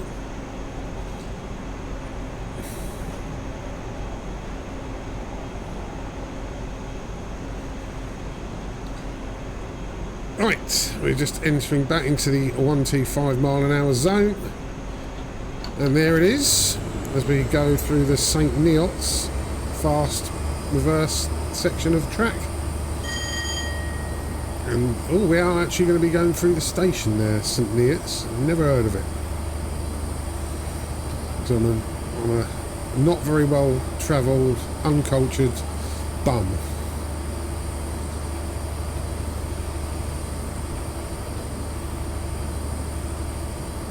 So we've still got some bends here. Obviously the slide rule geniuses thought that 125 is fine.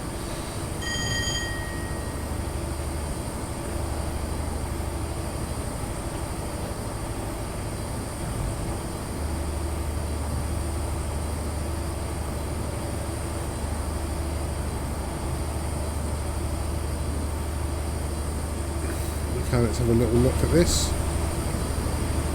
There's people there.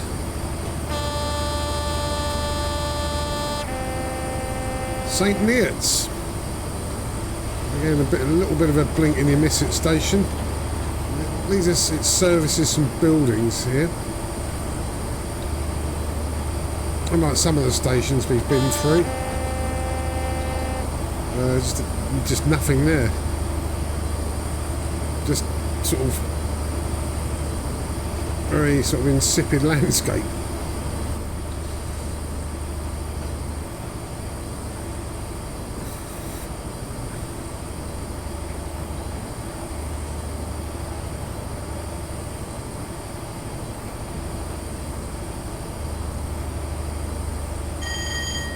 Yeah, I was having a discussion with Luke Ozer fairly recently, and we both agree we would pay money, you know, even quite a substantial, like £100 or 150 quid or whatever, to have a train sim that actually you can travel the entire train network of the UK with. As long as sort of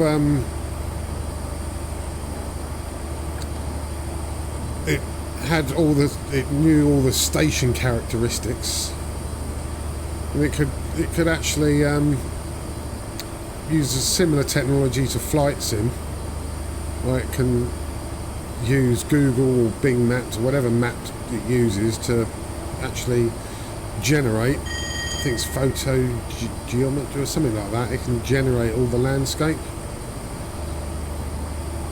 So the only thing that would need to be done manually is the station characteristics and obviously the speed limits on the lines. So rather than sort of loading DLCs each time and having a route that is multiple, which the Koza and myself are sort of doing in progress at the moment, you could put your start destination in, you can put the stops you want in, and your final destination and the time and weather and whatever else you want.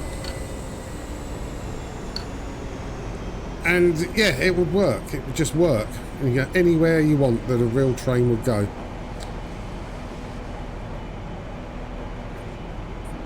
Yeah, it sounds a little bit good to be true, you know, to do that. And obviously it would break the price, the greed pricing model that like they use, where you got to buy extra DLC, and even more so a Train Sim World, where every year or two you've got to buy a new version of the game.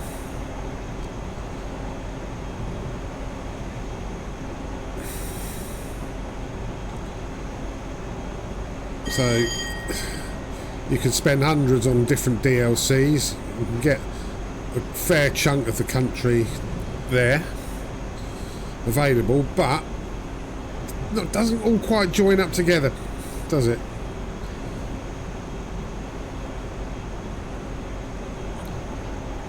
And I've seen in DLCs, it's like some stations would be completely different in one to the other.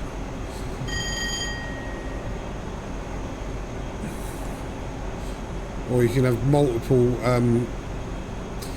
developers or software publishers having their own version of a particular route. They have the Dovetail Games version and the Just Trains version, or something similar like that. But I've got two versions of the Portsmouth Direct line.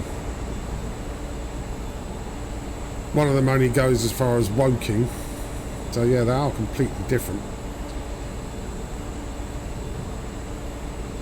So it'd be nice to have a sort of one pane of glass for an entire country.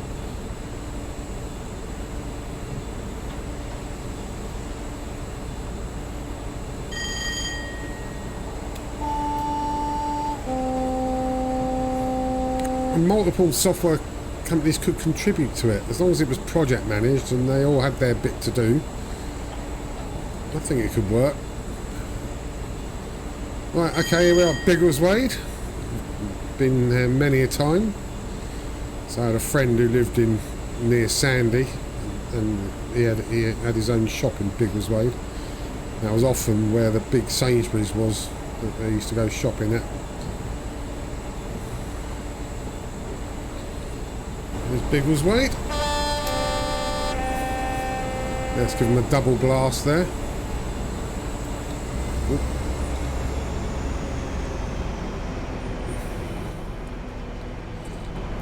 Not a huge amount in Biggleswade.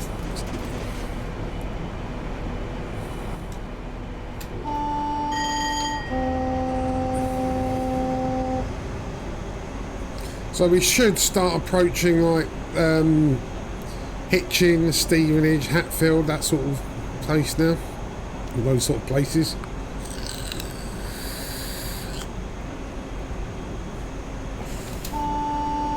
Gosh, I'm going to wear out my whistle. Oh, that sounds a bit... yeah, horrible.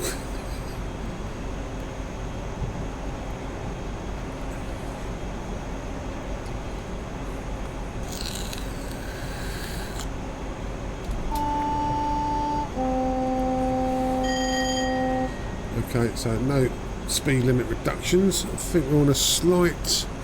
actually, I can't tell if it's up or down here. It was 1 in 283. Oh, no, it's flat. RZ up.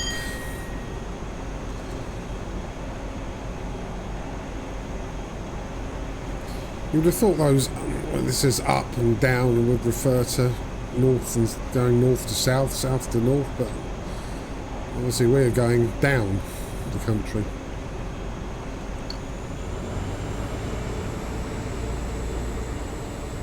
So I haven't quite worked out what they mean.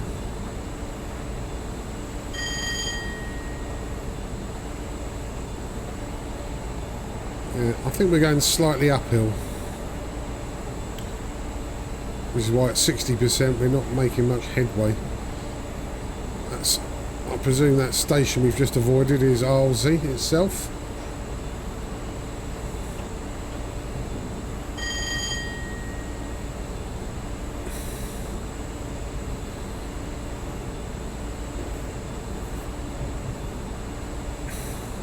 Okay, we are making some pretty good progress here. Look, we've only got 36 miles left to go.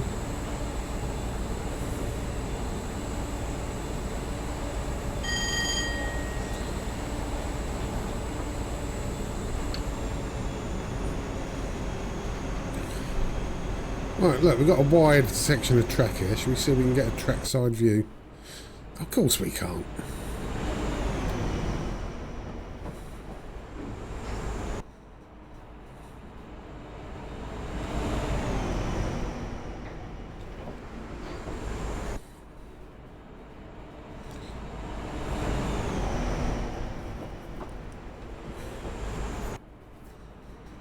Yeah, it's all overhead.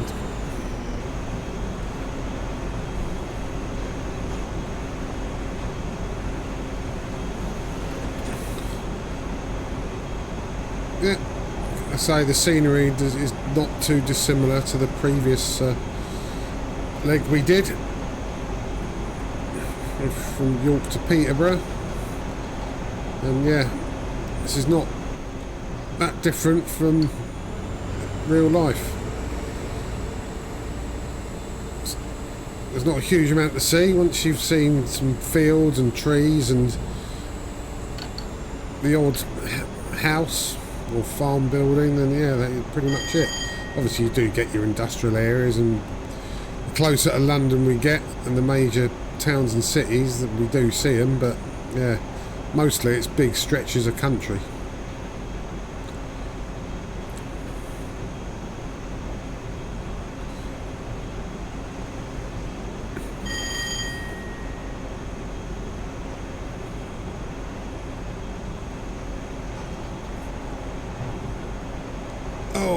I didn't manage to identify that train.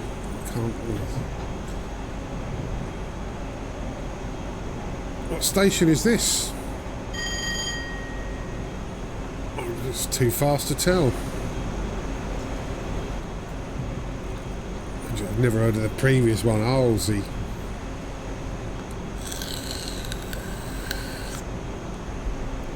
Well, I don't even know if I'm pronouncing it properly.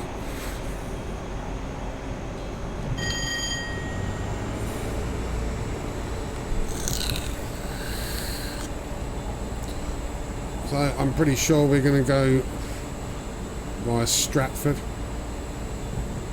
as we get near King's Cross, and we'll see the lovely helter-skelter eyesore thing right by the London Stadium. It's fucking... Who thought of that? And who paid significant amounts of money for it?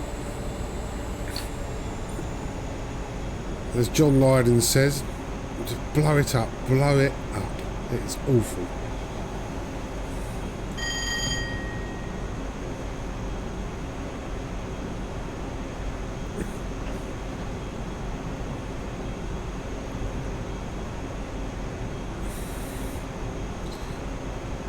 It looks like a giant version of that metal bridge that Captain Kirk got killed in Star Trek Generations. All twisted and rusty and ugly.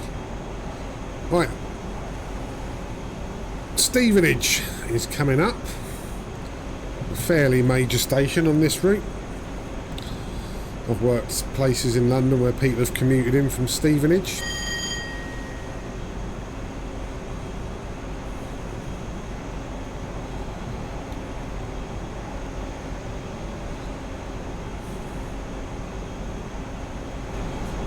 Let's take a look at it from the outside as we go through at almost maximum speed.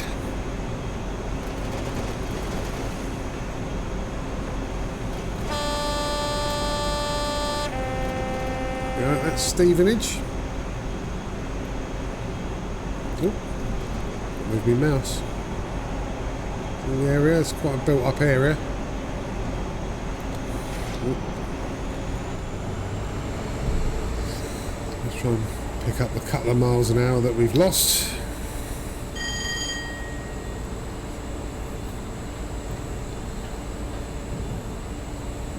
And now we're at Nebworth. You've got Nebworth House, it's a big old stately mansion, and obviously the concert venue.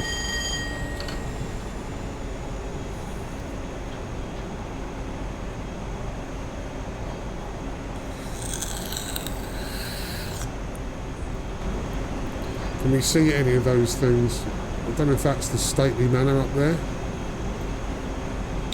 I've been to it once, I can't remember for the life of me what it looks like.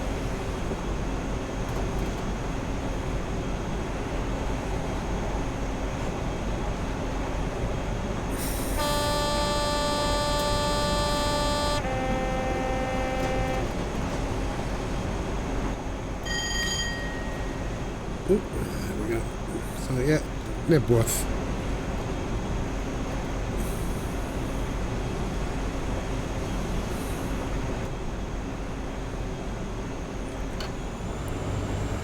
Oh, 115 miles an hour coming up.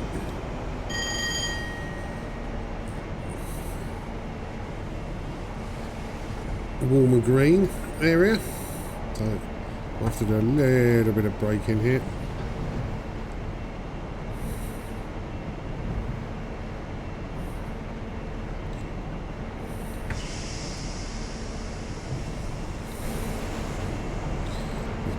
Viaduct here. A tunnel. We don't seem to have had a tunnel for a little while. And then we're in Welling North. There's no tunnel markers on the HUD.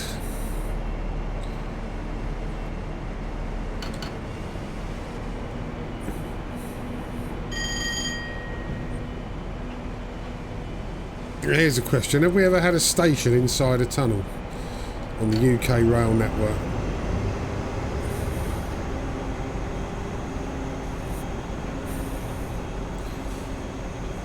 Through Welling North.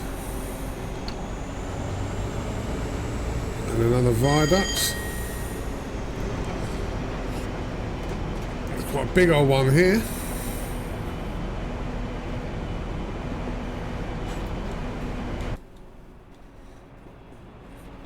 Interesting view. Not quite the overhead helicopter view. That's more like it.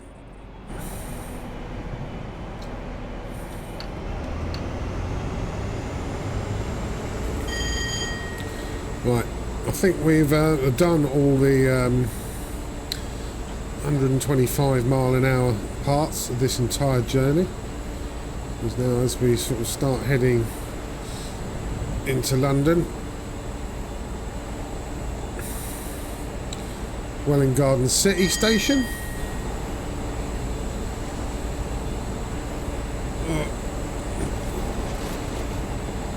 It doesn't look very gardeny, does it, that city?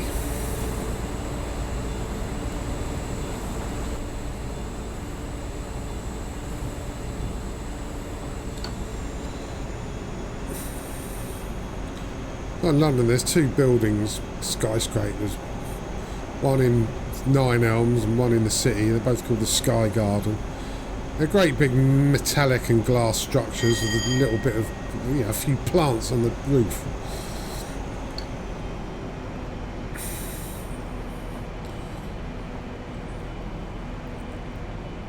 Okay, Hatfield coming up. So when you drive in this route, Hatfield, you will, there's a nice tunnel on the A1, it's Hatfield Tunnel.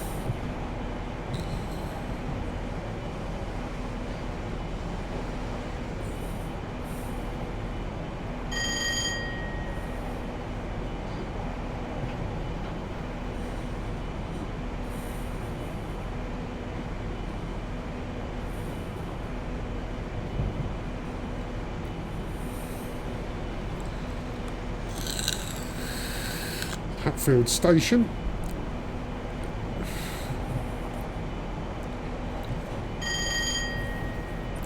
Yeah, Hatfield's really not that far off the M25 when you get onto the A1 to go north.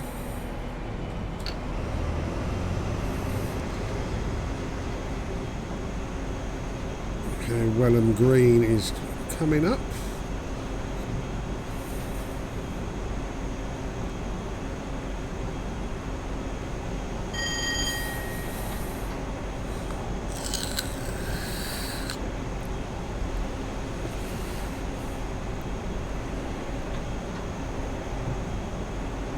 That looks like we're going uphill, 1 in 200.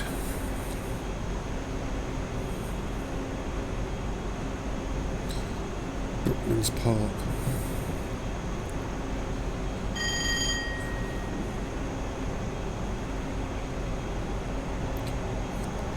Now, when I used to do this on a fairly regular basis, this entire journey, I used to have a nice little free meal service on Virgin trains. Snack. I don't know if LNER do that now. Probably only in first class. I remember the food being quite good. I don't know what it's like now. I don't know. In first class, would you get a deep fried Ferrero Rocher and a bit of shortbread? I don't, no idea. Right, there's Brookman's Park.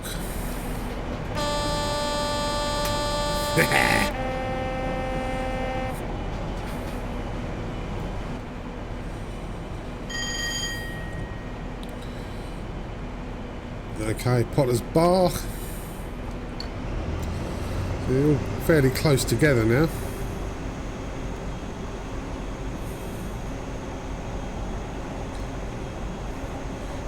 We have got 100 miles an hour, so yeah, it's drip feeding as the speed decreases.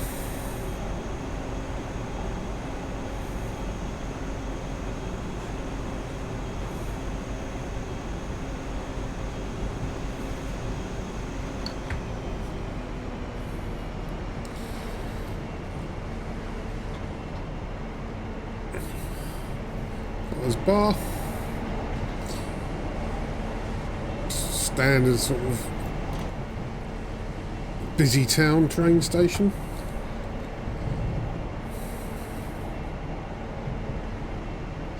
How am I speeding? Fucking hell, it went to 105 without any notification at all. Oh, I was really hoping I'd get no speeding on this part of the run. And that was one of those invisible ones. What the hell am I supposed to do with that? Oh.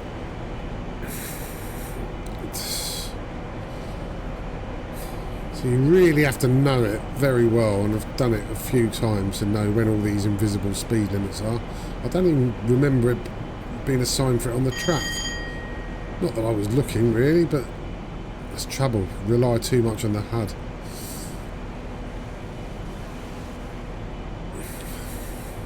But yeah, I can't say that was through lack of concentration, through ranting. It literally just came out of nowhere.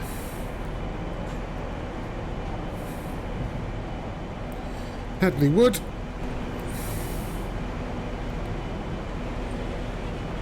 Station right by a tunnel.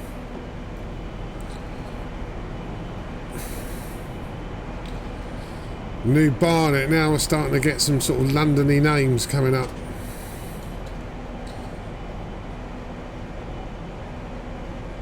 High Barnet. There's a... I can't remember, is that on the top of the Northern Line or near the top of it?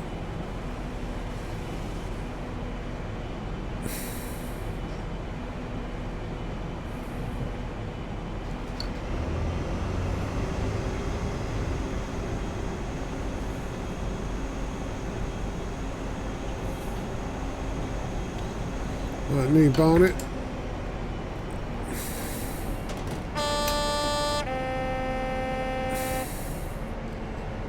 Yeah, starting to look a bit like Greater London now. Again, I can't identify. Is that the 378? I don't know. I'm going to get cursed by a certain friend of mine who'll be watching this for not knowing what it is. And we all know it straight away.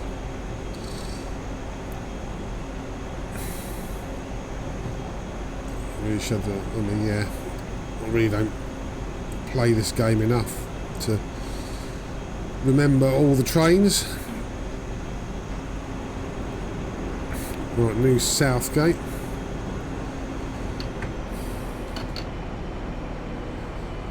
And 95 is coming up. So yeah, he's drip feeding us these speed decreases.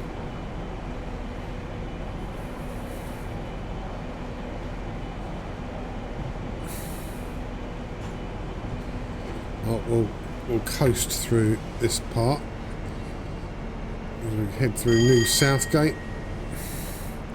We may only have to do a slight bit of actual braking to get us down to 95.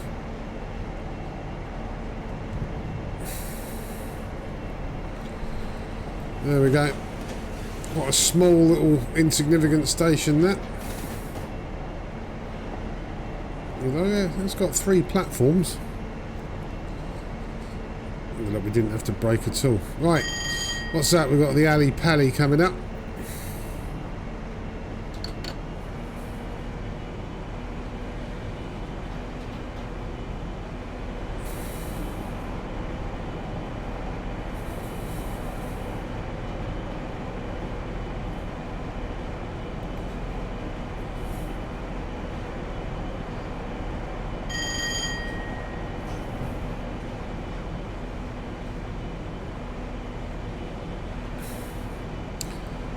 Another one of those. I wish I knew what it was.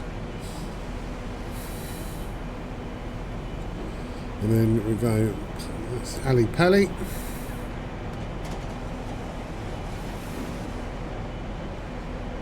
Where actually is it? No, there's one place I've never been that I really should do.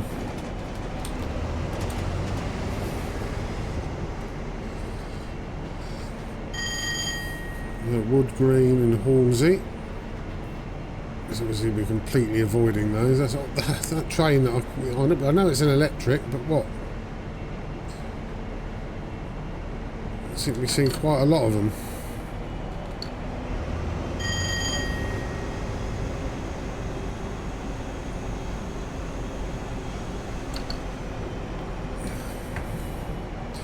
Okay, 90 miles an hour.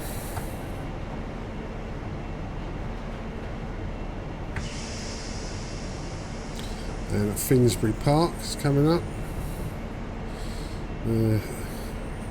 Arsenal plate. This is Haringey. And we're going down to 80, then 65. Now, can we see the Emirates Stadium from here?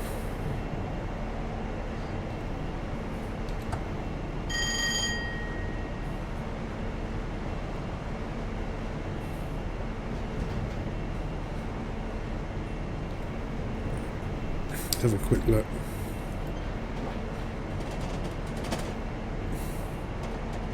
Doesn't look like it. There's over behind there. Right, we've got to go down to 65.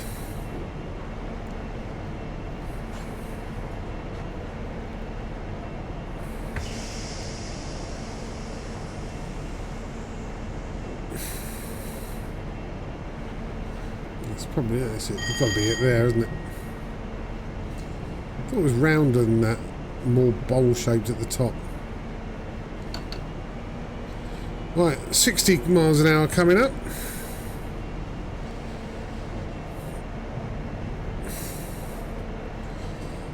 So we might as well just let friction battle inertia and see if we can get down there without touching the brakes.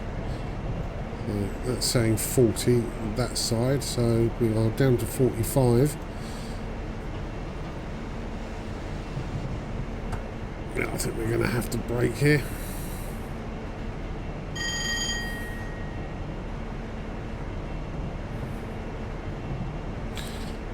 And we're going to be down to 15 miles an hour as we head into our final destination.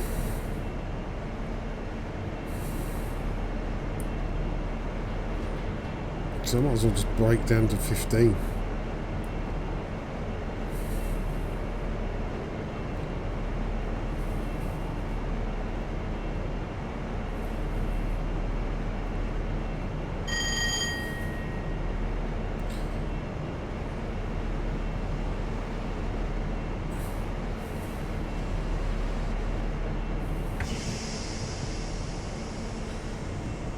There's no point going through here at 45. Look, we've got 15, just a third of a mile ahead.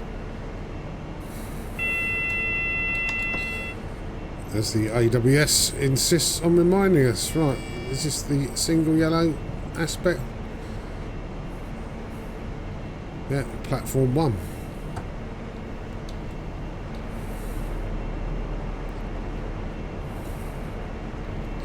Let's go full service here.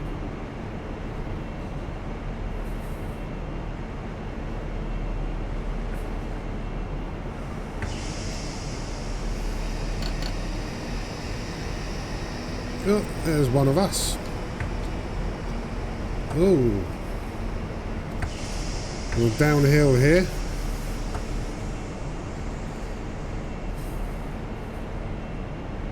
See, if we take the brakes off, we do accelerate quite quickly. We could easily speed here.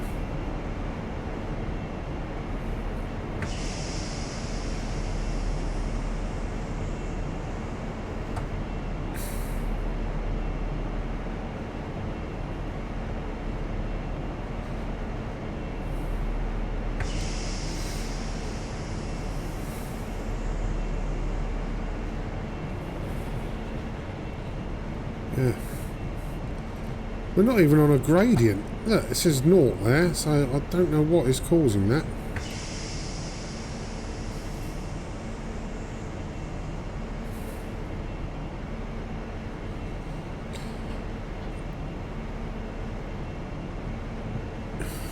Right, seem to have settled down there now.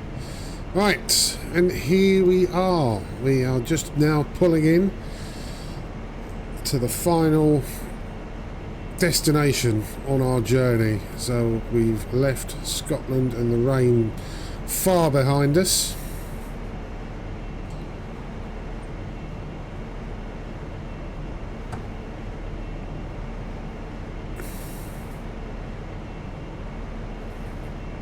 Just make sure the whole thing is on. We'll get reasonably close to these buffers up the head.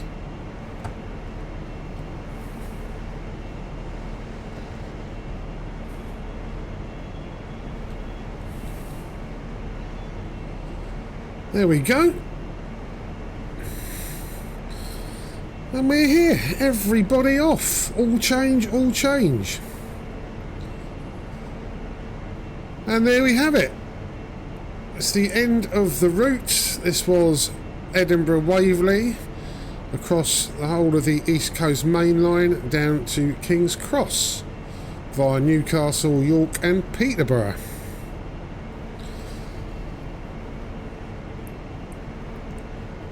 And that was a really good journey. I enjoyed that. Obviously it's not the quickest. Look, speeding once, and I'm calling VAR on that because that was an invisible speed reduction that was definitely not on the HUD. But yeah, brilliant train. It's not the most scenic journey for 4.5 hours, and I think that's what we did it in 4 hours 40 minutes, the entire run. And that included our pissing about round York, which again, I don't feel responsible for that either. I think I racked up probably about 8 speeding errors throughout the entire journey, which on average isn't too bad, but should do better, particularly when I wasn't concentrating. But yeah, we are finally at the end of the run. Well done if you've made it to this point in the video. You've been through it with me, so nice one. Okay, we will wrap things up there, and we will see you on the next one.